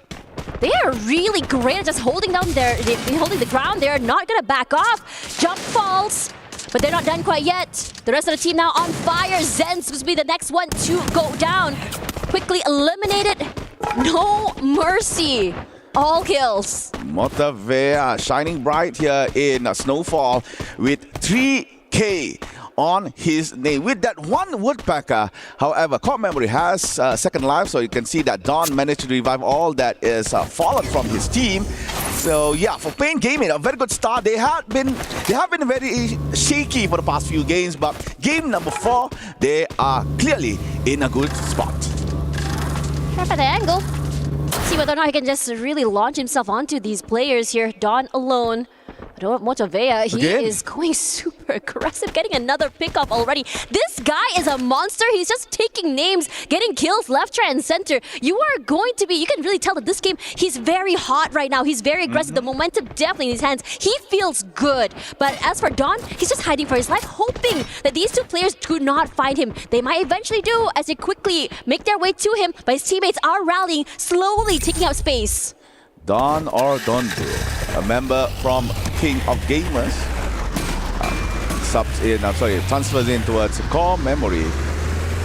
Made it out safe, was not spotted by Team Alpha 34. Meanwhile, Team Alpha Lins is in quite a trouble here. You can see that he was low HP for some reason. Meanwhile, hot shot on Sunside, looking very nice, looking very cool here. Sunside, this place is, for me, it's very weird. Because the looting here is just so small, but I don't know why it's still a point of interest in the map. Really not. A lot of four-way fights happening right now over in that area that no one's really relenting over toward the area where Falcons were before. There you go. Long-range fights happening here. As the rest of the team just hoping whether or not they can get that knock they really need it on fire. It's just putting in damage onto Kutush as well. Looking to reposition himself. They jump away. Kutush is very low. Surprised he wasn't able to be knocked out of the air here. The flicker should fall. Getting sandwiched between two different players. Just unlucky for him to be out there in the open. That is the second death here for Flicker. Nejad managed to actually jump on his own, but was found by R7 Alpha 34. So Nejad goes down as well. I believe there's only 2. Or is it 1 member from Team Red Hawk? 2, yeah, 2 members of Team Red Hawk still alive. So the Bangladeshian team is still in our game. And yeah, quite unlucky here for Flicker. Could not actually flick his shot properly. Meanwhile, Vitality is still alive in Malaysia. Nothing much to be said by them. And there you go. As you can see that the first circle is about to close. However, on Snowfall, we got Core Memory KOG, we got Pain Gaming and Virtus Pro all in one spot. They have to fight their way into the circle. Nothing is given, everything is earned, and this circle shifts more toward this central side with Evos having so much of the space in the middle side of this circle. Things are getting very interesting here. We're seeing a lot of shots happening, but no really big kills happening quite yet, and it's a hard terrain to work with as well. All right, Snowfall, we still have 3 teams all here. 1 team from Brazil, 2 teams from Thailand. You can see Peter from Pain Tries to take aim on towards Virtus Pro, but could not get the angle correctly. Finds Fuara, only a shot hit with that SBD. Let's go for the launcher. Uzi with the Skylar, but nothing to contribute over that active skill. Meanwhile, Payne is still holding Team Virtus Pro in their clutches. Diamond pushes towards the front. Fuara and Nameless providing space. However, jump from the back knocks down Motorvea. And Motorvea has been eliminated. However, Payne Gaming is still alive. Peter is trying to find space to fall back. Gus manages to actually return to his teammate. But nice at the shot. same time, hunting towards the Team Virtus Pro. Dawn tries to get that KR skill and manages to steal one from Team Payne. So, Core Memory tries to go for the third party, but eventually Team Payne as well as Virtus Pro exited Snowfall. Honestly, they've been really hunkering him out here on Snowfall for quite some time. They're battling with the area out for the damage from being outside the zone. And on top of that as well, Payne Gaming tried to be the team to gatekeep these teams outside of that circle. And it really bit them back in the butt. Now they're in trouble. They're getting surrounded from all different sides and areas. Core Memory is making life hell from them. Zen's trying to find that perfect flank with his teammate, finds nothing quite yet. But the jump shot forward from Gus, that high ground is giving him a lot of value in terms of intel. Yeah, Gus, the lone player from Payne Gaming, still surviving alongside of Team Core Memory. Here comes Noda to provide support. But however, Zen has anticipated the push from Noda. Motorvea as well has been revived back again into Alpine. And what will be Zen's next step? Because he's the only one here from Team Core Memory, but managed to get that jump pad over. Meanwhile, Fluxo and Falcon, the double Fs are at it. Very aggressive. Gio quickly just eliminates on fire here as well, as the rest of Falcons scramble, forced to leave the zone, forced to give away their space. But Fluxo's work is not done quite yet. They're looking to find any other pickups they can from Falcons, really stop their domination. They've been doing great right now for Falcons, but a bit more quiet in the start, and I don't blame them. Hotshot has been quiet here in game Alpine. They only get one elimination. Same goes to Vision System. SPA, VSE is still yet to show what they are worth here, because they have been having bad games up until game number 4 here. Meanwhile, Zen takes down Nameless. That's on the kill feed. Meanwhile, MT7 gets a point here for Fluxo, taking out Najat from Red Hawks. And we are back on Zen from Core Memory. He's still yet together with his teammates. Jump just got revived back. Only Cougar is still on the spectator side. So Zen has a lot of work to be done. But yep, it looks like the circling nicely actually. If you can get the map in, it's actually circling nicely towards Team Evos Divine. Evos Divine has been in that circle for quite some time. They didn't really have to do much rotation. They didn't have to go super aggressive in terms of moving around the map as well. They're so comfortable right now. The only team that's looking to really challenge them is Vitality. But meanwhile, over on this side, a lot of teams are getting knocked down, falling to their deaths. As for Core Memory here, looking to challenge Falcons, going to toe right now. Nice sprays forward, but it's actually going to find Peter in the end. It's doing a great job of strafing and moving around those blue walls. And he's not done. Spots out Limit, anything that moves, he shoots, and Limit barely survives the initial skirmish. And we have just found out Alpha 34 is the first team to be eliminated here in Alpine. That Brazilian team could not survive any longer here in game number 4. So we're now looking at Team Core Memory. I believe this is Jump. Looking for space to go to the front. It looks like Cougar has been found by Vitality. So the lone player here for Core Memory has to face Limit. Limit is one of the best snipers in Thailand, I say as well, maybe in Free Fire. However, Limit knows where his limit is, has to fall back, does not want to play with the circle, and at the same time, Red Hawks is no more at number 11. Unfortunate great streak earlier, not able to hold on right now as well. This circle, I would say, is quite complicated to work with. I mean, for a while now, it did favor Evos, and now it's pulling toward Vitality. If anything, right now, I saw Core Memory, a team that I think did quite a significant impact, also knocked down as well. But for the Keroro, he's running for his life. For Pain Gaming, they're on the hunt right now. Where the heck is this Keroro Frog here? He falls. Forak is the one to steal him away, but Rasha will be the one to steal that point. Pain, yeah, they have 7 eliminations, and they're going on the map like just knocking on death's door. Fluxo somehow on the other edge is going bonkers. What the heck happened there? The interaction with AGAL finally ends in a good green light. Fluxo takes down AGAL. Now we're looking at Vision System SPA. Tries to take a good strike onto a Hotshot, but Hotshot defending their fort quite well here, forcing Vision to actually fall back. However, Vision manages to actually conquer the first floor, awaiting Hotshot from below.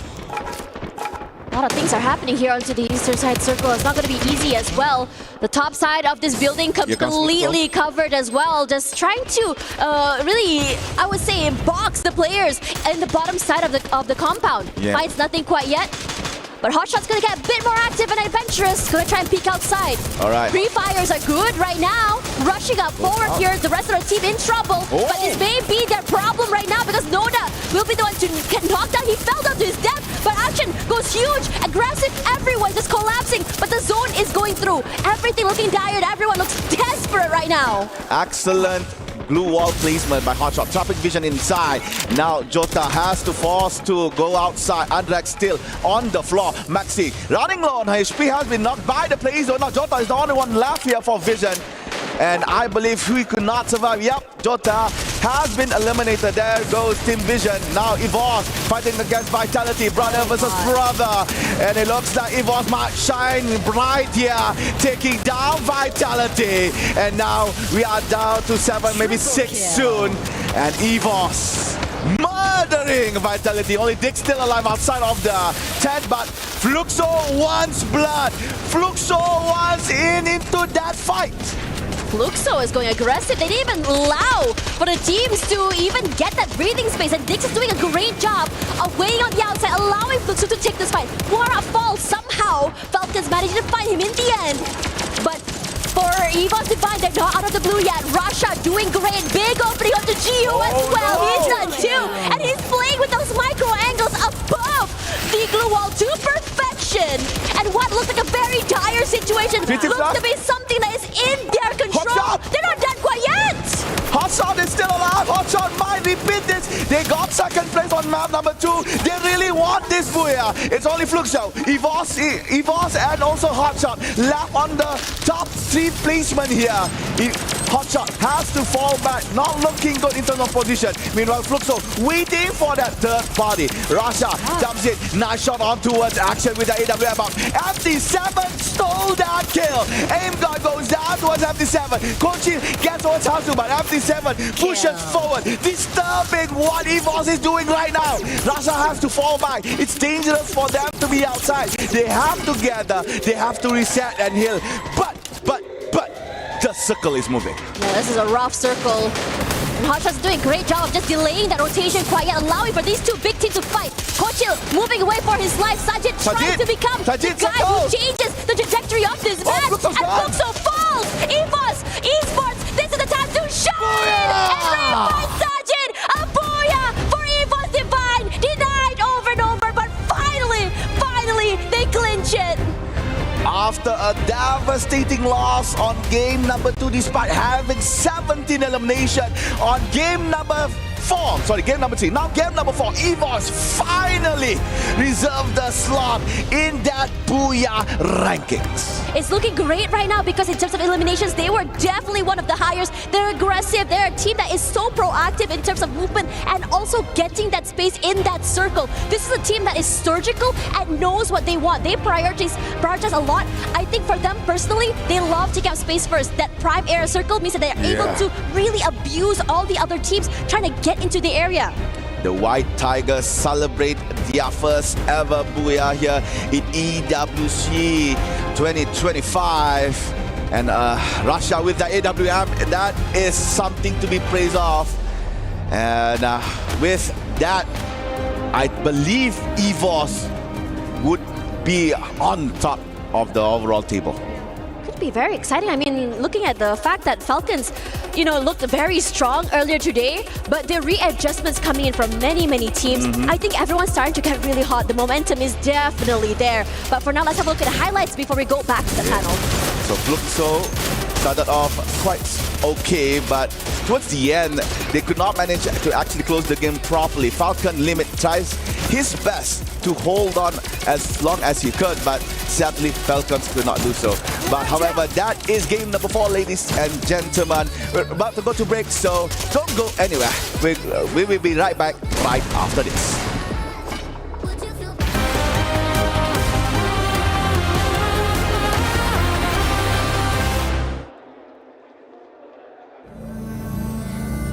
We're about to enter one of the habitat, the hibernation area of one of the pro players for Free Fire Esports World Cup.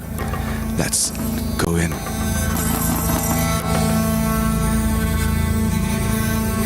It looks like they are not here. What a beautiful nest. Well kept, I can say. So we can know that one of the players for Free Fire is a very neat freak. You can see that the nest is very clean, very straight. This is maybe the observation area where they could observe the kingdom of stone here in Riyadh. What a magnificent view. The creme de la creme, the survival area of the habitat, the pantry. Our pro players cook their meal. So quite civilized, I could say. And a fridge, I do not dare to open. We might not know what unknown beholds behind this fridge. We're gonna move over into the player lounge to see the players truly take a break in their natural habitat. Come on.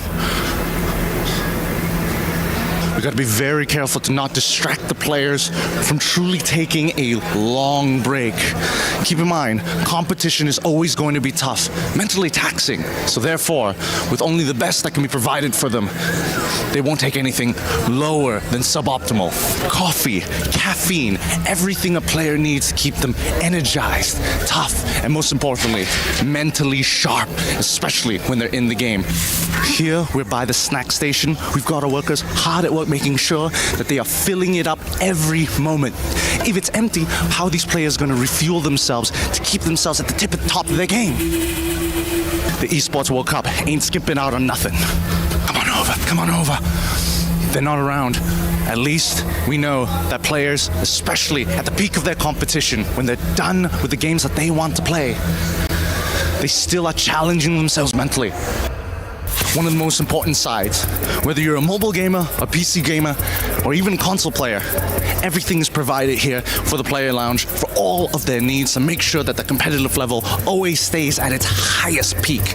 Look over here, we've got our PC segments, 2 rows of PCs. We've also got one of our hosts over there trying to be part of this, trying to be part of the player habitat. It's crazy. No, we can't disturb them. No, come back. And right here,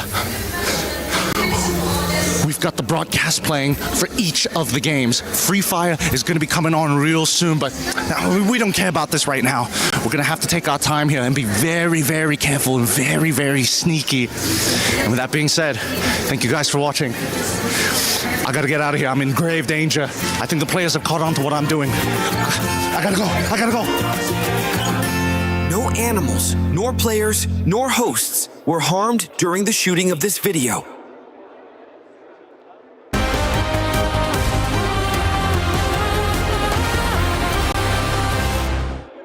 Nice, thank you. Kalma. 7 orang. Belakang jauh. Kita kiri. Kanan jauh. Kiri. Kanan aja ke sini. 100. Ini gas yang dekat. Sekarat banget.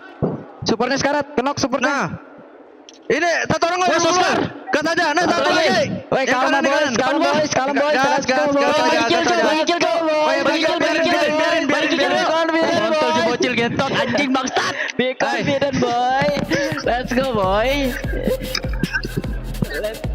Evos Divine are tired. They don't want second place. They want first place. And what did they get? They score their very first Booyah. Team looking really happy, especially through their player cams, as well as their communication. They knew they were very, very close. And obviously the hard work, it did finally pay off. But is it going to be enough to keep the mentality for this team? We've got a lot of things to talk about here, folks, because that game, it wasn't just a simple case of Evos going crazy, getting all the eliminations and just winning the game. There were a lot of other things that we had to talk about. Firstly, Neptune, I want to start with you because we had an interesting conversation whilst watching that game about Falcons. We've noticed a trend, which we are now going to be calling the Falcons exit strategy. Explain to the viewers what this actually is. Yeah, I mean, for Falcons, every time they lose a player, if two, they have an exit strategy. One pulls away real quick. Like Launchpad is available, you will be able to pull away, and one deals with this as the distraction. So there's plenty of time for them to go for the revive, and then they recuperate and come back stronger. And it happens, if it happens in the early part, then they'll be able to get like to the final 3, or if not, get the Booyah like what we've seen in game 1 and 3. But unfortunately, in that final match, they were just taken out a little bit too late twice, and they couldn't just come back. And for Raja, you want to talk about Hotshots. This was a team that you are very interested in. And of course, our wonderful guest over here, as you can see, unfortunately does not have a microphone, so we won't be able to converse with our guest. But talk to us about Hotshots, because this team has impressed us today. Yeah, I wasn't expecting this. Actually, I think none of us was expecting this, but it's a really good surprise. But I'm a little bit worried about, because it's one more team to, be worried about. I don't know, thinking that I'm cheering for Brazilian teams, but well, they are doing a really an amazing job. They are catching pretty good eliminations, and they keep getting up into this format. I don't know how to explain this actually. The consistency. I think that's the word you're looking for. The consistency for this team is actually really starting to stand out. Yeah, so we keep looking at them in the end of the match, and they are still alive, and they could eliminate one player from Fluxo, which it was more comfortable, because he was in he was kind of hiding, and then he just got the elimination, which it was very cool. It was a very smart hiding spot though, right? Neptune, you saw it's on the low ground, and when you're prone, sometimes it's hard to see players there. And if you see another team hiding behind a glue wall, you're gonna go after them first, aren't you? You're not gonna run around and look for the person on the ground. Unless, exactly. Unless you're the only ones, the only player remaining. Yes, exactly. That's when other teams. But with the distraction that Fluxo really did in there, so I guess that gave Hotshots that opportunity to hide out and then just grab the second place. But one thing I would say as well for Evos Divine, I guess their strategy is working this time around. We saw, and we discussed this even while the matches were playing, that the split that they're doing, the 3-1 split, yes, it's favorable from the beginning somewhat towards the end, but if it's the final battle of 4v4, it wouldn't work. But this time, they slowed it down. They know how to deal with each player, and they just stuck together compared to Rasia just going along and being chased by the rest of the team. Yeah, and Raja, I think we also talked about this a little bit behind the scenes, where Evos, they played slower this game, right? They started the day very fast, lots of eliminations in the early game and even into the mid game. But for this round, they didn't look for eliminations until what, the 4th or 5th circle, which is really late for Evos, but it worked out for them. Yeah, they kept in the top 3. Yeah, so I don't know. They have kind of different strategies, but it keeps working for them for some reason. They are having a really good day. In my opinion, it's one of the best teams. Of course, we can watch it. We can see this at the overall ranking.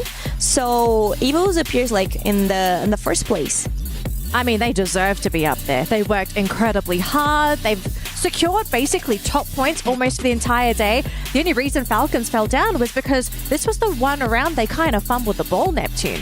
Yeah, I mean, we also talked after the previous match wherein Team Falcons is leading because of placement point, but elimination-wise, it's Evos Divine. And now, since they were surviving a little bit longer, Team Falcons was struggling, so they can still continue on and getting all those elimination and sticking together. 4-man strong, definitely a booyah would help them. That jump up to number 1. Well, I mean, do Falcons really care as well? I mean, you don't really need to sit in number 1 because it's just the knockout stage. Yeah. So, moving on, because we are getting ready for our next game, ladies and gentlemen. We're going to give the players a bit of a quick break, but we do have, I believe, the SNB head-to-head, because that's where Gideon is. That's why he's not here. Hey, Gideon, show us the head-to-head. Thanks, Denelli. Of course, the head-to-head, the rivalry has already become something that most people wouldn't have expected. 2 Southeast Asian teams are battling out to look for first spot, especially between Group A and as well as Group B. I'm talking about the rivalry that you guys have been talking about. It's Evos Divine as well as Team Falcons. Now, it's a hefty battle, of course, but it's really a battle of the mind. The 2 IGNs that are setting themselves apart here, I'm telling you, Peter is a monster when he makes his aggressive calls, but Aim God sees everything. That's the big problem that we're seeing from these 2 teams. Too many factors are coming into play, but when we consistently see them make it to the final zone, who can stop them when they've got momentum pushing them forward? And not to mention a beautiful arena to show off what they're playing for here. This trophy is looking good, and I'm sure these players are ready to go. We're going to throw it over to the casters for map number 5. All right, going into game number 5, it's gonna be Next-Terra. And yep, as said by our panelists, as said by Gideon as well, Evos is looking very strong on the first plate with 78 points. Highest elimination among all with 43.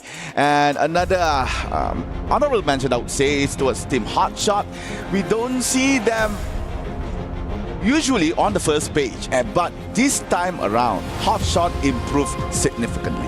I mean, AJ had already highlighted them in that first map about how, how the coach is a brilliant coach, how he's able to really lead the team forward. They really want to be able to make up for past mistakes before as well, coming into this tournament. And for them, going hard, going hot now to be able to launch them forward to the top 12 is the goal. And from there, they're hoping to ride that high into that grand finals, granted, because also, we also have that Champions Rush, a change in format for this year's EWC. All right, here is some last words, some prayers from our Evos Divine team from Indonesia. They really wish to maintain on that first place, would actually secure them the slot towards the point rush stage. And yep, again, it's not about being first place here on the group stage. It's about surviving to be on the top 12. Yeah, you want to make it to that top 12 as well. And I think that also has those challenges because you don't want to get knocked out very early. Evos Divine is great. I mean, I think the panel, brought up something very interesting. Raja especially mentioned that for Evos Divine, them changing up the pace in map number 4 from a more aggressive, fast approach and now finally a slower one, getting active on, circle 4 and 5 for the previous map. It paid off for them as well. But regardless, it's still high in terms of eliminations as well, which is why they're able to overcome Falcons. Falcons, they rely a lot on those placement points. They don't get super active super early unless really provoked. And I think that for Evos Divine, they're understanding that value you get from the points you get from those kills, from those eliminations, really, putting them on top of those placement points as well to really launch themselves forward. They have quite a sizable, not super sizable, but enough points to just really, maintain that lead a bit more. Yeah. If this trend continues today, Evos will be so far in the lead and teams are going to have so much trouble stopping them. Someone needs to slow them down. Yeah, someone really needs to slow them down. Meanwhile, I would like to talk about the Brazilian teams. Yeah, Team Alpha 34, Team Fluxo, and Pain Gaming. They are not doing very well here on day number 1. Maybe Fluxo, we could actually Fluxo is looking... praise. No, they're looking great right now. They were Yeah. slower in the beginning of the day, but after that they found their momentum. It was a Rubik's Cube for them to be playing on the international stage. You're playing outside of Brazil. It's a whole different ballpark when you play with players from Southeast Asia as well. And they finally figured it out. They're looking great. Not quite there yet in terms of a booyah, but they're starting to build that momentum, and that is something super important to watch out for. Yeah, in contrast, Alpha 34 and Team Pain, they are struggling. We can see their struggles from game number 1 to game number 4, trying to fight against Team Falcons, trying to fight against Team Core Memory. Alpha could not actually get that duel against Team Hotshot. So if they could not find that particular strategy to fight against the Asian teams, Alpha 34 and Pain Gaming would have, as said by the team name, a hell of a pain time. Yeah, I mean, Pain Gaming, they did have a few, I think, neat ideas in the bag just now. I mean, they wanted to become gatekeepers, keep those teams outside of that circle itself, but what they didn't expect was that all the teams just really rallied to them. When you are cornering a beast, the beast is gonna bite back. They're gonna fight back, and they weren't expecting a lot of these teams to go that aggressive, and they were overcome in that particular moment, I think in the last map or so. Now, I think what's really important about Alpha 34 here is that I think Raja mentioned that for this team, they are the underdogs. They're a team that we're not expecting to be here. They were shocked to be here, in fact. And you know, for them to get this far, I think they need to remember that they deserve to be here. You know, maybe it'll take some time for them to figure out the styles of play from LATAM, from Southeast Asia. But after all, if you're here at EWC, you definitely have what it takes to be at the top. So I am really excited to see what Alpha 34 can present to us as a team who are not expecting to be here on the big stage. Yeah, another team that was not expected to be here is actually Red Hawks. Yeah, they didn't see much from Red Hawks on game number 4. I think they were got caught off guard way too many times up to point. It's hard for them to actually gain points on Alpine, but still coming into the game from Bangladesh, fighting against teams and players that have years of experience playing on an international stage. It's something that, to me, might overwhelm them in a sense, but holding their ground very well, especially on game number 1 and game number 2. Red Hawks, I could see them be in the top 12 later on in our group stage. Oh, I completely agree with you. Red Hawks look really good right now. They started off strong, I think, in day number 1. I'm really hoping that they're not a day 1 wonder here, because that's usually the case, right? You get chalked off guard on day number 1. You see all these teams really shine, then suddenly you get outstratted, outshot on day 2 as more teams start to get into that momentum, get into that groove as well. But Red Hawks look good. They've been, like you said, they've been able to hold their ground. But right now, the problem is whether or not they can hold on to that momentum. Because they're getting knocked, I wouldn't say they're getting knocked early. It's toward the middle of the pack. I wouldn't say it's terrible per se, but you did make a big point here. This is a team that is debuting on the international stage. This is a team that, you know, barely has played with in the international level. This must be very, very new to them. The different pacing, the different styles of play. They need to adapt, and so far they've been doing great at doing that. Yes, that is true. Meanwhile, for the other team, especially for the Malata teams, I'm yet to see them shine, especially Vision System SPA. We've seen time and time again, they try to go for that early game fights. They try to go try to take early game points, but apparently it's way too many times Vision System could not fight the opposing team, be it from Asia, be it from Brazil itself. They still struggle in all 4 games. Meanwhile, for the other Thailand teams, Core Memory has shown us a few moments where they are looking very strong. But however, once the game turns or goes into a mid-game, they fall off real bad. I mean, the mid-game can be quite chaotic. It's a situation where a lot of rotations are happening. They need to be able to win these fights. But regardless out of all of that, Evos Divine has been doing really good when it comes to their fights. You know, we saw them box into a tent, and you would have thought other teams would just collapse into them. What do? They counter back with their own blue walls, playing those micro angles, finding a nice low ground angle to just really shoot on top of the terrain as well. And then quickly the team just breaks out and just collapses. And I think it's great communication coming from this team, and they know exactly how these executions are going to go. All right, we are still getting ready into our game. Okay, what's your take for Team Vitality. Vitality? Yeah. Oh, they are. After game number 4.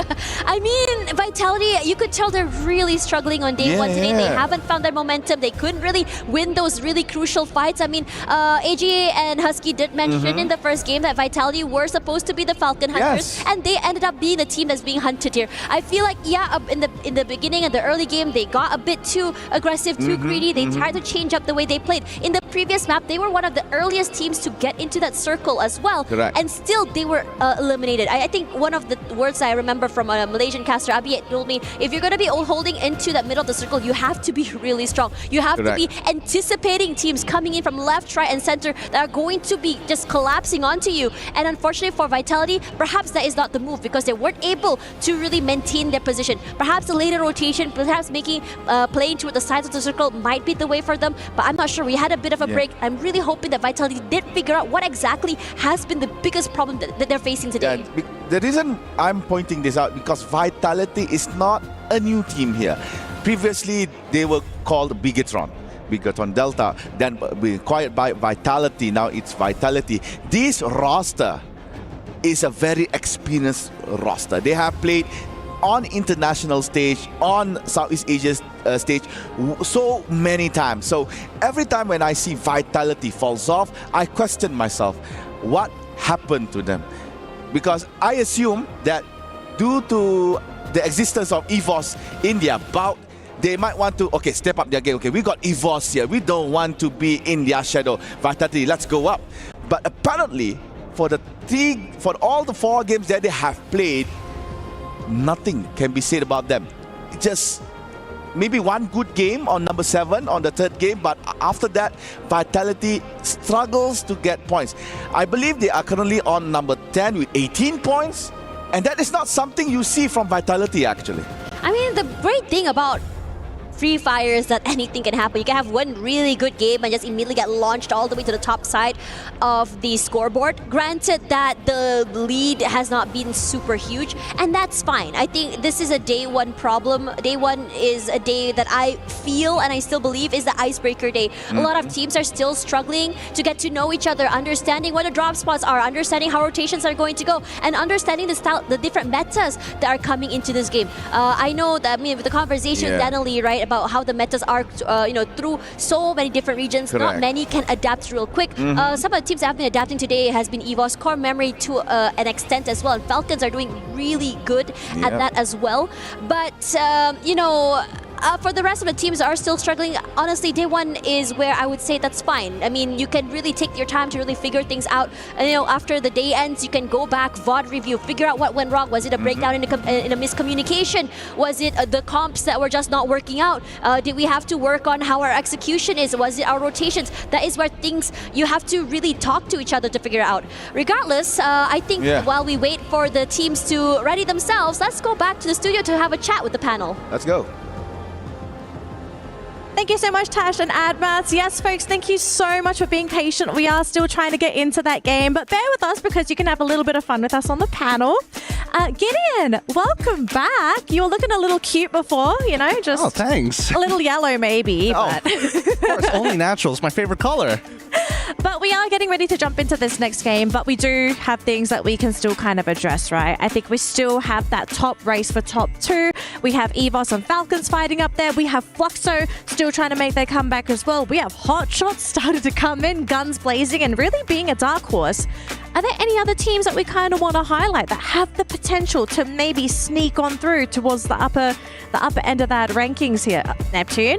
Yeah, I mean, Hot Shots, I'm pretty sure Hot Shots want to be overtaken by Pain. They're very, very close, and Raja would approve of that, especially with that statement that has been thrown earlier. So I'm looking forward to that.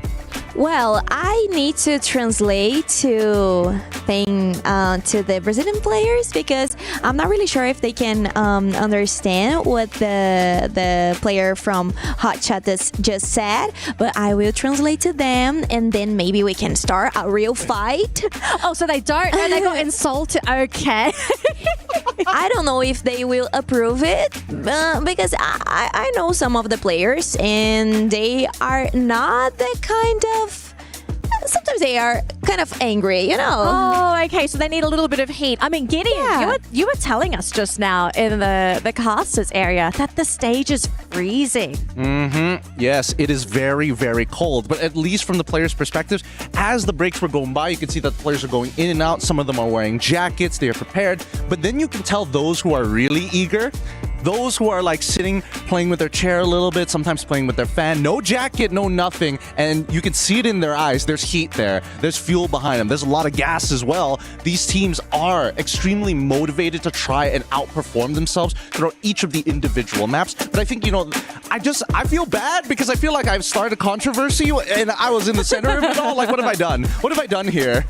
It's okay. If we get any complaints later, we'll just redirect them to someone else. It's all right, Gideon. Don't worry. We got you. But Neptune, though, as we jump into game number 5, what are we kind of expecting moving forward? Is it really just going to continue to be this race that we're seeing at the top of the leaderboard? Or do you actually feel like some of these teams that are a little bit slow to start, they might wake up? Because we do see this sometimes. Teams just not having a great morning, but it's like after 4 games, it's like, all right, we're ready to go. I mean, that's the usual pattern that we see in the other teams. It's only a few teams that really take advantage of the chaos in the beginning, especially in day number 1, like what we've seen Falcons do. They just know that they can bring in a lot of elimination and then grab those booyah. But for the other teams, they need that time to study their rotation. They need that time to study their opponent. And I guess Fluxo as well is one of those teams. Now, going into the overall rankings right now, and Hotshots currently on 2nd place, or 3rd place rather, and Core Memory was able to catch up earlier. So let's see if that is something that they can turn around towards the latter part. Can we talk a bit about Core Memory? Because I feel like we just are not seeing them on the screen, but look at them on the leaderboard. What is going on with Core Memory? I think it's because they are not being like that consistent, you know. Sometimes they really do a great match, and sometimes they, I don't know, they just can like clock, and so maybe it's like a hard time for them, but not that much because they can appear at the top 5, which is really cool. But we need to see if they can keep inside of the top 5. I think a lot of their strategy revolves around the map, right? Because initially I thought maybe they had something against some of the Brazilian teams that kept meeting up in map 1, 2, and arguably even 3, but then ended up losing that fight specifically against Fluxo. So that's 3 maps and 3 times that they've clashed with each other to predetermine whether they make it into the top 3 in the first place. But then we see map number 4 that we see a bit of a divergence, right? We see them drop on the complete opposite side, completely avoiding majority of the team. So I do think that it boils down to, yes, consistency, but at the same time, map presence, right? Yeah. Which begs the question, what will happen during map 6, especially since it's the brand new one? Yeah, I mean, that's something that has been thrown in the mix, and starting that when Salara has been introduced, everyone is in chaos. But going back to Core Memory, I think the Cougar knowledge, the knowledge that Cougar has from Team Falcons is something that's helping the team to really maintain this momentum, but not so much at the top. So, do you think, I mean, we're game 5. We're going to leave game 5 because I do want to continue this map 6 discussion because I'm so keen to see what's going to be happening when we have inter-regional teams playing on the new map. Raja, I want to hear your thoughts. Do you think the Brazilian teams are ready to play Salara? I mean, I think they probably are like studying other teams because we are not that into this map. So it's even hard when you need to start a fight with like Asian teams, which they are really aggressive. So it's even worse, you know. But I'm actually not a huge fan of Salara. Oh wow! Okay, no. How come? I don't like that map. Oh, you just don't like the map. So if they don't do like a great job in this match, I will forgive them for sure. I think I understand like the standpoint of Raja because the players doesn't like the map as well. So she just puts herself in that position of players because of how close she is with other players. Right? I also don't like to play. I mean, even in rank. No, I don't like that funny. I prefer like Bermuda, Next-Terra. Next-Terra or like Purgatory, this type of maps. Okay, Neptune, what's the consensus for Salara? Like, what is it that makes the map so difficult to play? Is it just because it's so brand new and everyone hasn't really mastered all the mechanics yet? I would say it's the slide rails that has been spread across the map. So it throws up the strategy, especially if you're just going in for rotations. But I guess it's something that they need to adapt to. All right, well, folks, thank you so much for being patient. It looks like we are ready to jump into game number 5. I'm so sorry, Gideon. We're going to bring you back in later. But we're going to throw it over to Tash Bunny and Admat for game number 5 here at Free Fire at EWC 2025. Thanks very much, Danilee, as well as the panel. They remembered our names this time. Great. Yay. Love that for them. Now, coming into this particular map is where a lot of people are hoping for teams such as Vitality or even Fluxo to just wake up, show us what they have to offer. But for now, it's Evos Divine in the lead. Yeah, let's get into game. It's gonna be Next-Terra. The only thing I like about this map is that you can jump as high as a mountain, and that will be at Grav Labs. And here you go. So game number 5, as said by Tash Bunny, it's about time for everyone to wake up. No more wallygagging, no more early morning grumpiness. It's all now right here in game number 5. Right now, currently on the knockout stage leaderboard, it is Evos Divine Esports from Indonesia, acquiring 78 points. Would they continue their dominance here in Next-Terra, or will there be a new contender in that Booyah slot? Looking over at Fluxo, who's dropping at the same spot as another team over at Intellect Center. It might be super aggressive. Even Vitality is there right now. It's a 3-way hit there really quickly as Dix will be the one to get knocked down.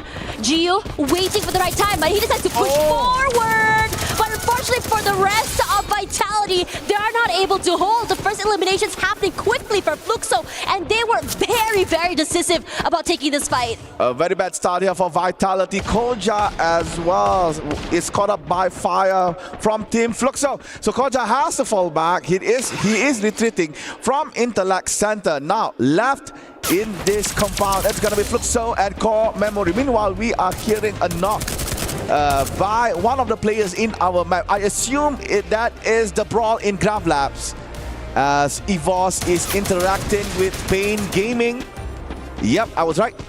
So Gus manages to actually get 1 point from Team Evos Divine, and Evos Divine, I believe they are knocked out very early. They're gone. Yeah, I don't see any white tigers in the map. I don't think so. This is... Yeah, they were. This is unfortunate. They had really put a big target on their heads. But the fight's not over quite yet here.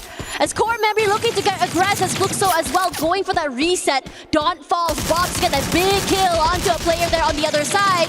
But the rest of Fluxo not down and out quite yet. Punsin just waiting on the backlines there. Gio trying to see if anyone's rotating over forward. But Don quickly brought back into this game. And the other teams are just quickly leaving away. They don't want to take these early fights, and for a good cause. They are falling back, but they are falling back towards Core Memory KOG. Unless Core Memory moves, Fluxo can actually intersect with them. However, you can see that VSC Vision System SPA moving quite aggressively towards Team Fluxo, entering Intellect Center. And talking about Evos Divine, we were talking about Booyah Curse backstage, and apparently that is implemented onto Evos Divine. They had Booyah on game number 4, but they were the first to be eliminated in game number 5. So Booyah Curse is real here for Evos Divine. Now, looking back on how they play against Pain Gaming, they had that nice ground where they could play inside, but due to the fact that Grav Labs could put you off guard, especially if you jump, causes them to actually just not playing very well in that particular place. This is aggressive coming from Fluxo, rushing up forward here. They're just completely overcoming the other team here. Punsin falls, Nejad as well here. And they're taking fights left, right, and center. Overcoming so many other teams. Gio needs to be picked up quite yet. They're not done. The jump shots are really good. Strays forward, and his teammates decides to go a bit more forward to give some space for his teammates to bring his teammate back into the game. Run, Maxi! Run! You could not fight this, you don't have any medkit. Bots hunting towards Max and Maxi goes down. And then there's only one member of VSE left. He managed to actually fall back away from Team Fluxo. And game number 5, Next-Terra, Fluxo is on fire. Yeah, they really needed that, just really wake themselves up. And for VSE, this is so unfortunate. They haven't had the hottest of starts. And it looks like this trend is not stopping anytime soon here. And it's looking really insane because Hotshots, this is a great high angle they can play with as well. Korja, they have access to this crate. They can pick up whatever weapons they need. And interestingly enough, everything has started to slow down. Airdrop collected. Yeah, has to wait inside the circle to unlock the lock on that drop. Meanwhile, Hasu actually has a very good vantage point.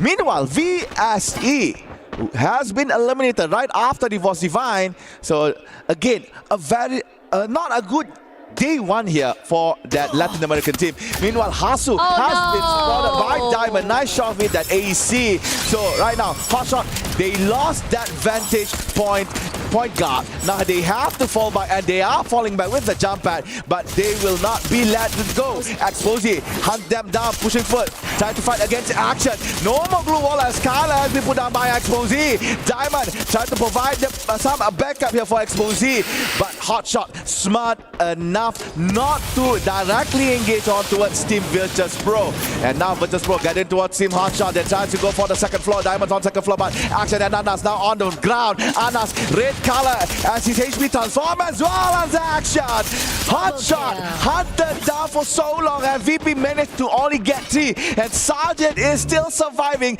They are falling back. They want Sergeant now. Chase him down if you could. Hotshots are now already back into the game. They had the idea, they had the high ground, they had the position. It's just that they just overstayed their wild game. Sergeant all alone, he's so low right now, running for his life, zigzagging forward, barely alive. Gets time to go for the reset for the time being, and he's gonna prep that nade, hoping it's actually gonna hit onto someone at all, but his teammates are not close enough to fight him. He's gonna have to go for this 1v4, and this is a great play for him to be able to isolate these fights all alone. But the amount of bodies thrown at him were just too much, and Virtus Pro finally get the last piece of that puzzle. Yeah, Sajid was lucky enough to revive all 3 other members that was hunted by Team Virtus Pro, but sadly Sajid could not survive. Meanwhile, Red Hawks is now no more in Next-Terra, placed at number 10. We were praising Red Hawks quite heavily here on day number 1, but sadly, coming to game number 5, players are realizing how Red Hawks are playing. They are realizing how Bangladeshi Free Fire is being played. So they are slowly getting a little bit down here as we go progress in day number 1. And we are showing here, ladies and gentlemen, the top players here for highest damage. Rasha, the Wonder Kid, is there. And as you can see on the right side, Circle has completed for the first one. Second one will be right around Boxing Gym Deka Square Mud side. So this is a favorable Circle, especially towards Alpha 34. Just so many things happening. This circle is not necessarily the easiest either. It's all the way on the other side of the map. A lot of heavy rotations coming through here. The first team to really quickly get here is going to be Vitality. And I think that Vitality is looking good right now. They're taking their time. Yeah, they lost that initial fight, but they're doing well surviving. They're taking their time. They're slowing it down. And I think it's good that they're able to realize that taking these early fights is just something that's not beneficial to them. But for Core Memory, I think they had a whiff of where Vitality is. They're looking to try and find them out, but the amount of pressure coming from Vitality manages to push them away for the time being.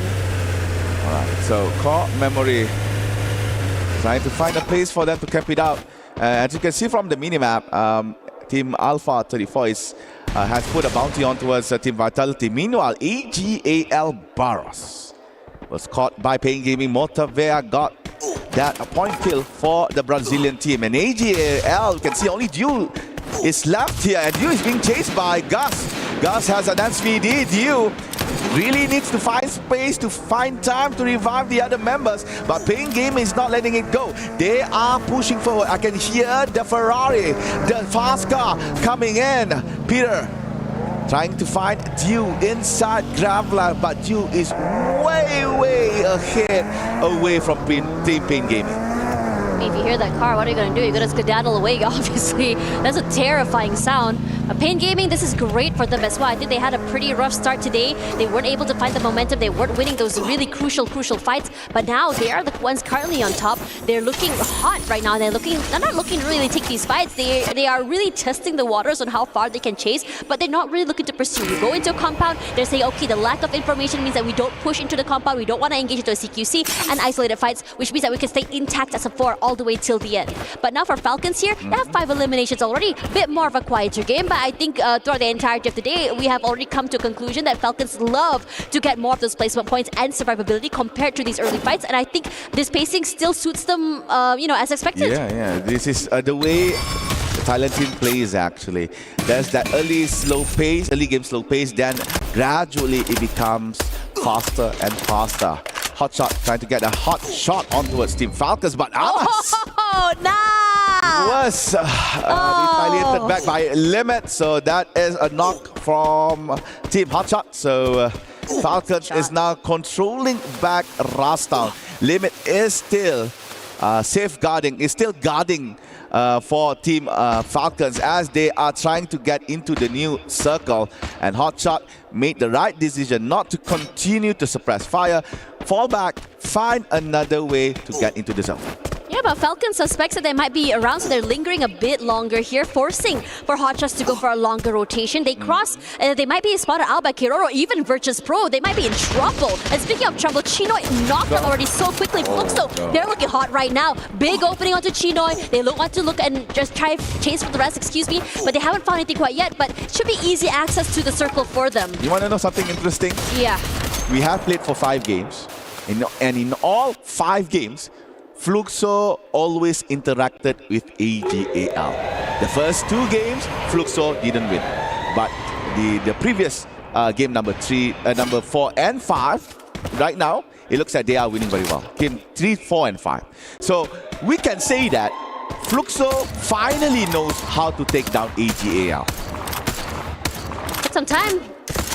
Yeah. Need a few maps to really figure things out here. And Diamond is just unrelenting. It's putting a lot of pressure to the other members of Hotshots. And I have to say, this team has been quite unlucky this map. You manage to get into the circle, you run into another area of a hold, You try to rotate to another area, you run into another team.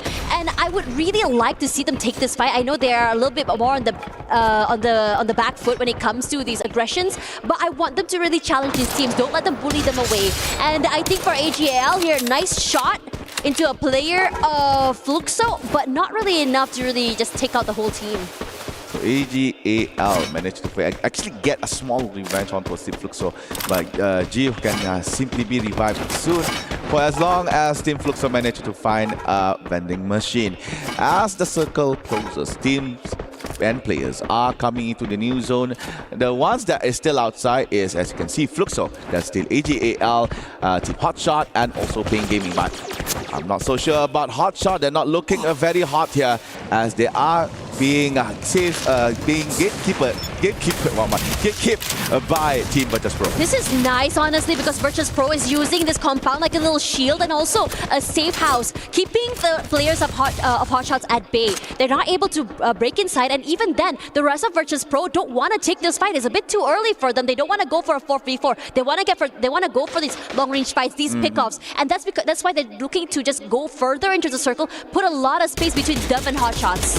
Right, a few shots once towards Fuarak. Virtus Pro continues to widen the gap between them and also Hotshot. The new zone has been updated. It looks like Falcons and Vitality is already inside.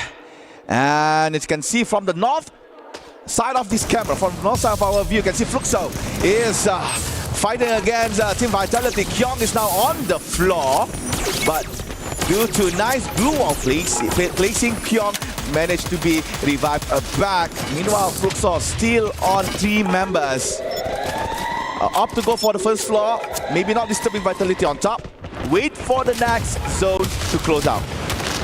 Just biding their time here. They're boxed in.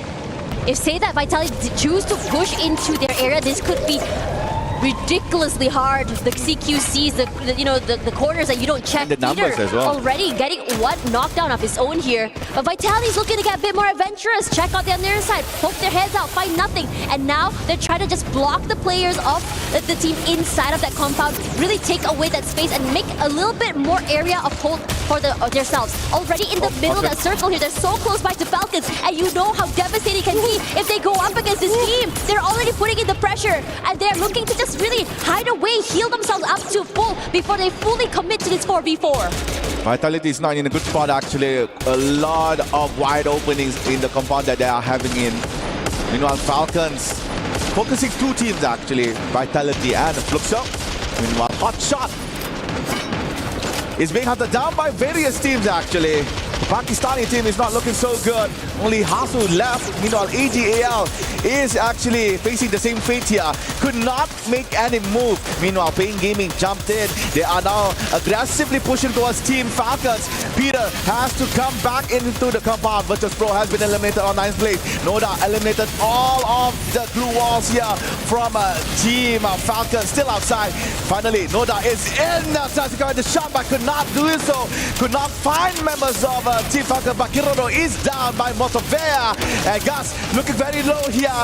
Has to stop for a while to find time for medkits. Meanwhile, Alpha 34 is coming in to join the party here between Pain and also Team Falcons. Limit is cornered in this compound. Could not go anywhere. Falcon is looking desperate right now to still survive in this chaotic space. There's not a lot of space to work with right now, but Vitality somehow gets theirs. And now AGL eliminated already at 7th, and now Vitality as well is going to be coming up on top here. We were waiting for this team to wake up. We were waiting for this team to get a bit more aggressive, to be a bit more, to show a bit more of what they have to offer here. As Falcons stuck in a corner, Peter left alone. Not the easiest thing for him to do to bring his team back into the game. Inhalers up, yeah, but it's only a matter of time before the glue walls fall, before he gets completely chunked down by Pain Gaming. And Pain Gaming, even Mosavia is the last man standing here. He's alone, but here comes Core Memory.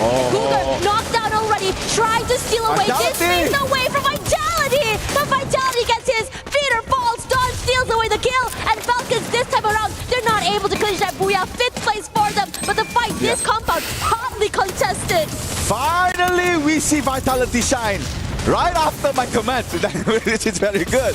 So Vitality finally open their eyes. All right, this time around, let's do our best. Let's show them that Vitality is still alive in EWC. But right now, we are left with only 4 teams.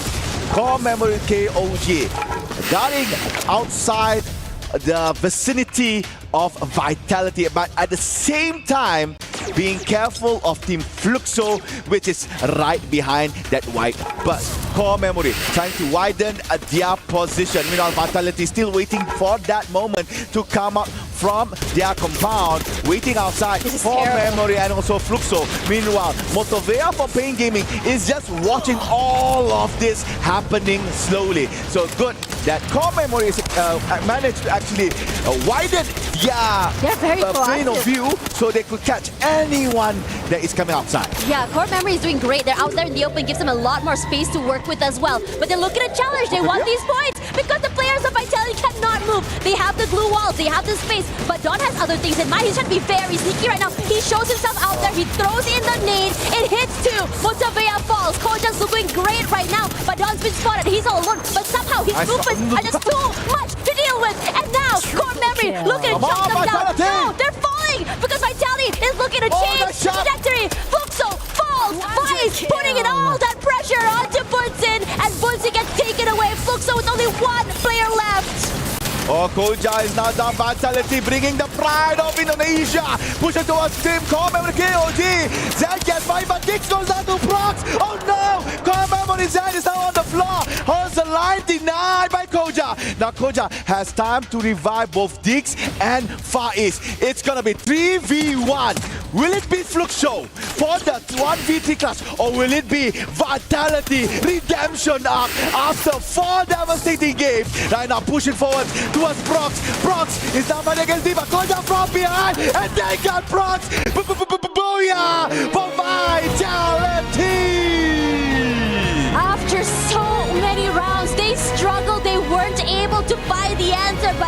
Next-Terra, this is their map. They were on the back, but they didn't have a lot of space to work with at all, and somehow managing the game sense just so good, so aware that there's going to be someone, that Dawn hanging out from right across the field, playing CQC as well. A team like Fluxo was waiting on the other end of the map, was completely punished from the map as well. They were already marking how they were going to leave that compound and aggress, and it just shows in how they played that last circle. We were talking about how Vitality had a very bad start on day number 1. 4 games, they do not manage to actually rake in a lot of points. But coming into game number 5, Vitality finally found their own vitality to redeem all the mistakes that they have made throughout game number 1 till the game number 4 with a very magnificent booyah and high elimination count as well. Yeah, but for now we're gonna go for a quick break, and after this, more Free Fire EWC coming at you. Quadra kill.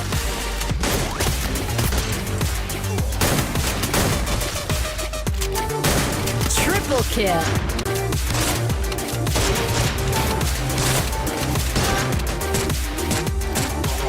Double kill.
Não trava, por favor.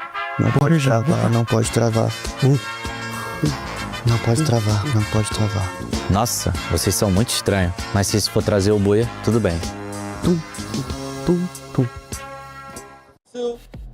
Hi everyone, it's Yunso, and we are here at the Esports World Cup 2025 Boulevard. Very lively here. The gaming district, place for you to enjoy esports. But the most special thing about here is the food.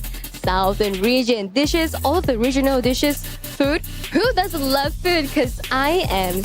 So I hope you guys will enjoy the moment on the camera. But if you can, please come here and share the fun with us right here at Esports World Cup 2025 Boulevard. What a incredible game. Game number 5, absolute chaos. No one knew what was going on. We didn't know who was even the leader of that match, but we've got to break it down for our viewers at home, because if we don't, I think we're all going to be a little bit lost here. But I think the first key thing we have to talk about is Evos being eliminated by Pain Gaming. Raja, I think you must be proud. Yeah, I'm really proud of all the Brazilian teams, actually, because they played really well in this match. Even Fluxo, and they switched one player. They switched MT7 over Prox. So we can see Prox playing for the very first time here at EWC. And it was a really good match for them. So I think it was very positive. Like, it was an additional, like Prox, it was an additional, and it was very positive, and I'm really proud of them. But well, Pain is too good too. It was good to see them playing, and they get a bunch of eliminations, if I'm not wrong. Yes, they got a lot of eliminations, so they got a lot of points for that round. Sure, they didn't get the booyah, but who cares if you're getting so many heads in the round? We also have to talk about Party and Falcons compounds. So many teams stormed that compound, and poor Falcons, they had The escape strategy, Neptune, that wasn't going to work there. Like, where were you going to go? There's not so much of room. Even Peter was left in the corner, like not breathing at all. Tries to survive. He's solo. Everyone just roaming around, shooting each other, and then finally being caught out. And yeah, there's not so much of exit strategy, and that's what happened if they loses out in the latter part. And also, this is the map we're in. Towards the latter part, there's still 9 teams remaining. Yep. So that's a lot to deal with. That I don't think anyone would be able to survive if you're losing out in one. I think it all started from like ring 4 to 5, right? I think that's where we see the hard predictions really come to life, and Falcons were like, yes, we got it correct. And on the opposite end, we see just Vitality. We see Hotshot like, dude, we literally ran halfway across the map to make this, to win out on a 50-50. We didn't win out on that 50-50, but Falcons end up taking a majority of the karmic damage the universe somehow gives back to us. I think it must have been like cumulative for all of today, because, you know, Falcons have been causing a lot of teams issues. It's not just one, it's everybody, especially with the number of points that they picked up.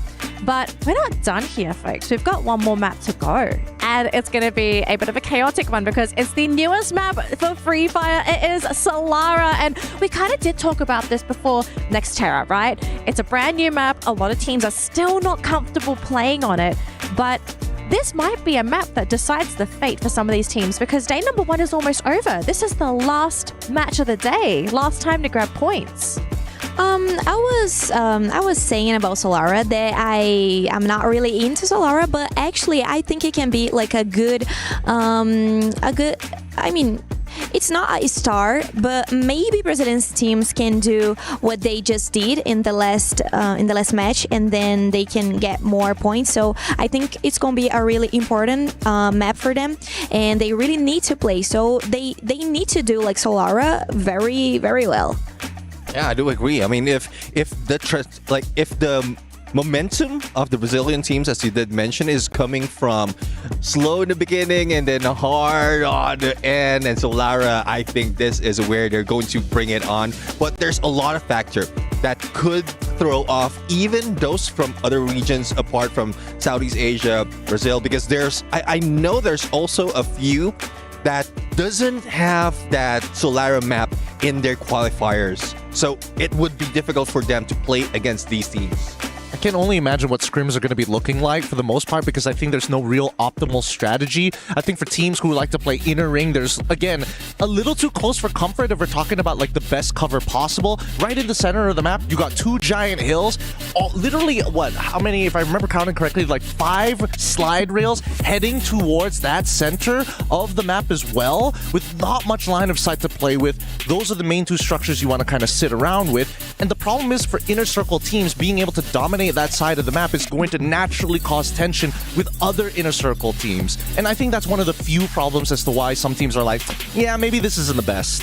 So maybe we're going to see a different strategy just because of the slide rails. So maybe instead of focusing on the middle, teams slowly come in from the outskirts, right? Make their way around, try to catch teams off guard. Maybe just focus on elimination points until maybe that 4th, 5th circle, when you start to figure out like, okay, where are all the players and where's the free real estate? Where do you kind of want to be when you do get later on into the game? Yeah, exactly. I mean, slide rails, it's a good entry and exit strategy. It just speeds up your movement, but also it triggers that someone is using it. So definitely everyone would be at their toes. Everyone will be looking out on both ends of those slide rails, and it would be the downfall of a team who just don't rely on it so much.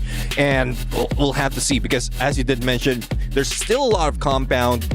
Inner circle teams might be targeted, especially the TV tower, who's part of that, dead smack in the middle. So if everyone aims for that height advantage, TV tower has it. But there's also a huge risk that you'll be losing out. I mean, let's also look at some of the teams that like naturally have played in really powerful positions across other maps. RRQ being one of them. Hey, if it's Kalahari, you know exactly where they're going to be. And I think even for some of the Brazilian teams, right, there are power positions on the other classic maps where you always see them go to. But then when you cut to Salara, it's just, hey, if you control that, all the other teams are going to get punished, but winning it is such a problem. But then again, I just remembered, Booyah was taken by Team Vitality. And from Southeast Asia, they have been, or they crowned themselves, they dubbed themselves as the kings of Salara. So, Vitality. Yes. So it seems like we might be seeing a back-to-back Booyah. Well, unless someone denies them of that. Okay, so I want to hear more about the Kings of Salara statement here for Vitality. Why are they calling themselves that? Well, from Southeast Asia Spring, they were able to get multiple Booyahs. They are topping the board in terms of elimination. And it's because of all the chaos. We did mention it's new, but since Team Vitality is also a new team in the mix of Southeast Asia, they just focus on what advantage they can use. First off, they targeted the top dogs. Hunter, they were the Falcon Hunters. Ooh. And then Salara was introduced because no one dares go against the Falcons back then. Now Solara's been introduced, no one dares to study that new map, perfect their rotation while everyone else is in chaos. So they're just playing it aggressively smart, but hopefully they maintain consistency. Yeah. Okay, I want to kind of play with the thought here, right? The fact that Salara is it's uncharted territory for a lot of teams. Are we going to be seeing a lot of adaptability coming from some of the teams? Like, I don't think a lot of our squads have places where they just drop and say, this is our spot. I think teams are still testing where the good drop points are, especially the Brazilian teams, I feel, because Raja, they're not practicing on the map, right? So if you are untested on the map, you're not going to feel comfortable finding a drop point. I guess the biggest problem, it's probably because they don't know the landing spots of the Asian teams.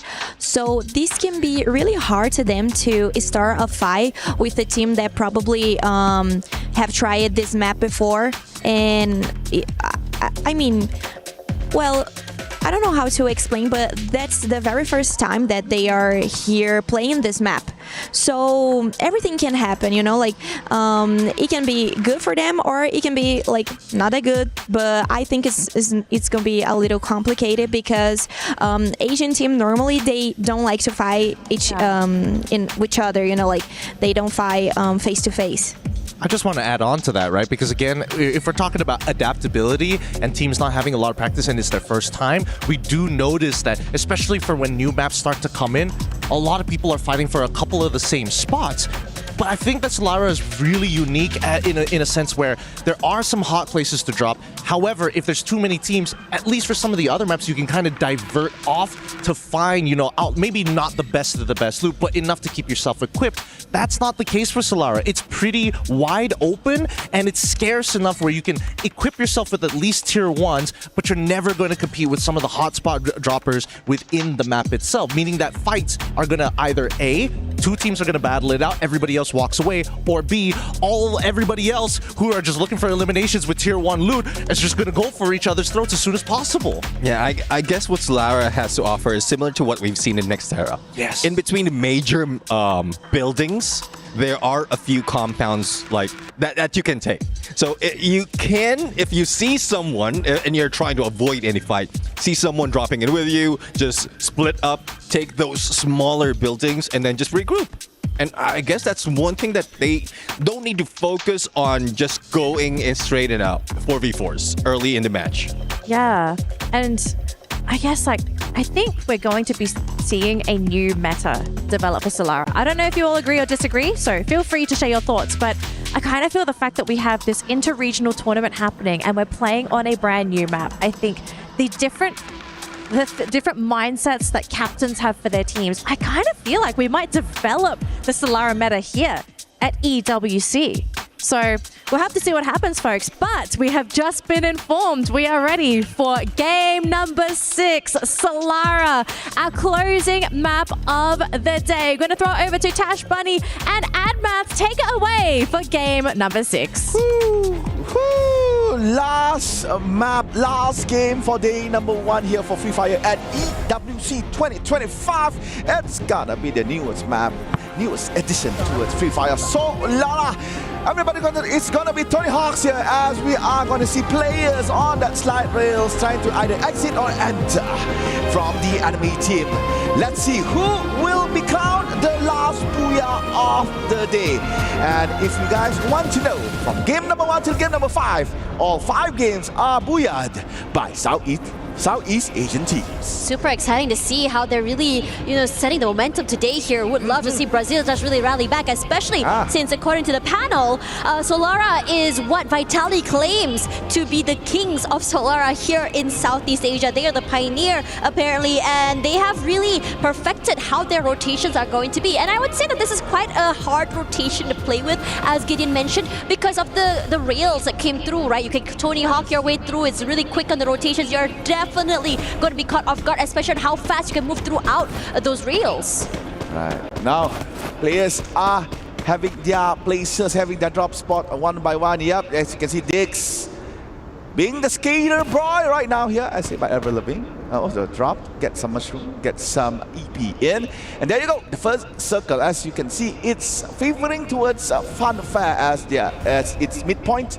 And not much can be said right here. I can see that Red Hawk is actually fighting against one player from Alpha 34. Other than that, no other team is intersecting one another. And it looks like Red Hawks managed to actually take down that player from Alpha 34. And yep, that is the only thing that we could see in this early stage of the game. I mean, there's a lot more I can see right now. It's just a draw spots, how everyone is just so kind of hunkered down in their areas. We're not really seeing these early fights like we did in the previous match. We usually see maybe 2-3 different teams dropping in the same spots right now, but everyone's being very, very cautious. Archway, interestingly enough, I think Vitality were the first team to drop there. They're so comfortable to take up this early mid-side area of the map, and now we did see those really early pickoffs. They're already back into this game. In terms of rotations as well, I think the only team that's really getting a bit more active around the map right now is slowly going to be Vitality. But for the rest, I think everyone just wants to see the circle shift before they fully commit into moving around the area. Alright, we are expecting the game to be a little bit later. Here is the replay on how Liu soloing himself. He managed to get to Tush, but sadly, it's a 3v1. With only a double vector in hand, it's quite hard for a player to do a magnificent clutch. But that is the only fight that we are seeing as of right now. We're looking at Vision System, PSPA, using the jump pad, closing in towards, I believe it was Team Falcon at Riders Club. Yep, Chicks has a car 98, but car level 3 is still fine. You could still get damage in, but still not enough to be a fearful weapon to be used. So with Team Falcon exiting Riders Club, nothing can be done here for Vision System. They're a little bit too late. Peter, ooh, nice shot to the face here. Noda X quickly taking him down. Gus steals him away. Falcons on the back foot. Shouldn't be too long to bring his teammate back into the game here, but if anything, this team should be very happy to steal away one of the Falcons. They want to really stop the aggression, the momentum coming in. And for Pain, I think they've been doing such a great job today in terms of aggression, in terms of taking fights. In fact, they are the type of team who would really chase you to the ends of the earth if they really want your fourth. So be careful of this team. Right, airdrop is nearby to Team Alpha 34. And they are not looking to take it just yet. Meanwhile, Red Hawks has entered Delta Isle one by one. Delta Isle is actually occupied by Team Alpha 34. You can see R7 is spotted by Flicker. Tries to go with the M24 shot, but was blocked by a glue wall. Meanwhile, Funfair, the brightest and funnest place to be in Salara, is now being occupied by both Hotshot and also Core Memory KOG. Shots has been fired by the Pakistani team. Meanwhile, Core Memory is trying to spot where are the shots coming from. A little hard to say. I mean, there's a lot of things happening right now, including Linz managing to steal away a kill very early here. Again, these are not really full-on fights. Okay, hold that thought. This is going to be almost one of that. R7 brought back into the game here. Again, not really full-on fights. They're not really going on a 4v4. If anyone, everyone's just trying to reposition themselves. That's a very, very ballsy move. Kutush left alone here. It's best just really, you know, cut your losses, try and bring your team back into the game. Alright, Nechat is the only member left here for Team Red Hawks, and apparently Linz could not get that final kill in. So there is actually one or maybe two eliminations here for Team Red Hawks. And Nejat really needs to run. Run, Nejat, run, as said by Forrest Gump. But in Free Fire, meanwhile, Liu finally spots Nejat wide open. Only a glue wall here. Not so sure how many glue walls Nejat had. Finally in the clear, had to enter the building of Windmill. However, inside Windmill, I can see green color there, but no, Nejat goes down. Liu with the hurrah! Takes down Team Redhawks at 12th place. Unlucky for him, wasn't able to run away from the side. They chased him to death, earth as well. And Hotshots as well is another team to be knocked out very, very early. Two of these teams that we had praised fairly early had great potential today. Not going to be able to live out their last hurrah and make it to it at least to the middle side of this game. Early night for them as well, but for the rest of the teams, it's just business as usual here. Virtus Pro has been showing a lot of aggression, especially in this game. They see a moving target, they go and fully just commit onto this fight, and has been doing a lot of dividends for them. They have 4 eliminations already on 7th right now, and they're looking to try and overcome where Hotshots and Pain are right now. Fuarak been knocked by Team Vitality. The Kings of Salara finally gets one from Team Virtus Pro. Virtus Pro, meanwhile, is trying to go to a different position. On the other side of the map, the hub, you can see Pain Gaming facing off against Evos Divine. 2 members of Team Pain is now no more. Milan Aimgod could still be saved here. So Indonesia versus Brazil. Gus and Motovia has a lot of work needs to be done, and it looks like Gus managed to find space to go and fall back, trying to be the anchor here for Pain Gaming. Meanwhile, Motovia left alone, guarding Team Evos, not allowing them to actually move out of their position. Rasha, that was not, finally has been revived back. Motovia got space, and this is the time for him to actually fall back, save more time and more survivability here for Team Pain Gaming. This is making it so hard for the team to really just bring themselves back online. This off angle is just ridiculous. He's fighting just so many of them. I'm not too sure if Evos had actually marked him quite yet. I think they do. He has a nice angle to just go for these long range pickups. But for the rest of Evos, they're looking to collapse, not allowing this isolated 1v1s. Aimgod with the rush forward here, looking to play that first contact. And Motovia quick to move away. He's so low right now, but I don't think that Evos wants to push this issue. Meanwhile, Gus trying to give space here for Motovia. No, that is incredible. For Gus, but Aimgod just pushes it in, and there you go, Gus gone. Meanwhile, Peter tries to go for his body back again, spotted by Russia. But apparently does not have the right angle to get that final shot onto Peter. So Peter Pain Gaming falling back, sliding towards the bottom. Seeing spotted, Aimgod tries to aim, but his aim is not godlike here. So Peter survives and has to find a way to pick up Gus and Noda. I mean, to be fair, Evos did quite well, just really make sure they can survive, and it's a very aggressive play. You send Rush out super early. They were not expecting them to go super quickly and take these fights. And for now, Evos are not done quite yet, because you have another team here. It's going to be Vision System who's rushing forward to take this fight. And I think that Evos, they love aggression, they love chaos. They put in a lot of damage to one member of VSE. Souza forced to just really take this time to just go for that reset. Blue wall set up, space given. Jota trying to his hardest to go a bit more aggressive. But he's gone and bit too much more than he can chew. The damage is done. Maxi tries to rally, but he's so isolated away from his teammates. The rest of Evos are able to play tag team with one another here. Kochil low, but his teammate is okay to rush up forward. Go a bit more aggressive. Aimgod for one. Russia finds one more, but Kochil as well will be traded. But still, Evos here will be the one to be victorious in this skirmish. All right, only one player left here for Team Vision System SPA. The Latam team is not doing well against Evos Divine, and Evos Divine, quite a hefty elimination right here after 9 minutes of the game. Fighting against Team Pain Gaming, and right after that Vision SPA, they managed to rack in 6 points as of right now. Meanwhile, EGAL again interacting with Fluxo for the 6th time in a row. They never did not meet ever. So it's always EGAL, Fluxo, one way or another, one shot against each other. But this time around, you can see that EGAL is gatekeeping Fluxo very well, not allowing them to take the shortest route right here. Has to force Fluxo to maybe detour towards the back in order to be a bit safer, unless Fluxo dares to fight AGAL head on. Interestingly enough, I think a lot of teams are going for these later rotations. Pain Gaming still not in the zone. You know, Evos, even Vision System as well, are really taking their time there. But Fluxo needs to take the spike against AGAL.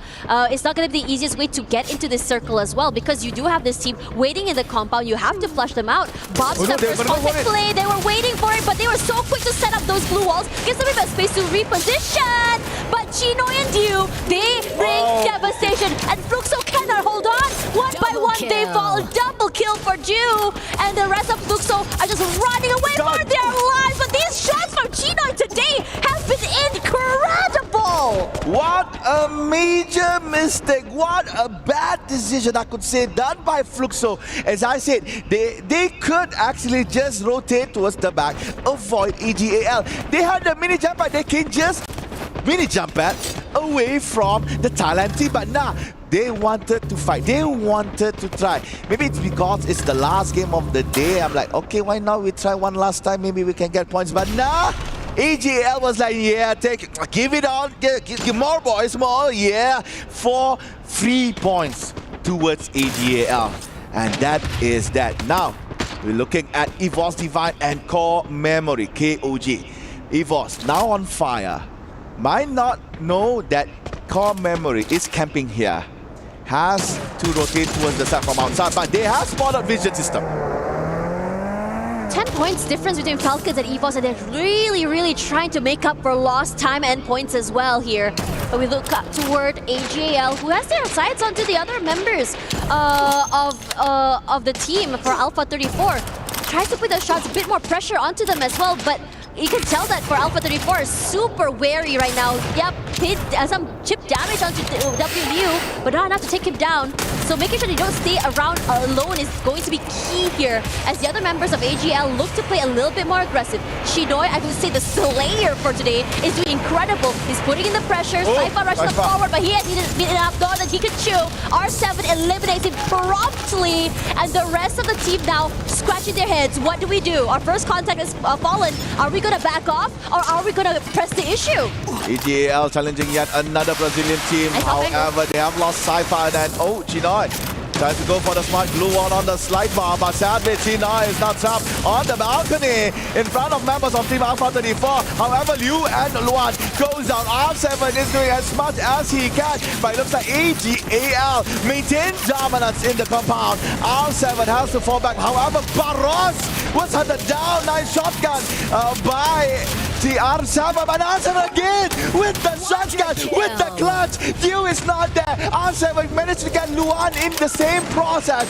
Now Dew with the grenade, will it enter? However, Falcons is coming. They are coming. The Green Falcons is going to go for the third party. Now Dew all alone, facing Falcons, facing Alpha 34. And Dew finally found a whole bar and a car as well. Peter and On Fire was hit by the car, and Dew finally has been gone down. Well, he's denied on the line, and AGAL is now no more. And Falcons leaving at Peter, red color on the bar, being hunted down now by Pain Gaming. Third party, the name of the game. And Falcons are doing it so perfectly, but Limit falls. They're not done quite yet, because Pain Gaming is looking to put their hands into the cookie jar. But both of Bea and Luan get one each here, and Falcons cannot hold. There's only one player left alive. No space to work with. On Fire here all alone. Not enough space, taking a lot of damage from those ice nades as well. Looks to reposition. He pressures an area, looks to push up forward. Trying to break this blue walls as well. But if you break it, yeah, sure, you're out here in the open with so many teams on the outside. It's a very ballsy play, and he tries to make it work. Nice shifts, nice movement as well from both these teams. It's just a game of ring around the rosy here. On Fire, Luan wins this. There's going to be Pain Gaming waiting for them on the bottom side. Both players forced to hit that pause button. And also Vitality wants a piece of the pie. Alright, the king of Salara is now here. Let's see whether or not Vitality leads up to that title. Pain Gaming patiently waiting on the first floor, while Vitality decimating Team Virtus Pro. Core Memory once have been eliminated on the 6th place, Evos on 7, Virtus Pro as well on the 5th. Now we are left with only 3. We have Alpha 34, Vitality and Pain Gaming. 2 Brazil, 1 Indonesia. Will we have another Southeast Asia Booyah as the closer, or will finally we have Brazil slotting in on first day as one of the teams that gets the Booyah? Let's just see. Vitality waiting on top, Alpha 34, only 1 lone survivor left, and Pain Gaming has a lot of resources to play with. Interesting enough, because the circle is shifting over to the other side, every single team needs to be able to win this fight in this compound. If you walk outside there in the open, you are basically dead meat because there's no cover. There's nothing to work with as well. And Vitality looking to just overthrow these 2 teams inside of the compound. The nades will be cooked, throws down, finds nothing. It does break the glue wall, but it doesn't really hit that mark. What Tomoya does eventually find one. Luan walks straight into his trap, and the rest of Vitality look to collapse. Jump, falls, jump shots, all about. Peter is doing well to manage this aggression, but Jinx is going to find a kill of his own. Good trades all around for both of these teams here, and everyone is chaotic, and not a single player able to play with each other, isolated as well from the windows, from the blue walls. Every single corner is managed as well, and Peter, the gatekeeper of the outside of the compound, gets on so many eliminations, and a Booyah happened right out of the blue here. The king has been dethroned. We have the new king for Salara here at EWC 2025. Booyah for Pain Gaming.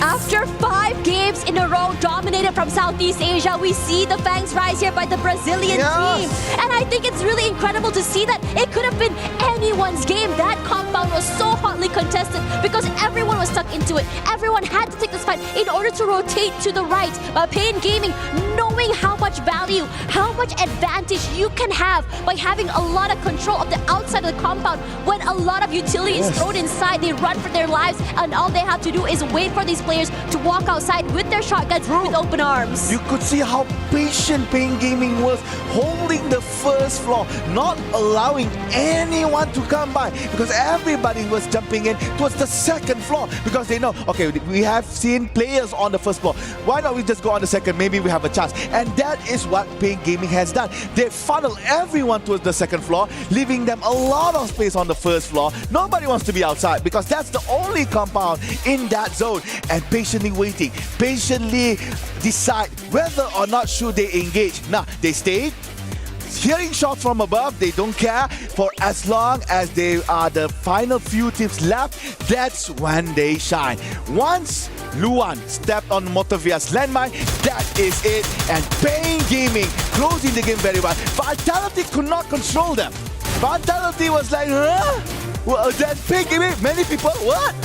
Yeah, I think what's really great about Vitality, honestly, is the fact that they were able to survive for quite some time here. But the problem was they were just completely overcome. You saw how when Vitality came, a lot of teams were already anticipating their move. They were already anticipating for them to just, to receive them. And for now, let's talk a little bit more with an interview there over the stage. I wonder if it's going to be Carol. So let's see. Let's go, interview. Welcome to Amazon post-interview show. And wow, what a great match. What a great matches today we have watched from Evos Esports. Congratulations, Guy. And we have here one of the players for Evos, Russia.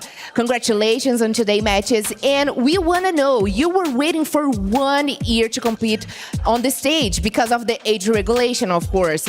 And now you managed to compete on the world stage in EWC 2025. How do you feel right now? Jadi tentunya di sini congratulations atau selamat buat tadi di map terakhir, dan tentunya di sini Russia sudah menunggu kurang lebih dari 1 tahun lebih ya, karena adanya batasan umur tentunya di WC. Tapi sekarang Russia sudah di sini gitu. Bagaimana perasaannya?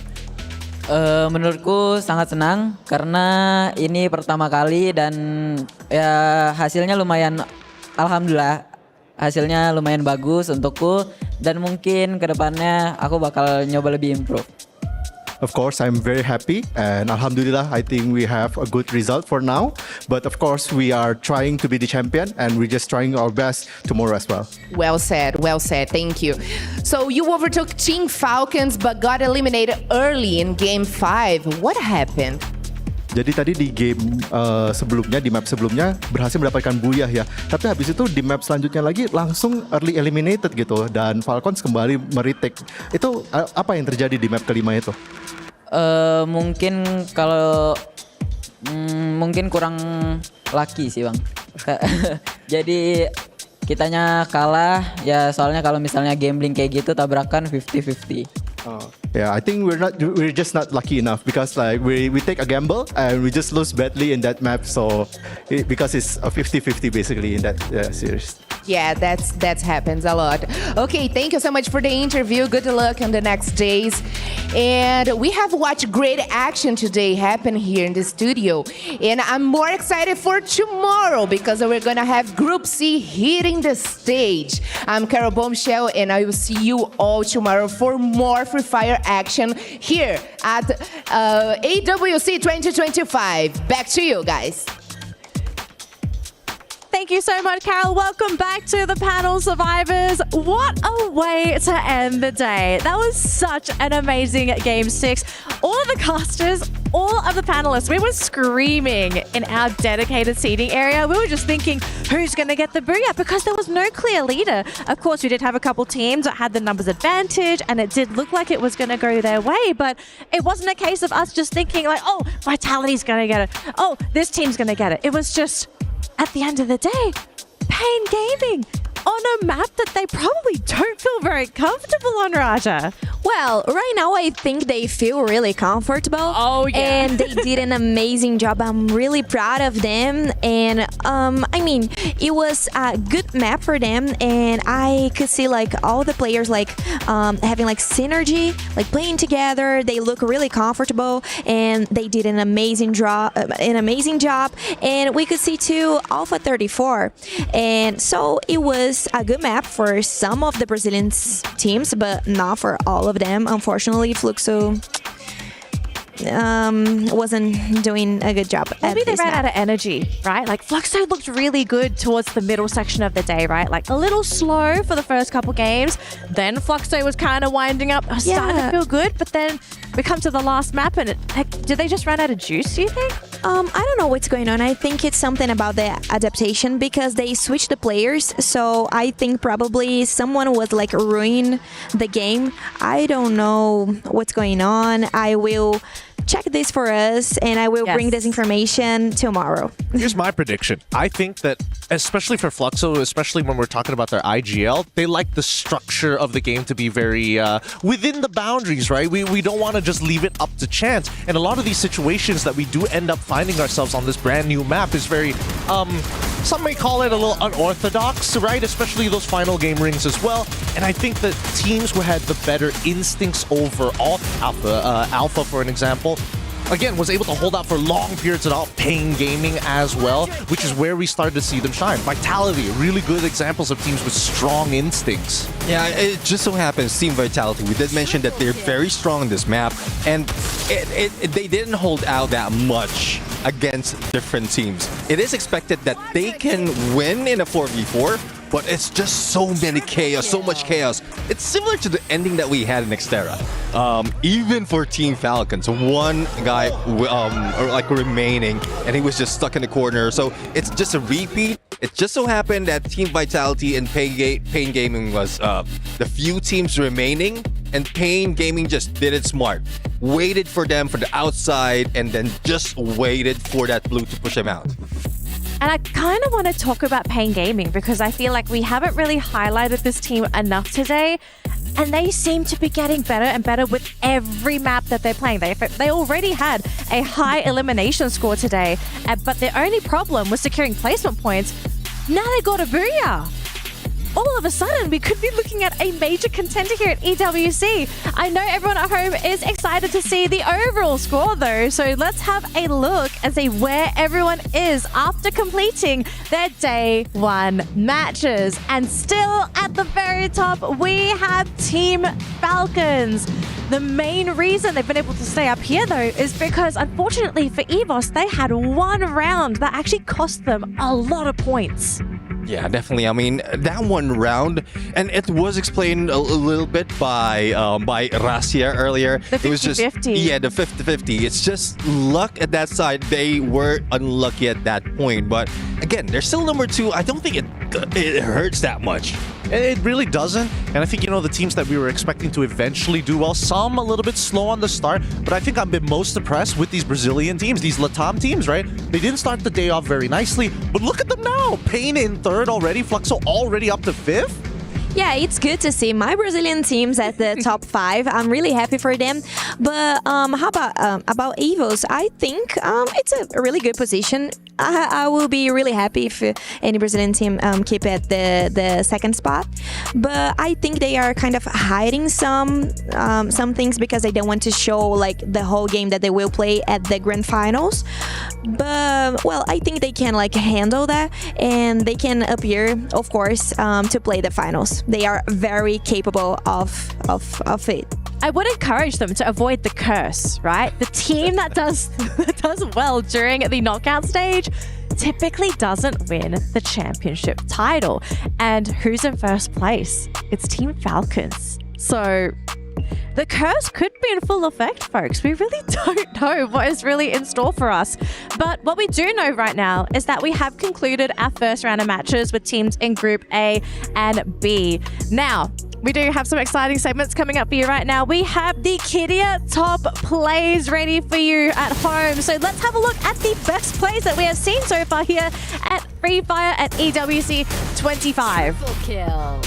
On fire, there's a reason why he is so good, but at the same time, I think the snipers have really stepped up all across the world here. We're seeing some crazy headshots, some ridiculous plays from every single who has picked up a rifle of this caliber. Yeah, exactly. I mean, most of the time, teams with the best sniper are the ones winning most of the gunfight and also leading the board. And we've seen a pattern. Even the acquisition of some of the snipers for one team who doesn't have a main is a trend. I think it's attributed by MT7 as well after his performance. Yeah, but I was thinking about saying something about Motovea because it's the sniper from Pain Gaming, which plays like really well and did like an amazing job. So I think he's like kind of responsible for this spot for Pain Gaming, like keep inside of the top 5, which is really important to them. Now, we do have to wrap up our matches for today, but of course we do have a special shout out for our Sony MVP of the day. It is none other than Rasia from Evos. This man has worked for the team. Yeah, I would say that. He's getting close to man, but he has worked for the team today. I think we had a bit of a discussion at first. This was off camera, and we questioned whether Rasia really was a good fit for Evos, but I think after today, we're really starting to see this team really come into its own, and they're ready to take the EWC title. Absolutely. I think that at least for Rasia, his best pairing is when he's with Ray, right? The energy, because again, they are, I don't want to say exactly the same age, but they're pretty similar in terms of build. There's a lot of relatability, but the communication between those two players alone gives, it almost feels like Rasia has eyes at the back of his head thanks to that. Yeah, and also I think he made those adjustments like after losing all those gunfights, like keeping distance from the rest of the team, he is now going into the mix, like sticking together with the rest. And that was one point that we have earlier when they were losing fight against Team Falcons. Yeah, I agree with everything you guys are saying. I think, and I think it's so cool to see like a kid, like a young boy, doing everything doing this type of things in the tournament. I mean, it's really good to see that he's confident. I mean, it's pretty good, especially at such a young age. Yeah, I mean, it makes us feel pretty bad, don't we? He's so talented. Oh, I'm hurt.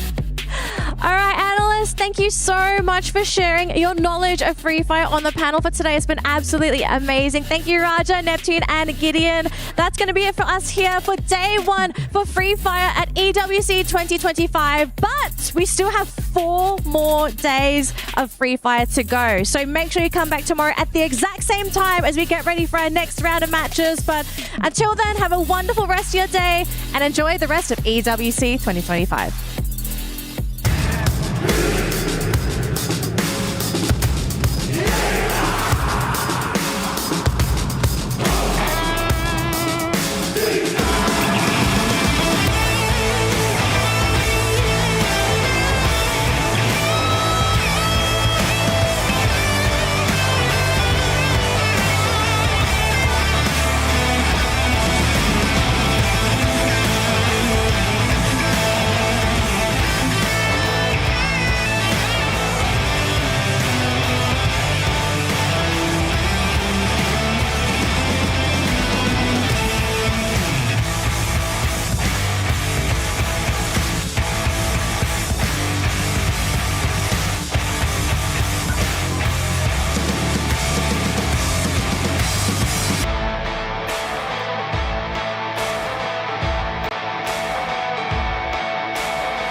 Reach your impossible. Lenovo Legion.